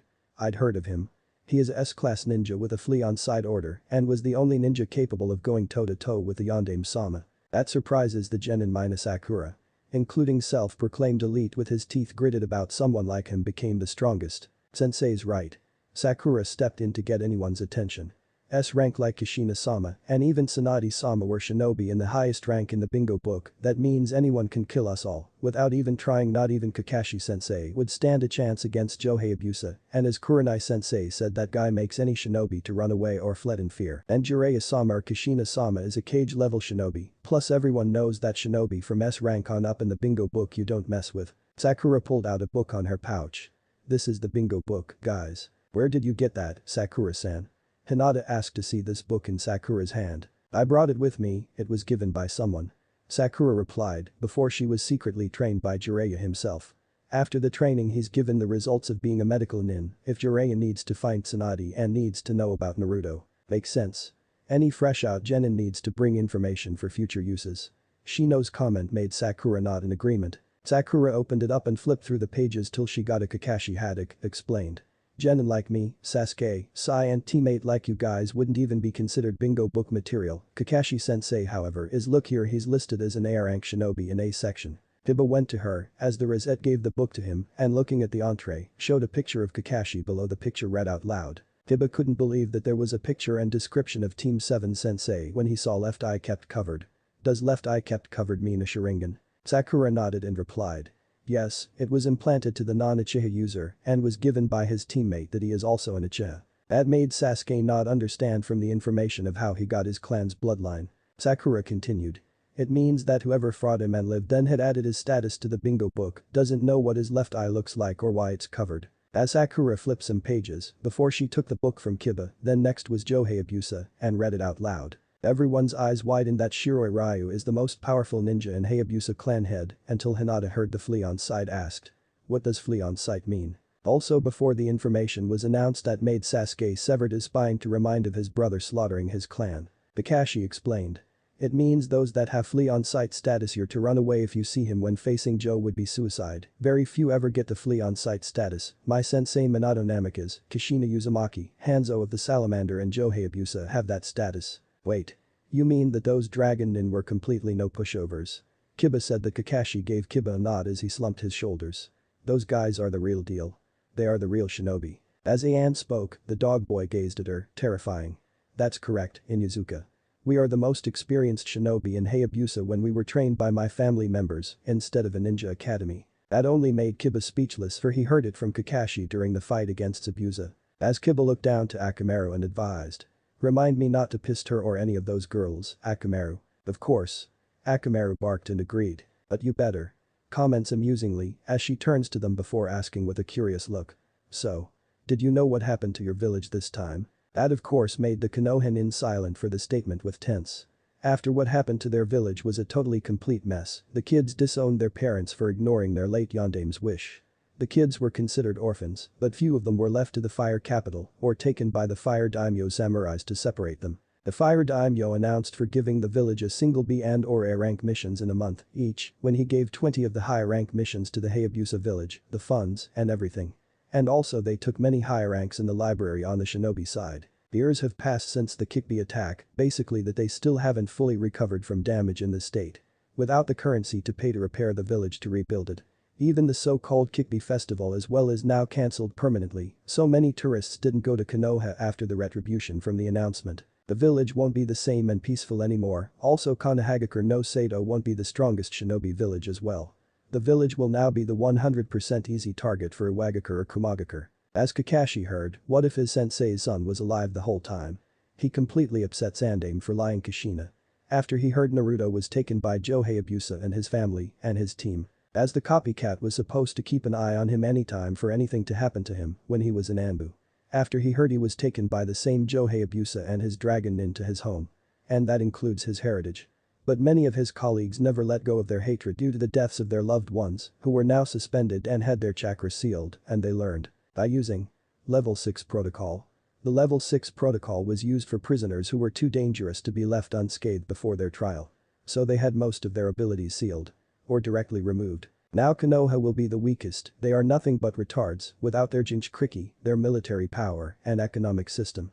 Until several incidents involving the children of their parents disowned by the kids. The parents tried to call them out with pleas and protests, but that only ended up by stabbing one of their eyes, suffering from blood loss or losing half of their sight. Even they refused to listen to their Hokage for their reason for lying and even lose respect for him.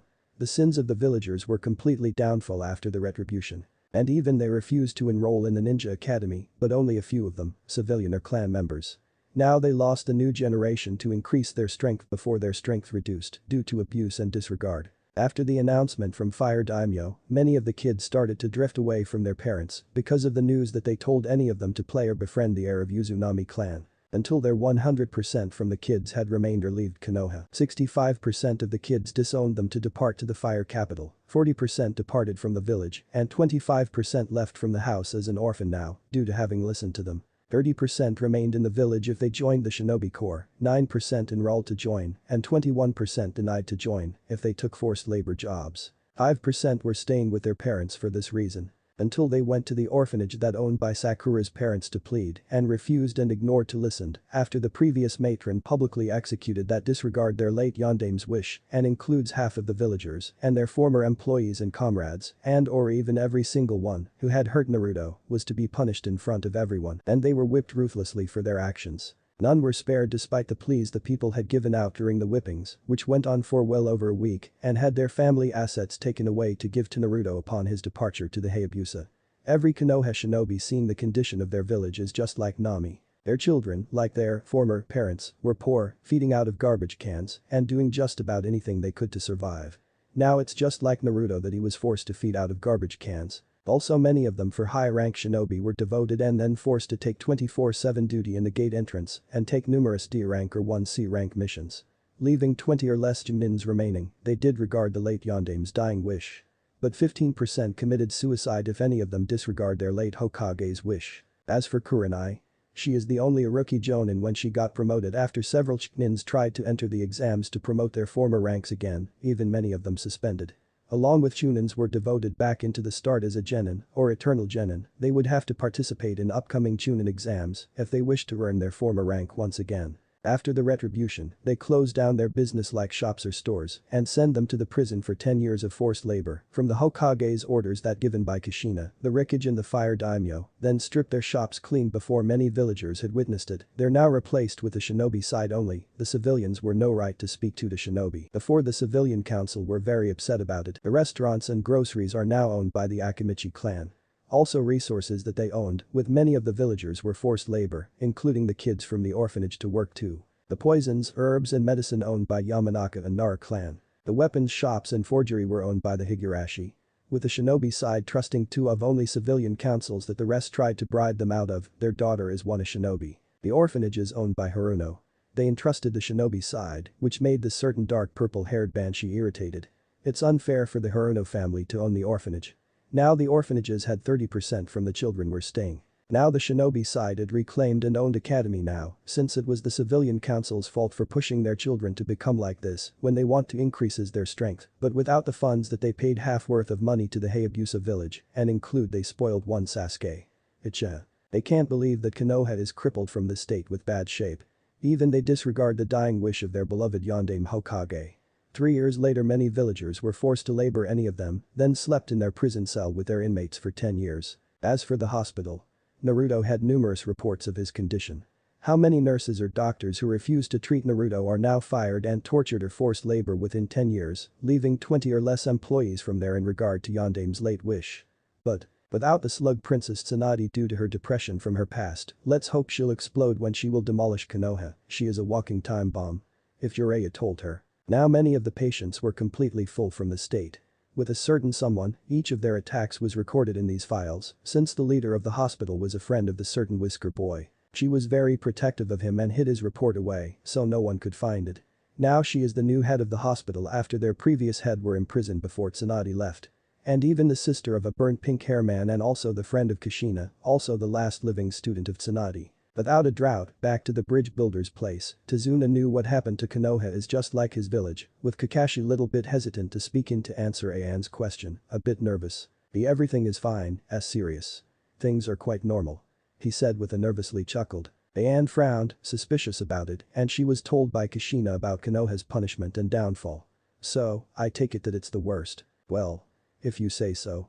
Aian replied with a slight tone, then disappeared with Shunshin, leaving everyone silent. Out in the forest, Naruto drew his Riken, taking any frustration he had out on some trees. Soon after an hour of training, he stood surrounded by fallen trees that had been cut out, panting with his body covered in sweat. I needed that. He finally calmed down. It's better. A voice came in, which made Naruto smile to turn his attention to see Anne come in as she tosses the bottle of water before catching it, then drinks it. How are you feeling? Better. Naruto replies, crunches the container, and is a bit disappointed. I know I was a little harsh on that kid, but I guess sometimes being harsh is the only way to get through to someone as stubborn as he was. This kid needs to grow up. Anne stated. No matter how much he suffered for the loss of his stepfather, Tazuna-san told me everything. He rested on a log before sheathed his Riken with Anne joined in. Well. As a matter of fact. Sooner or later, we'll be prepared. Until Anne flinches when she wants Naruto to know with a sly face. That reminds me. What? As Anne was about to answer and said. Well. About Konoha. What Naruto gained was interesting. Let's hear it. Next day early 4:45 am at the campsite of the Riknin group early in the morning. As Naruto and Anne geared up to prepare to kill Gaten, then followed with Tsuki and Ryu, lastly Kasumi and Momiji. Now with Naruto strapped to Riken, dragon sword on his backside and Shiken no Rikjin on his belt, able to use dual wield, adjusting one of his arm guards along with the hidden blades. Good thing the smith's able to create a second, so 2 blades. Anne had her Fumakadaches on her back of her waist. With Ryu and Tsuki's tent, Ryu had Shinken no Riken, divine dragon sword, on his backside, strapped. And Tsuki tightened Akarashi strapped on her backside too, then her Kadaches on her thighs on both sides. With Kasumi and Momiji prepared as well. The Tenshin brunette strapped her Wakizashi, the Hikari no Hanana, the flower root of the light. And the brunette maiden strapped her Tenrik, heavenly dragon, Naginata on her back. They are now outside their tents with their briefing before placing comm links. As Naruto announced. Alright. This is it. Now let's see if we need to get everything ready. I agreed, well Konoha was around. Ryu stated.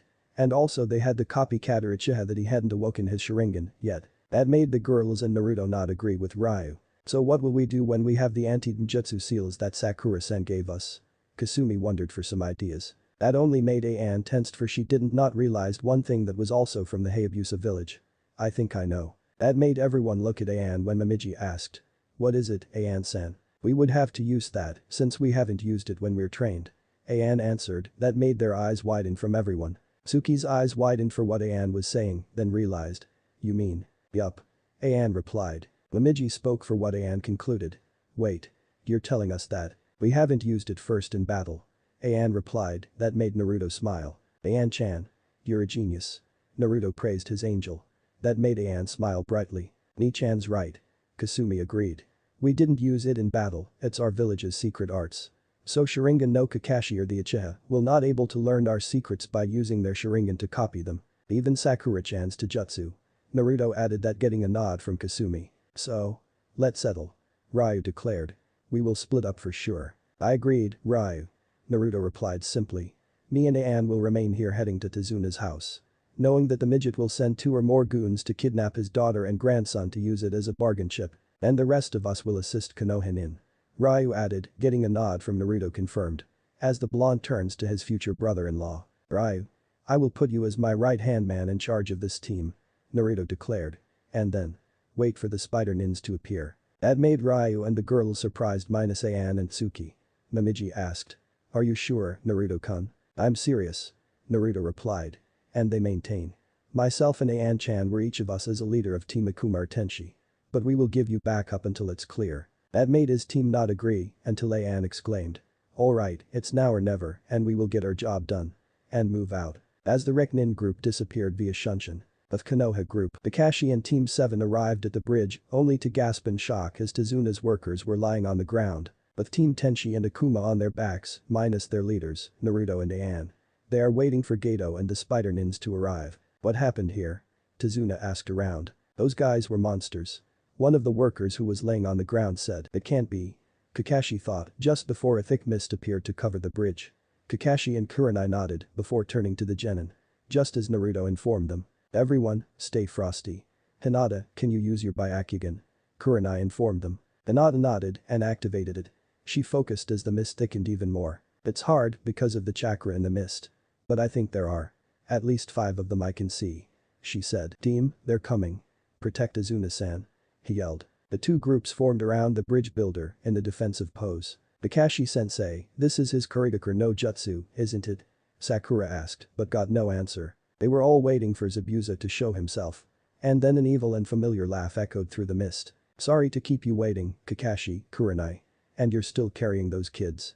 Zabuza's voice sounded as Sasuke began to tremble. He's shaking again, how pitiful. Zabuza mocked. Within a second of that remark, the group was surrounded by 7 water clones. Sasuke smirked.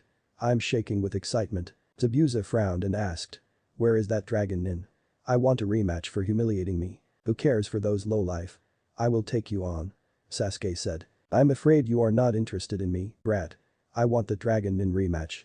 Zabuza stated, which made Sasuke growl to deny the challenge. Later to Zuna's home, Tsunami screamed out as she was thrown from her home by one of Gato's mercenaries. 2 of them had quickly run up and grabbed her by her arms, not caring how she felt, and a third emerged carrying her son by the back of his t-shirt. She then heard one of them say, the boss said we only need the woman, so what should we do with this little shrimp here? But before any of them could even say a word, the one holding the child was struck in the head by an unknown object that was preceded by a loud bang. His comrades watched in shock as his body hit the ground, headless. Until they saw Naruto and Ayan appear. The rest were terrifying because they did not know the dragon nin was still around. Ayan grabbed Tsunami and Inari inside.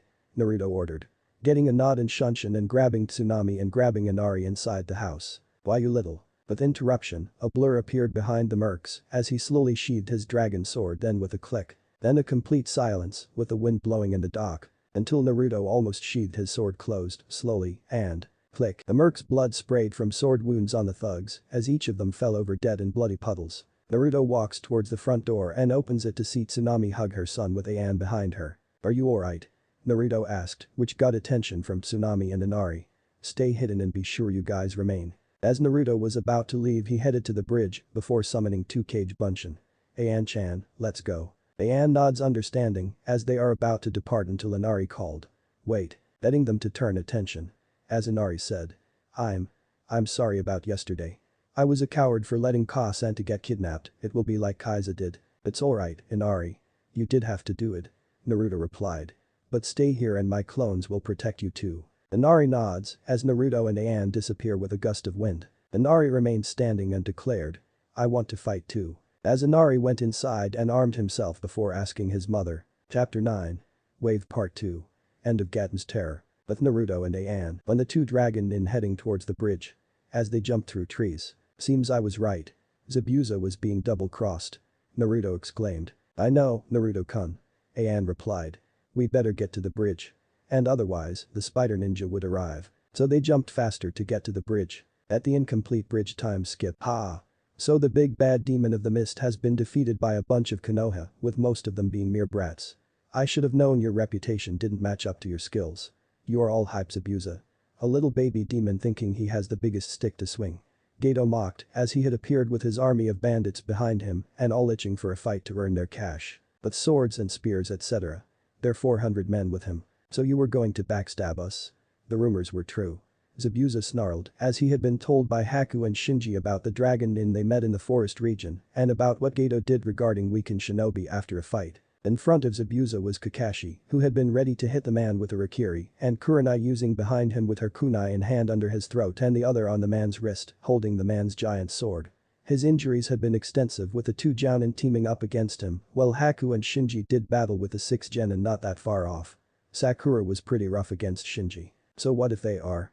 Ninjas are expensive. I shouldn't have to pay for a few of you when buying in bulk and cheap is a much better investment. Especially if the ninjas in question are too damn weak to fight back against my boys here and too stupid to see a trap when it is staring them right in the face. Besides, a missing nin such as yourself is a liability and the fact you even went to me for a job was a mistake on your part. Gato countered with a grin on his face while looking at the downed form of Haku, who had been pinned down by the combined strength of the 6 genin and sneered at her for breaking his arm at their little hideaway. Also Shinji slowly stood, weakening after the fight against the Konoha nin. But speaking of swords, there were also armed with axe with dot sights, or dual mags, or ACOG scopes, MP4KS, UMP45s, AK-102, it's now loaded with 5.56x 45mm NATO rounds in MGS4, with any attachments like dot sight or ACOGs. Along with sidearms like M9s and Glocks. What are those things? Kiba asked. Listen guys, some dragon nin told me about those. Sakura advised.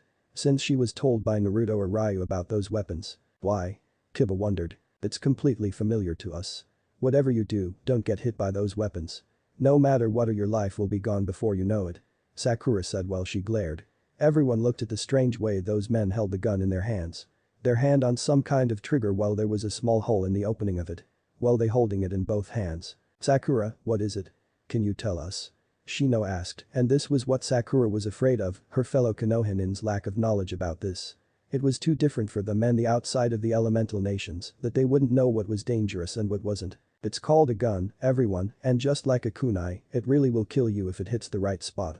Sakura said while Kakashi narrowed his eyes. Sakura took that to heart immediately. So needless to say, but she was more than ready. Along with everyone. Sasuke heard about a certain weapon that might be useful for himself. If I got those weapons. Then I need some time to figure out how it works. Until they heard someone through the mist. Not as bad as yours. I fear. Naruto replied with the mist clearing fully and was seen on the edge of the side railing of the bridge with Riken in his hands, with the Konoha ninja getting tense at the side of him. Along with Ayan. Who are you? Gato asked with Naruto looking at him calmly and got off the side of the bridge railing before walking toward the tiny little man. As Naruto snapped his fingers as Ryu, Tsuki, Kasumi and Momiji arrived, Gato was shocked because he did not expect more backup arrived. Those spider nin were right after all. Gato was irritated. You were after my head. That's right, Gato. Your reign of terror is over. Naruto said. Ha. You don't scare me. I got my bodyguards to take care of you. Gators mocked as the spider nins appeared, their group in 200. Armed with swords and claws. You and your team keep those kids and their senses safe. Naruto ordered. Hi, Naruto-kun. Ayan replied. Good thing Naruto and his team showed up, but he wasn't alone, Tenchi was also there. As until Sakura stepped in, before eating a soldier pill. Kakashi wondered about this. Until Sakura dispelled her, that caused Kakashi and Kurenai to be shocked and surprised to see the real Sakura. Along with Sasuke, Sai and teammate about their fellow genin. Now they were all wearing their battle gear. Naruto charged in with his Riken and began to cut down the mercs. He was doing fine until he encountered one of the spider nins. He jumped and kicked the spider in the head. The spider nin countered by throwing an exploding shuriken at him. Naruto caught it and threw it into the water. This gave the spider nin a chance to pull out his weapon. Both dragon and spider nins were in heated combat and everyone who wasn't fighting watched in awe. Now Naruto will attack the armed mercs before sheathing his Riken. As he took out the Shiken no Riken, Fang of the Dragon God, on his right hip with his right hand. As he dashed them at high speed. He was slowly approaching them with Shiken no Riken in his hand. The 5 of them decided to open fire at one. Naruto saw the bullets flying to him very clearly, so he dodges some and deflects some with his sword. Then he charged forward and muttered. Hide Mitsurugi. But that he charged at one of the mercs with ridiculous speed and used Ryukansen. Tsumugi to drill a hole in Mercenary's body, killing him. Then he felt a shot from behind and saw another was shooting at him. He jumped up high in the air, then used Ryutsusen. Zan stabbed Poncho in his forehead, killing him instantly. After that he rushed to the direction of another merc and used Soryudan to cut him in half. The other 2 mercs were scared of Naruto's skill, such they decided to retreat. But Naruto used Shukuchi and appeared in front of the in a blink of an eye.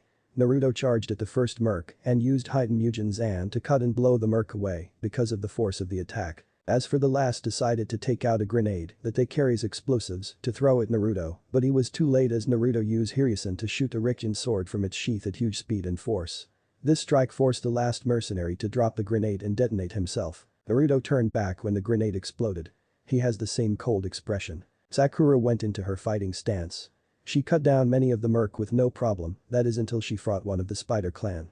She uppercut him into the air where she met him with a devastating kick to the stomach. As the nin fell to the ground, she grabbed him and started to spin him around. As they fell, the speed of the spin increased until they reached the floor. She let go and he hit the floor full force, killing him. She was about to go on with the attack when another spider nin came and attacked her. She was sent flying but quickly recovered. Until Sakura rolled eyes and saw another spider in that performed a kamikaze attack. As the rosette closed her eyes and focused her mind and body. But the scene changing into a view of his eyes that the camera moves to the right side that stops her left eye. Then her eye snaps open with a quick zoom that changes the scene into a white screen. Until a kanjis appeared in each letter and complete sequence. I am invincible. Sakura began his chant. My shadow skills are unmatched. Sakura raised his fist. The power of my blow has no equal. Then he raised his fist in the air that his fist engulfed with silver light. Now Sakura is in the air by jumping high, performing a forward somersault. Karuta Rikasapo. Karuta style annihilation techniques. But her leg is engulfed with white energy and a dive kick at the spider nin. Sword. Until the spider nin got cut into half by Sakura, now she was regretting herself for taking the first kills. Which made Kurenai understand about the hint. Tsuki fighting against mercs were armed with firearms. As she deflected them with her mother's sword, Aka Rashi. As she releases small crescent-shaped wind blades at the mercs, they barely have all struck by the attack. Blood spurts from their injuries, and some lose their limbs or are killed instantly. As she spins her sword that kills them. Until she felt 5 mercs aim their firearms at her, as Tsuki quickly grabs the fallen merc, and before they fire those guns, and then she uses that body as a shield, now the barrage of bullets hits the body. As the mercs stopped firing, they were shocked to see Tsuki using their fallen comrade as a shield. Then Tsuki sheathed her sword, then dropped the body and waved her hands around as if she were performing a spell, which was exactly what her clan's Kekkei Genkai was. As she was surrounded by fire circling with kanjis floating around her. Their ninpo was a variant on ninjutsu but more like senjutsu, considered to be ninja magic by many. By tapping into and manipulating natural energy and spiritual energy, every dragon nin can create a unique nature type that cannot be copied by normal ninjas so easily. For example, the ninpo he conjured was a fire release but a unique one. It harnessed and conjured dragon flames. It was known as the art of the flame dragon. Other ninja known to use their own variants of ninpo are the Black Spider clan however. Ginryu no Jutsu. Art of Flame Dragon Inferno, Tsuki spoke in her native language activating her flames as 5 large fireballs directed towards the remaining mercenaries, setting the area they hit on fire. The mercenaries all soon fell over, screaming in agony as they soon silenced and died. As Tsuki drew her Nadachi and saw 2 spider nins charging straight at her. Ryu was fighting with precision and power, he would take out 4 or more mercs with one attack.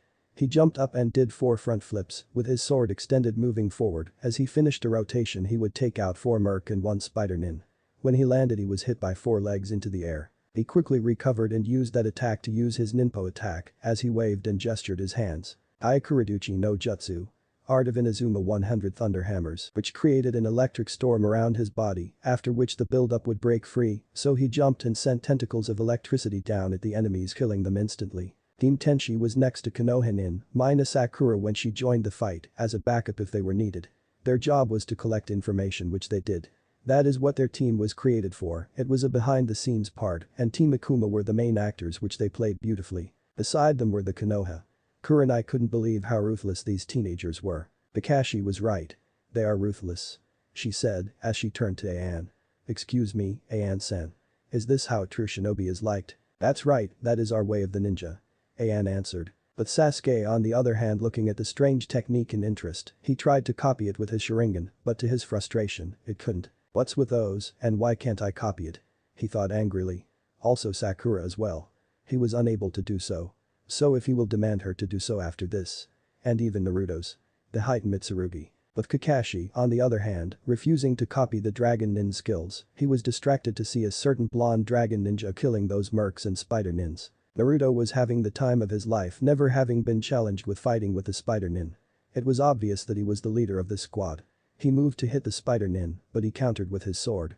Both swords locked together trying to gain superiority over the other. Both fighters were evenly matched, but the spider nin elbowed Naruto in the side, making him lose his balance, and the sword came down hitting him in the arm, but Naruto did not scream, he was used to the sting of the blade. He slowly removed the blade from his arm and charged the spider nin, which was now unarmed. He couldn't do anything to defend himself, he thought he had beaten Naruto because he had hit his main arm, but soon found out that his offhand was just as effective as his main. Naruto sliced through the spider nin's head vertically. The last thing the spider nin saw was Naruto split in 2 before he fell to the ground dead. Naruto using the heightened Mitsurugi style was cutting the mercs down like they were nothing. Sakura was using her style, slicing the merc as if they were cattle at a slaughterhouse. Ryu using his father's sword and Tsuki using her mother's sword were fighting the enemy up close and personal. They weren't getting as many kills as their teammates, but their kills were still pretty high. Zabuza and Kakashi were having the time of their lives. It had been a long time since these two had a good battle. The battle lasted a good 10 hours, Sasuke was furiously about they had to kill, he had hardly ever entered the battle and had not killed anyone yet. He has become more jealous during their encounter and meeting. Teammate was faring far better than originally thought. Hinata had killed at least 140 mercs by herself. At the end of it all there were only 200 men left and Geto who had been captured as he tried to leave the battlefield. The fight itself lasted for a good 18 hours and everyone was in awe as one team of 3 teenagers plus Sakura killed over 600 mercs and nins, with Geto being terrified that his men and bodyguards were killed. As Naruto glanced at Geto, he almost ran away. as took out his father's kunai, a three-pronged kunai. Shocked by Kakashi, he recognized the kunai. It can't be. That's. Kakashi was about Naruto holding one of his senseis. As he swiftly tossed a kunai straight at Geto, before the midget saw it, then ran as fast as he could before he could get on his yacht. Until the kunai was only a few feet in its range.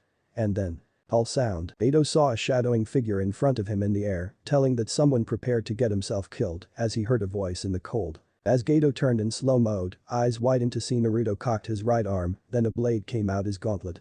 But it's too late to plead and. Stab. Naruto stabbed him in the back on his heart as Geto is kneeled down. Then the blonde dragon nin removes the blade, then it slides down. Your reign of tyrant is over. Naruto declared to dead Geto as he drew his Riken and. Slash. He cuts Geto's neck clean through his shoulders. As his head rolling down on the ground. As Naruto picked his head and showed it to Tazuna. Which made the old coot shed a tear of joyfulness. As the merc saw the horror of their meal ticket was now dead, so they dropped their weapons and fled towards the yacht. So until Ryu quickly grabbed onto the mercs. And you had to tell us, where is Geto's hideout? Ryu said to the merc while strangling, which made the merc terrifying for him. Alright.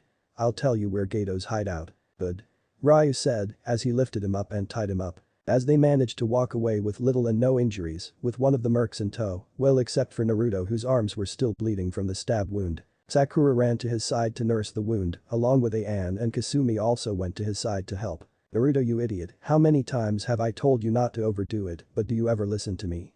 Ayan scolded him. And don't do that as well. Sakura added. I know Ayan-chan, Sakura-chan. I know. He replied with his eyes rolled. Good. Ayan said. But that's what I love it about you though. She gave him a small kiss on the lips. Causes Sakura and the girlfriends of Naruto, Momiji and Kasumi admitted. I can help him.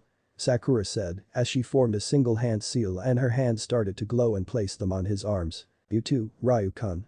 Tsuki said. Yeah, after all. You still owe me for my back cramp. Ryu replied, causing Tsuki to be embarrassed for what she had forgotten. As Naruto glanced at those guns lying there, he called. Kasumi-chan. Yes.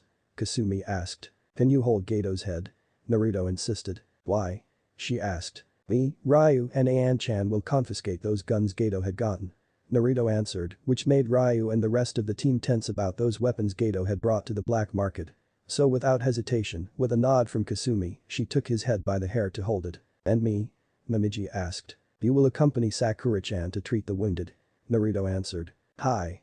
They replied, as Naruto handed the tyrant's head to Kasumi, then Momiji and Sakura went to Konoha. Naruto got up and walked over along with Ayan and Ryu, and the blonde created 100 Kage Bunshin and took out a large black and white scroll via a small storage scroll and laid it in the ground before they took the guns and sealed them. Sasuke saw this and demanded it. What do you all think you're doing? Naruto replied, ignoring looking at him. We're confiscated these weapons. Sasuke walked over to the guns, a Falaska or pistol, Naruto and his team had taken and reached for one, either an assault rifle or an SMG, as if he was slammed by one of Naruto's clones. Give me one of those weapons. As an Uchiha I have the right to them. Sasuke is furious, struggling. Naruto who had just finished pulling the last guns and replied. No. All the guns are engulfed with smoke, as they are now on the large storage scroll. As he rolled it and created a lock seal to prevent anyone from falling in wrong hands. Now Sasuke was completely mad for those guns. As the clone disappeared, the breeding brat stood. You'll pay. Sasuke charged straight in blind rage and took out his kunai. Sakura and 5 of the dragon bins were not too impressed by the Uchiha's behavior. Big mistake. They thought when Sasuke was about to kill him. Until Naruto flashed and punched Sasuke toward his next target as he flashed again. Sasuke was a pinball stuck in a world of hurt.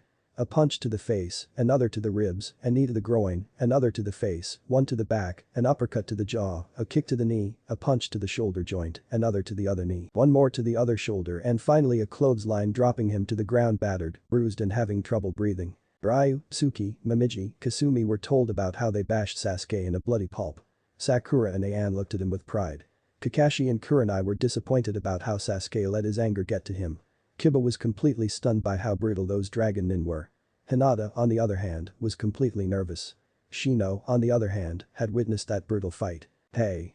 A voice shouted and everyone looked to where it came from and saw Inari, Tsunami and good people of the wave with weapons in their hands. Are we late? Yeah, you were a kid. Naruto said to Inari with a smirk on his face. And look what we got. He looked at Kasumi with a nod, signaling that the brunette Kunoichi held Geto high above her so that everyone could see it. Soon the people of the wave started as Gato Rain finally ended. The wave was finally free, and it's all because of a group of heroes of the dragon. Thanks for listening. I do hope you enjoy it. If you want the next part of this video, turn on that bell notification. Like, subscribe and comment down below. And also check out the others videos I have created and enjoyed it. See you guys next video.